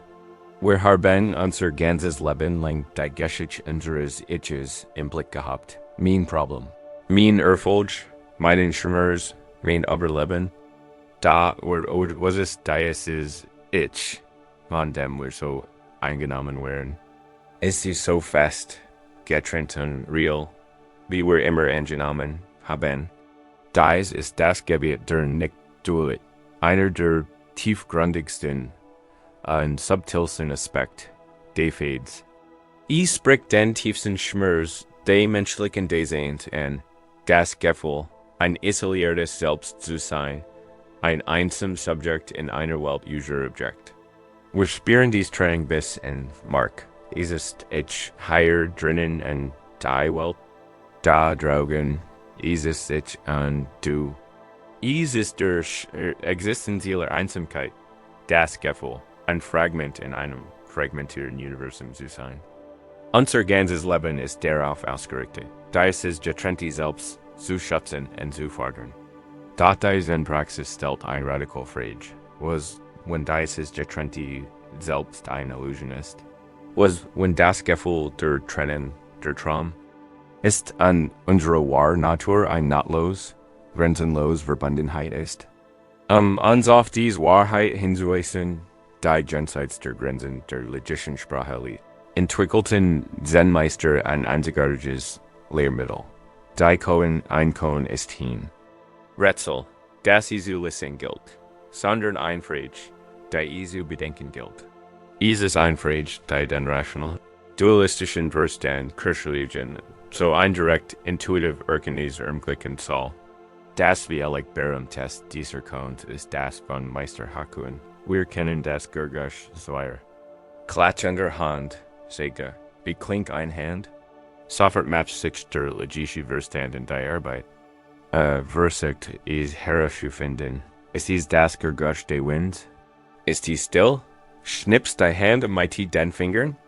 Bolt sie ein Faust?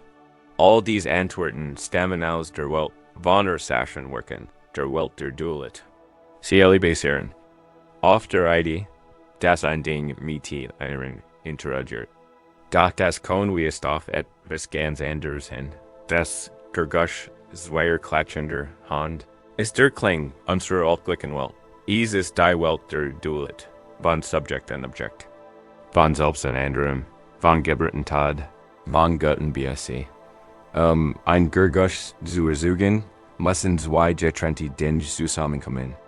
Unsere konzeptionelle Realität basiert auf diesem Händeklatschen. Der Klang einer Hand wie es auf die Realität hin.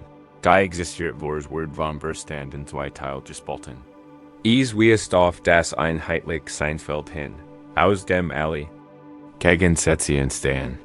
Is es der Klang der Realität, bever wir sie benennen, bever wir sie in nicht ich teilen? Is es der Klang reiner Prozess. Is kann vom denkenden Verstand nicht erschlossen werden. Denn der denkende Verstand ist der Mechanismus, der die beiden Hand überhaupt erst erschafft. Das kann nur verwirklicht werden, wenn der denkende Verstand aufgeht, wenn a still word, und wir in die direkt, nicht konzeptuelle Erfahrung des Seins, selbst fallen dort zuzuhören.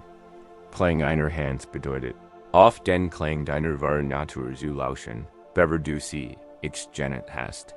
Is bedeutet, auf den Klang, de Universum zu lauschen, an einen davon getrennten Zuhörer. Dies ist kein esoterischer, mystischer Zustand, der manchen auf Bürgervollen vorbehalten ist. Is ist die intimst, unmittelbarst und einfachst Realität. Sie ist immer da. Wir aber sehen sie nur, weil wir so sehr damit beschäftigt sind, dem lauten Klatschen unserer eigenen Gedanken zu ist ein direktes Gegenmittel gegen den Schmerz der Einsamkeit. Einsamkeit entsteht aus dem Glauben, man sei ein Einzelhand, die im Netz herumfuchtelt und nach einer anderen Hand zum Klatschen sagt. Die Erkenntnis der Nicht-Dualität ist die Entdeckung, dass man nicht nur ein Hand ist. Man ist die gesamt unteilbare Realität, in der die Erscheinung von Hinden entsteht. Man ist keine Museum. Man ist der Ozean, der sich vor Bergehand als well ausdrückt. Das Gefühl der Verbundenheit ist nicht etwas, das man erkennen kann. Es ist ein Tatsache, die man erkennen muss. Lassen Sie uns nun mit dieser anglitschen. Frage beschäftigt sein, nicht eine Antwort zu finden, sondern die Frage auf uns wirken zu lassen. Lass den Kripper still werden. Lass alle Techniken und Konzepte, die wir bisher erforscht haben, los. Lass sie von dir fallen da die Enki in sie in das Kon. Wie klingt ein Hand? Versuchen sie nicht, die Frage zu beantworten. Behalten sie die Frage einfach im Bewusstsein. Lassen sie wie einen glatten Stein in ihrer Hand liegen. Spüren sie ihre Form, ihre Beschriftenheit? Wenn sie sich mit der Frage beschäftigen, achten sie darauf, was ihr Verstand hat. Beobachten sie, wie ihr Verstand mit seinen klugen Antworten darkommt. Es ist das. Betrachten Sie diese Antworten als das Gurgush Zweier klatschender Hand. Nehmen Sie zur Kenntnis und lassen Sie los. Kehren Sie behutsam zur Frage selbst zurück. Wie klingt ein Hand? Lass die Frage tiefer sinken als den Verstand. Lass sie in den Herz, den im Bauch, den Nacken sinken. Lass sie zu einer Schwingung in deinem Wesen werden, lass die Frage, die Grenzen, den wahrgenommen selbst auflösen. Was hurt dies Frage? Wo ended dien Kripper and wo begint I luft im Raum? Der Klang die Raums Geschiet. Das Geffel de Egems Geschiet. Das Bewusstsein für dies Dinge Geschiet. Gib dies ein separates du inmitten all Dasen. Das Geschehen bewirkt? Oder ist els nur ein einziges, nahtloses, sich entfaltendes Ereignis? Zu, nicht ermitteln Ohren, sondern ermitteln deinen ganzen Wesen. Lausch dem Klang, der kein Gegenteil hat. Dem Klang, der immer präsent ist. Dem Klang der Leben selbst, der durch dich lebt. Streng dich nicht in. Streng dich nicht in. Ruh dich einfach. Im Mysterium der Frage aus, lass sie deinen Geist beruhigen. Lass sie dich öffnen. Is get nicht darum, das kon zu listen. Is get darum, das kon dich lautest. Lass is die Illusion deiner Getrenntheit auflösen. Damit du in die grenzenlos, friedlich realit diens eigenen. Vernetzten Seins fallen gehen NSD dot in dieser grenzenlosen realit. Gibt is niemanden. Der wirklich verloren ist. Is gibt niemanden, der wirklich im Exil ist. Das Gefühl, fern von zu Haus zu sein, ist Teil der Illusion der beiden Hand, wenn wir unsere wahre Natur erkennen. Verstehen wir, dass wir unsere Heimat nie verlassen haben. Beter geht is nicht darum, ein Fernsufer zu finden. Is geht einfach darum, zu erkennen, wo wir immer wären. Is ist die Reise der verlorenen Selbst, endlich nach Haus zurückzukehren. Wenn wir unserem mighty dem großen Kohn beschäftigen, beginnt die Illusion unserer eigenen Getrenntheit zu brickeln. Die starren Grenzen, die wir unser Ich-Gefühl gesungen haben, beginnen sich durchlässiger und transparenter anzufühlen. Das kann ein befreiende Erfahrung sein, ein Vorgeschmack auf den grenzenlosen Ozean unserer wahren Natur. Da selbst, wenn wir diese Tiefwahrheit berühren, tauchen oft alte Denkgewohnheiten wieder auf. Das Gefühl, ein fehlerhaftes, unwürdiges, abgetrenntes Selbstbewusstsein kann ermitteltige Kraft zurückkehren. Wir mögen einen flüchtigen Blick auf unsere Verbundenheit erhaschen, fallen aber schnell wieder in die Schmerzhaftigkeit unseres eigenen Exils zurück. Dies ist die Geschichte des Gefühls. So weit von der Neid abgewichen zu sein. Ist es zu tief sitzen Glaub, so viel Fehler gemacht zu haben, so beschädigt, so unrein zu sein. Jemals wirklich Frieden oder Liebe zu verdienen? Wir fühlen uns, als wenn wir aus unserer eigenen Dutrabent. Wir blicken zurück auf unsere Vergangenheit, auf unsere Dummheit, unser Gier, unseren Zorn und Glauben, unser Erb, eins friedvollen Herzens, verspielt zu haben. Wir leben in geistiger Armut, übersut, so weit den falschen Weg gegen zu sein, dass wir nie wieder nach Haus finden. Wir fühlen uns wie ein Verlorenskind, beschämt und unwürdig, auch nur daran zu denken. In die Heimat zurückzukehren, da wir so achtlos verlassen haben, da ist es Gefühl. Im spirituellen Exil zu sein, ist eine der schmerzhaften Formen menschlichen Leidens. Es ist ein tief, inneren Fremding. Dort der Weg des Erwachens bietet ein wirksames Gegenmittel. Sagt uns, dass, egal wie weit wir uns geirrt zu haben glauben, egal wie verloren wir uns fühlen, die Tür zu unserer wahren Heimat niemals verschlossen ist. Unseren Gebrochen Gut, unsere Buddha-Natur, können wir wieder verlieren noch zu streng.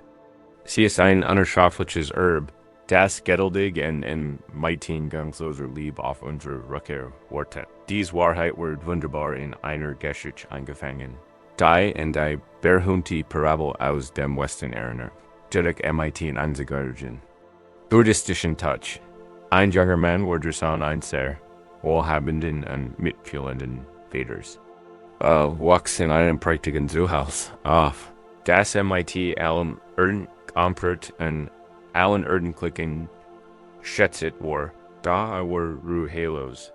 Hat sein bequemes Leben satt und war überzeugt, dass das war Glück Wunders, Draugen. in der Welt zu finden sei. Fan sein eigenes Erbe, langweilig und sendet sich nach dem Nervenkitzel. Seinen eigenes Vermögen zu machen, da also nehme einen Teil seines Erbs und verliere das Haus seines Vaters. Reist in ein fernes Land und lebt eine Zeit lang, ein Leben voller Luxus. Gab sein Geld für flüchtige Vergnügungen aus und umgab sich mit Freunden, die sich über seine Reichtum freuten. Das sein Vermögen war nicht unendlich, und bald war sein Geld weg. Sie frühen verschwanden. Blieb Metellus allein in Wallersham zurück. So überleben war gezwungen, die niedrigsten Arbeiten anzunehmen und litt unter großer Not und Arme. Jahrelang wanderte wurde dann in Mut, sein Feinenkleider zerfetzten. Die Erinnerungen das Haus seines Vaters waren Trost, aber auch unerträglicher Schmerz zugleich. Eines Tages fort in sein Wandering zufgleich zurück in sein Geburtsregion. Von weitem erblickt das praktisch und Wesen seines Vaters. Sein Herz macht einen Sprung, da dann schämt. Sich, wie kann ich nur erkennen? Dachte, ich bin einschand. Mein Vater war sicher zornig. Word mich als Bettler hinauswerfen, also versteckte sich und beobachtete das große Haus aus der Ferne.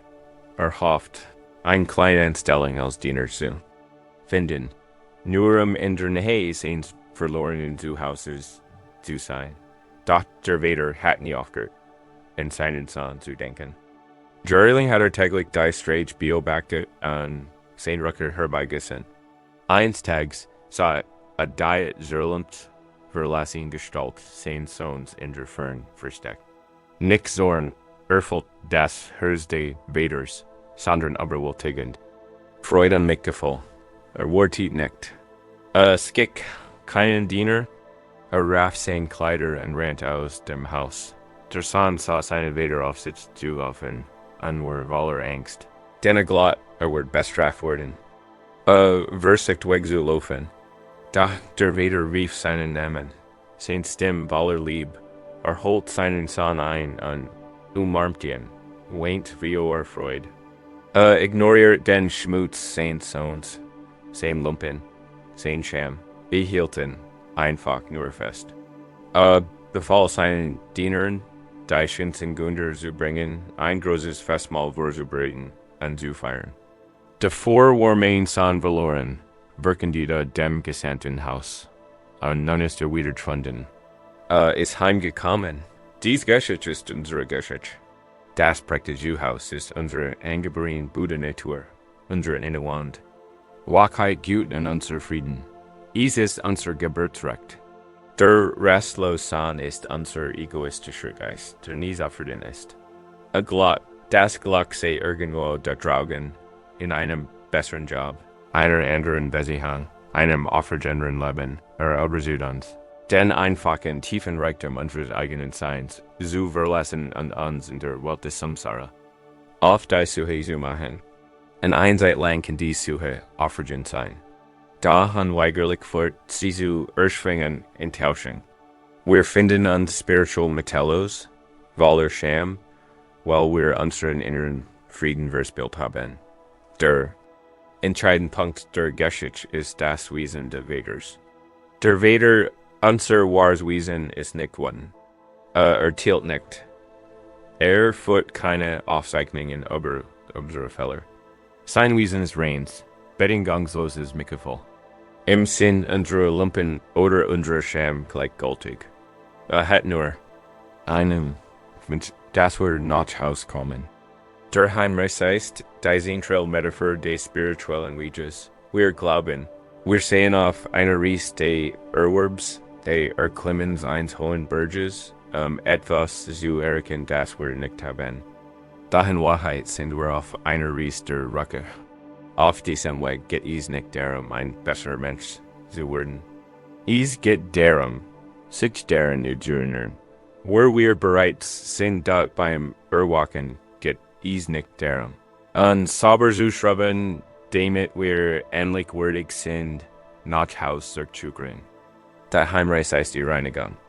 In dem Moment, in dem wir unsere Aufmerksamkeit wieder auf unser eigenes Herz richten, zurück auf die Gegenwart, zurück auf die Gut, das ist der Ecke des Nachhausekommens.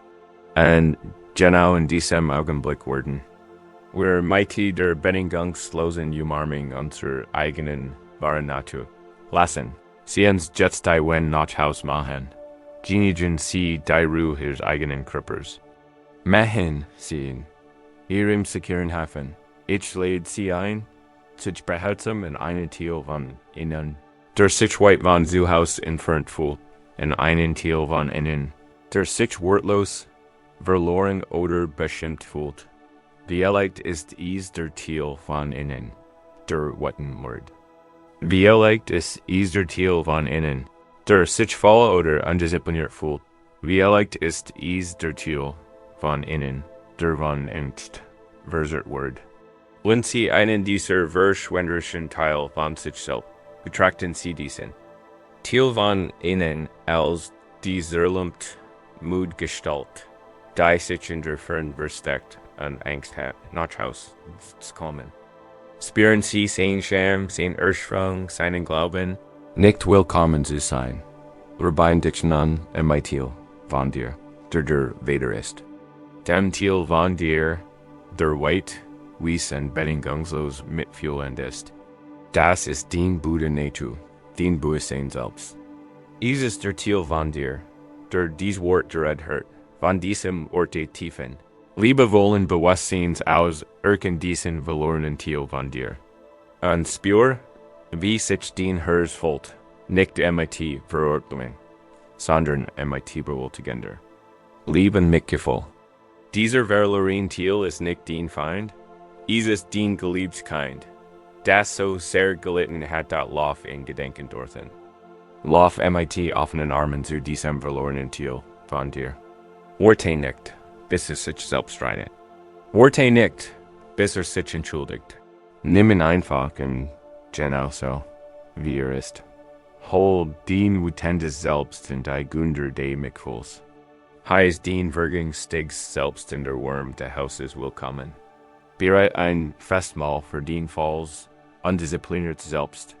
Sag zu diesen verbannten Tielen, willkommen zu Haus. Ich habe dich vermisst. Du musst nicht mehr umwandern. Hier bist du sicher. Du wirst geliebt. Spüren Sie die tiefe Erleichterung dieser inneren Heimkehr. Spüren Sie die Integration? Die Death, wenn Sie offern, MIT selbst, zu Kibim fan und anfangen, sich selbst willkommen zu heilen. Das ist die Praxis wahrer Selbstliebe. Es ist das Ende unseres inneren Exils. Wenn wir auf dies Weise zu uns selbst finden, beginnt, sich unsere Wahrnehmung der Welt zu verändern. Wir sind sie nicht mehr hungrigen, urteilenden Augen der Exzellenten. Wir beginnen, MIT den klaren, friedvollen Augen eines Menschen zu sehen, der in seinem eigenen Wesen zu Hause ist. Die Welt selbst scheint in einer neuen Schutten. Sie Einheit zu schimmern, einer Schönheit, die schon immer da war. Die wir eber zu sehr MIT dazu befähigt waren, sie zu sehen. Wir lernen, ein einfach Blumen zu betrachten und deren nicht ein Konzept, sondern ein Wunder zu sehen. Zu uns selbst zu finden ist ein tiefgreifender Prozess der Integration, in dem wir die verschwenderischen Teil unseres Wesens, Teil untevoll willkommen heilen. Wenn wir auf MIT und selbst im Streit liegen, dieser inner Frieden strömt ganz natürlich nach außen und verändert unsere Wahrnehmung der Welt um uns herum. Wenn wir das Leben nicht mehr MIT den hungrigen Augen einzelnen Augen gesonderten, sehnsüchtigen Selbst betrachten, wird ein neue Sichtweise möglich.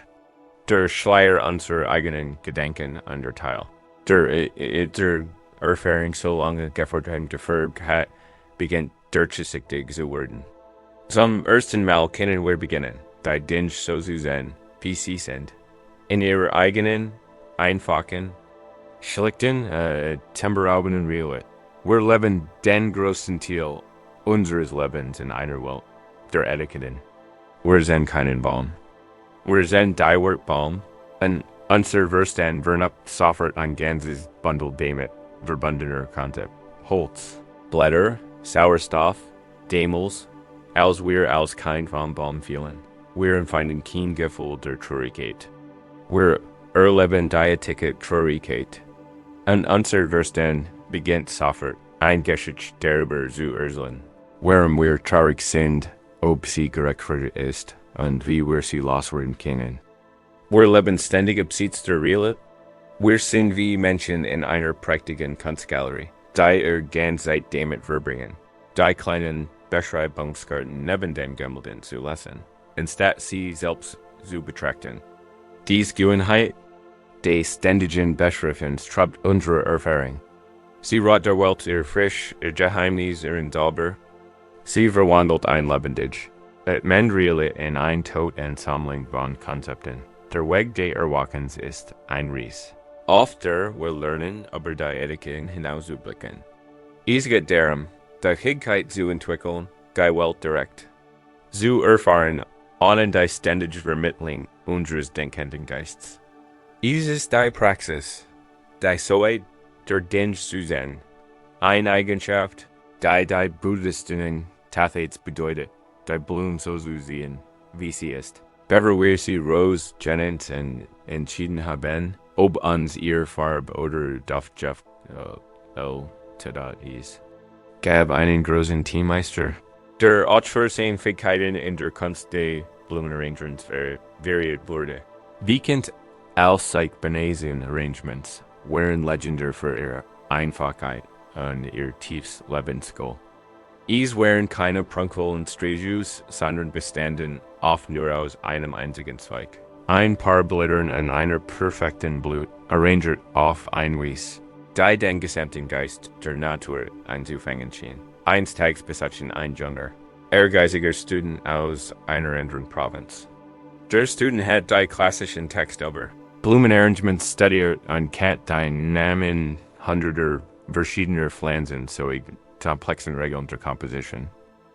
Kam zu dem Meister in der Hoffnung, sein Wissen zu zeigen, und fortgeschritten Gehirntechnik zu erlernen, dat wurde in den schlichten Tierraum geführt, in dem der Meister sah.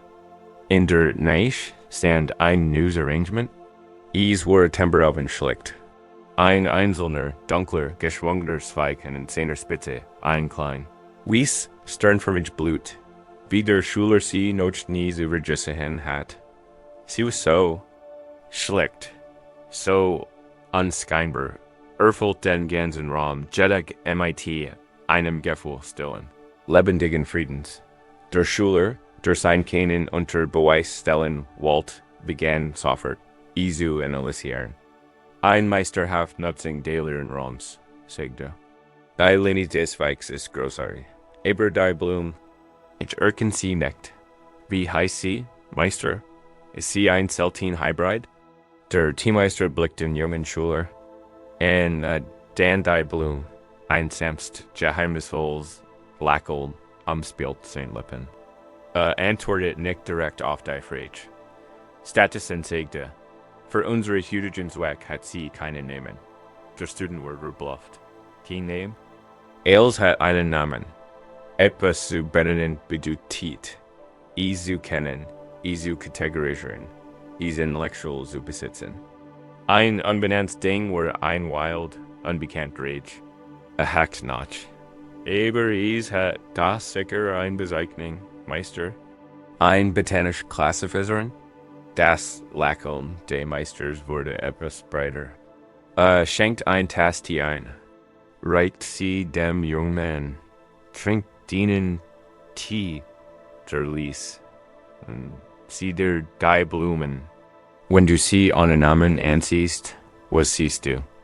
Der Student, der sich etwas albern vorkam, verstummt, nippt in seinem Tee und wandte seinen Blick wieder der Blumen zu. Und zum ersten Mal begriff wirklich sein. Verstand nicht länger in seinem Inneren als einer Bezeichnung, sucht, begann das Ding selbst zu sein. Sah die Zart fast zu schein qual der Weigen Blut. Sah die winzig kompliziert Ansammlung gelber Staubelter und der mit wie das Licht auf sein Oberfläche fiel. Sah den subtlen lebendigen Puls seiner Existenz. Sah nicht der Wiener Blum. Hat ein direkt intim Begegnung mit der Blum selbst. Sie war kein Objekt mehr, das man identifizieren konnte. Sie war ein Prozess, das man erleben konnte. In diesem Moment des reinen, konzeptlosen Seins verstand der Dialektion des Meisters tiefer, als in ein Butchlehren kann. Der Unbenannt Blume ist die Welt. Unser Verstand ist ständig bemüht. Sie zu benennen, zu beschreiben, Unendliches Mysterium auf ein beschreiber toter Konzept zu reduzieren. Geist ist ein Beroebensmechanism, da wenn zu unserer einzigen Wanderungsform wird. Trennt uns von der rohen, lebendigen Qualität der Realität. Die Praxis des So-Sehens ist die Praxis, die Namen mental los gelassen dort is bedeutet. Den Partner anzuschauen und für einen flüchtigen Moment die Bezeichnung oder mit all ihrer Geschichte und den damit verbundenen. Wird den Lasche lassen und einfach den einzigartigen, geheimnisvollen Menschen wie sich zu sein.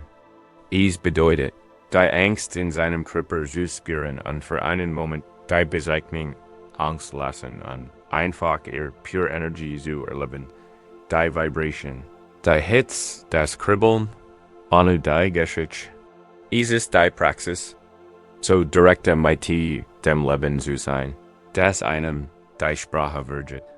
Lassen Sie uns mit unserer eigenen namellosen Blume üben. Kommen Sie in Ihrem Körper zur Ruhe. In diesem Moment, ich lade Sie ein in einen ganz einfachen, gewöhnlichen Gegenstand. Zu denken, es kann ein Stück Obst auf Ihr Arbeitsplatz sein, ein Stift auf Ihrem Schreibtisch oder sogar Ihre eigene Hand, wollen wir für diese Übung. Ihr Hand, halt den Hand vor dich oder lenkt den Aufmerksamkeit einfach dorthin, wo sie ruht. Jetzt betracht den Hand, als hättest du sie noch nie übergessen. Du bist ein Ausschreiber aus einer anderen Galaxie. Der Draw Dice ist seltsam. Bemerkenswert Objekt entdeckt hat. Vergessen Sie zunächst den Namen. Es ist keine Hand. Es ist einfach nur das.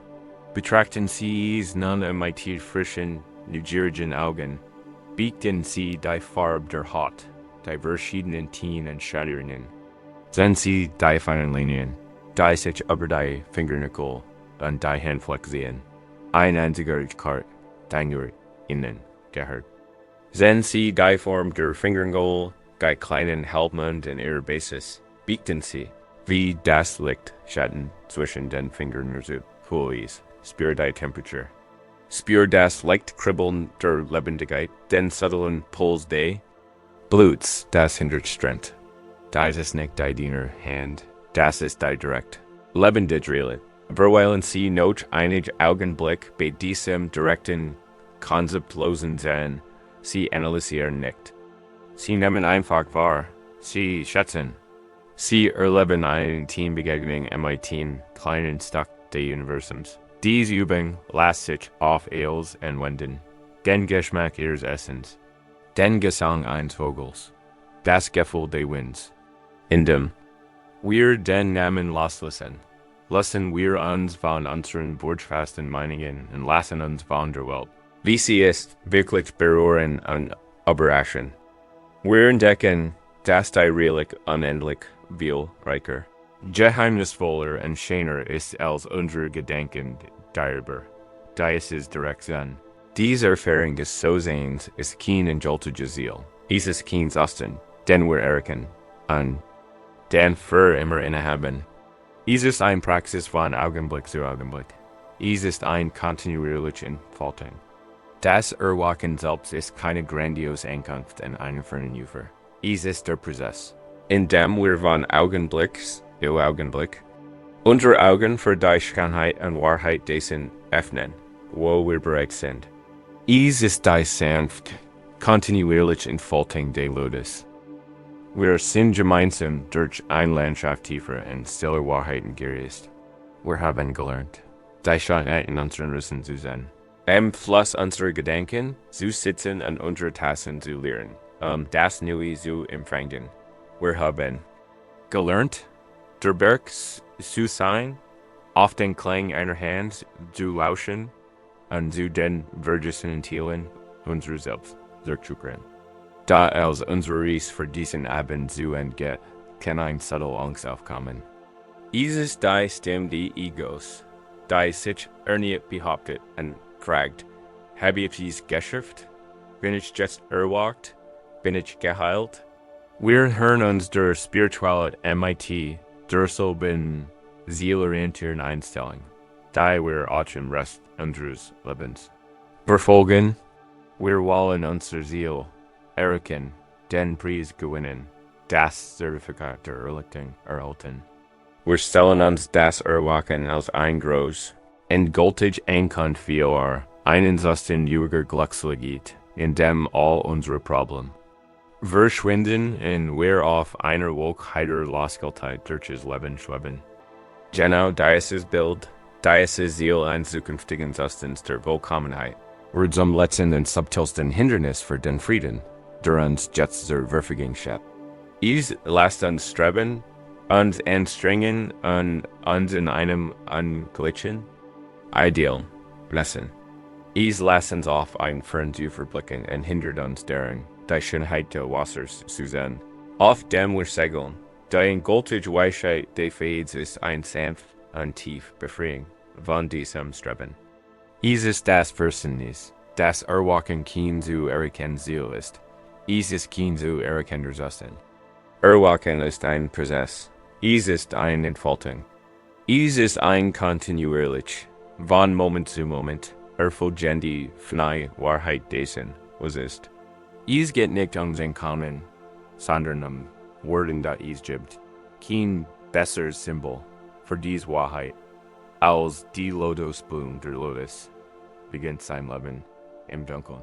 Dicken Schlamm am Grund eines Teigs.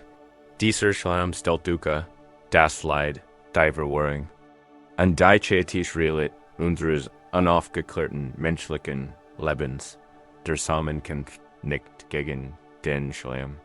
Vertilten nicht, nutzt die reichhaltig dunkel Nahrung des Schlamms. Sein Ries zu beg in dort aus dem Schlamm beginnt der Lotusengel zu wachsen und bahnt sich seinen Weg durch das Trub und durchsichtig Wasser. Dies Ries durch das Wasser stellt den Weg der Übung dar. Sie ist die Anstrengung, die Disziplin, die Ries der Reinigung. Der Stengel bewegt sich durch das Trubwasser und strebt immer nach dem Licht. Gassen noch nicht gesehen hat von dem instinktiv Weise. Das ist da ist. Schräglich durchbricht der Stil die Oberfläche. Und die Nacht pfeffert sich in die klare Luft und das hell Sonnenlicht. Dieses Erblühen ist für uns Erwachen. Die Blut selbst ist Michaelos, unberührt vom Schlamm und dem trüben Wasser, aus dem sie stammt. Sie ist ein Symbol für Reinheit, Schönheit und spirituelle Erkenntnis. Aber liegt die entscheidende Lehre. Der Lotus ist nicht nur ein Lotus. Wenn ein perfekt, definiert Blut in der Sonne ist, der Lotus ist in jeder einzelnen Phase seiner. Ries ein vollständiger und perfekter Lotus. Ist ein perfekter Lotus als Samen im Schlamm. Ist ein perfekter Lotus als Stengel, der sich durch das Wasser schiebt. Sein Lotushaftige ist während der gesamten Entfaltungsprozess präsent und vollständig. Wird nicht erst zum Lotus, ist den Lotus immer. Sein Blut ist keine Ankunft, sondern ein kontinuierlich offenbringender Natur. Die von Anfang an sich zurück, so ist es auch emittent.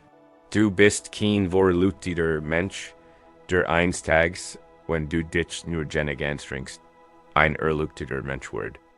Du bist bereits ein Lotus, den Natur, den Fähigkeit zu grenzenlosem Bewusstsein und Mitgefühl ist der same, der schon immer in dir war. Den Leben mit all seinen childischen, schlammigen Kiebempfen ist der fruchtbare Boden, der dir die Nahrung für den Wachstum liefert. Den Praxis, den Bemühen, freundlich und bewusst zu sein, ist der Stängel, der nach dem Licht strebt. En jeder Moment der Klarheit, geht auflockern der Erkenntnis. Jeder AKT date Mikfuls. Das ist das Entfalten eines Blutenblads. Erwachen ist kein zukünftiges Ereignis. Es geschieht jetzt. Dieser Moment des Bewusstseins, dies Wort. Zu lesen und zu verstehen, ist ein Blutenblatt, das sich entfaltet. Der Moment, in dem du den Jäger bemerkst und dich entschiedest, nicht gerne zu handeln, ist ein Blutenblatt, das sich entfaltet. Der Moment, in dem du Dankbarkeit für ein einziges Vergnügen empfindest, ist ein Blutenblatt, das sich entfaltet. Vergiss dies kleinen Momente. Sie sind keine Übung für das Wesentliche. Sie sind das Echt. Sie sind die Entfaltung ihrer wahren Natur. Die in Exit geschieht. Die ist es Versenis befriedens von der schweren Last spirituellen Ehrgeizes. Wir können endlich entspannen. Wir können den Drang nach Perfektion loslassen. Wir können dem Prozess vertrauen. Unsere Aufgabe ist dies nicht, den Lotus blind zu zwingen.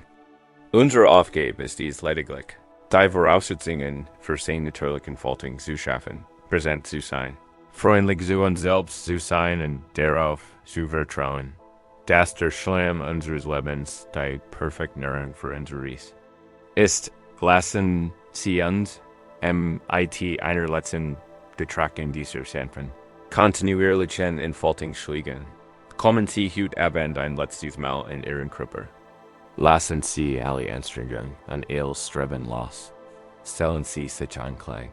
Fest geschlossen, Lotus nas Beor, die mitten Ihrem Herzen ruht. Sie ist sicher, ganz und erfüllt von stillen Potenzial. Das ist Ihr wahre Natur. Schenkt dieser. Nast nun emitien deinem Atem Sandform und Licht. Stell dir beim Einatmen vor, mit dich das golden Licht der Sonne erfüllt. Stell dir beim Ausatmen vor, wie du dieses warm Licht der Lotusnasp in deinem Herzen schenkst. Sie zwingen es nicht, sich zu öffnen. Sie schaffen lediglich ein warm, liebevoll und geduldig Umdrung für es. Und wie Licht, nur wie Licht, spürst du, wie sich ein Blutenblatt sanft alljust an ein wenigen faltet. Nicht weil du so gewollt hast, sondern weil es in dir. Sei Ohr, spür die winzigen Spannung, die kleinen Vernung. Das ist das Erwachen dieses Augenblicks. Es ist genieg. Es ist ganz. Es ist perfekt. Du bist der Lotus. Vertrau deiner eigenen Entfaltung. Vertrau dem Schlamm. Vertrau dem Wasser. Und vertrau dem Licht, nach dem du strebst, das auch das Licht ist. Das von Anfang an dir Abend hast du zugehört. Du hast in dir still gesessen und dich den Herz gekümmert. Du bist nicht hausgierig. Der Weg endet hier nicht. Beginnt mit dem nächsten Sonnenaufgang, mit dem nächsten Atemzug. Trage dieses Gefühl sanften mit dir. Beginne deinem Leben nicht aus einem zu lassenden Problem, sondern aus einem Lotus, der darauf wartet. Zu erblühen. Jetzt gibt es nichts mehr zu tun, nichts mehr herauszufinden. Ruh dich einfach aus. Ruh hinter still deiner sich entfaltenden Natur. Lass dich wandern still in einen tiefen, heilenden Schlaf tragen. Du bist ganz. Du bist wordvoll. Du blühst in diesem Moment auf. Schlaf, Gott,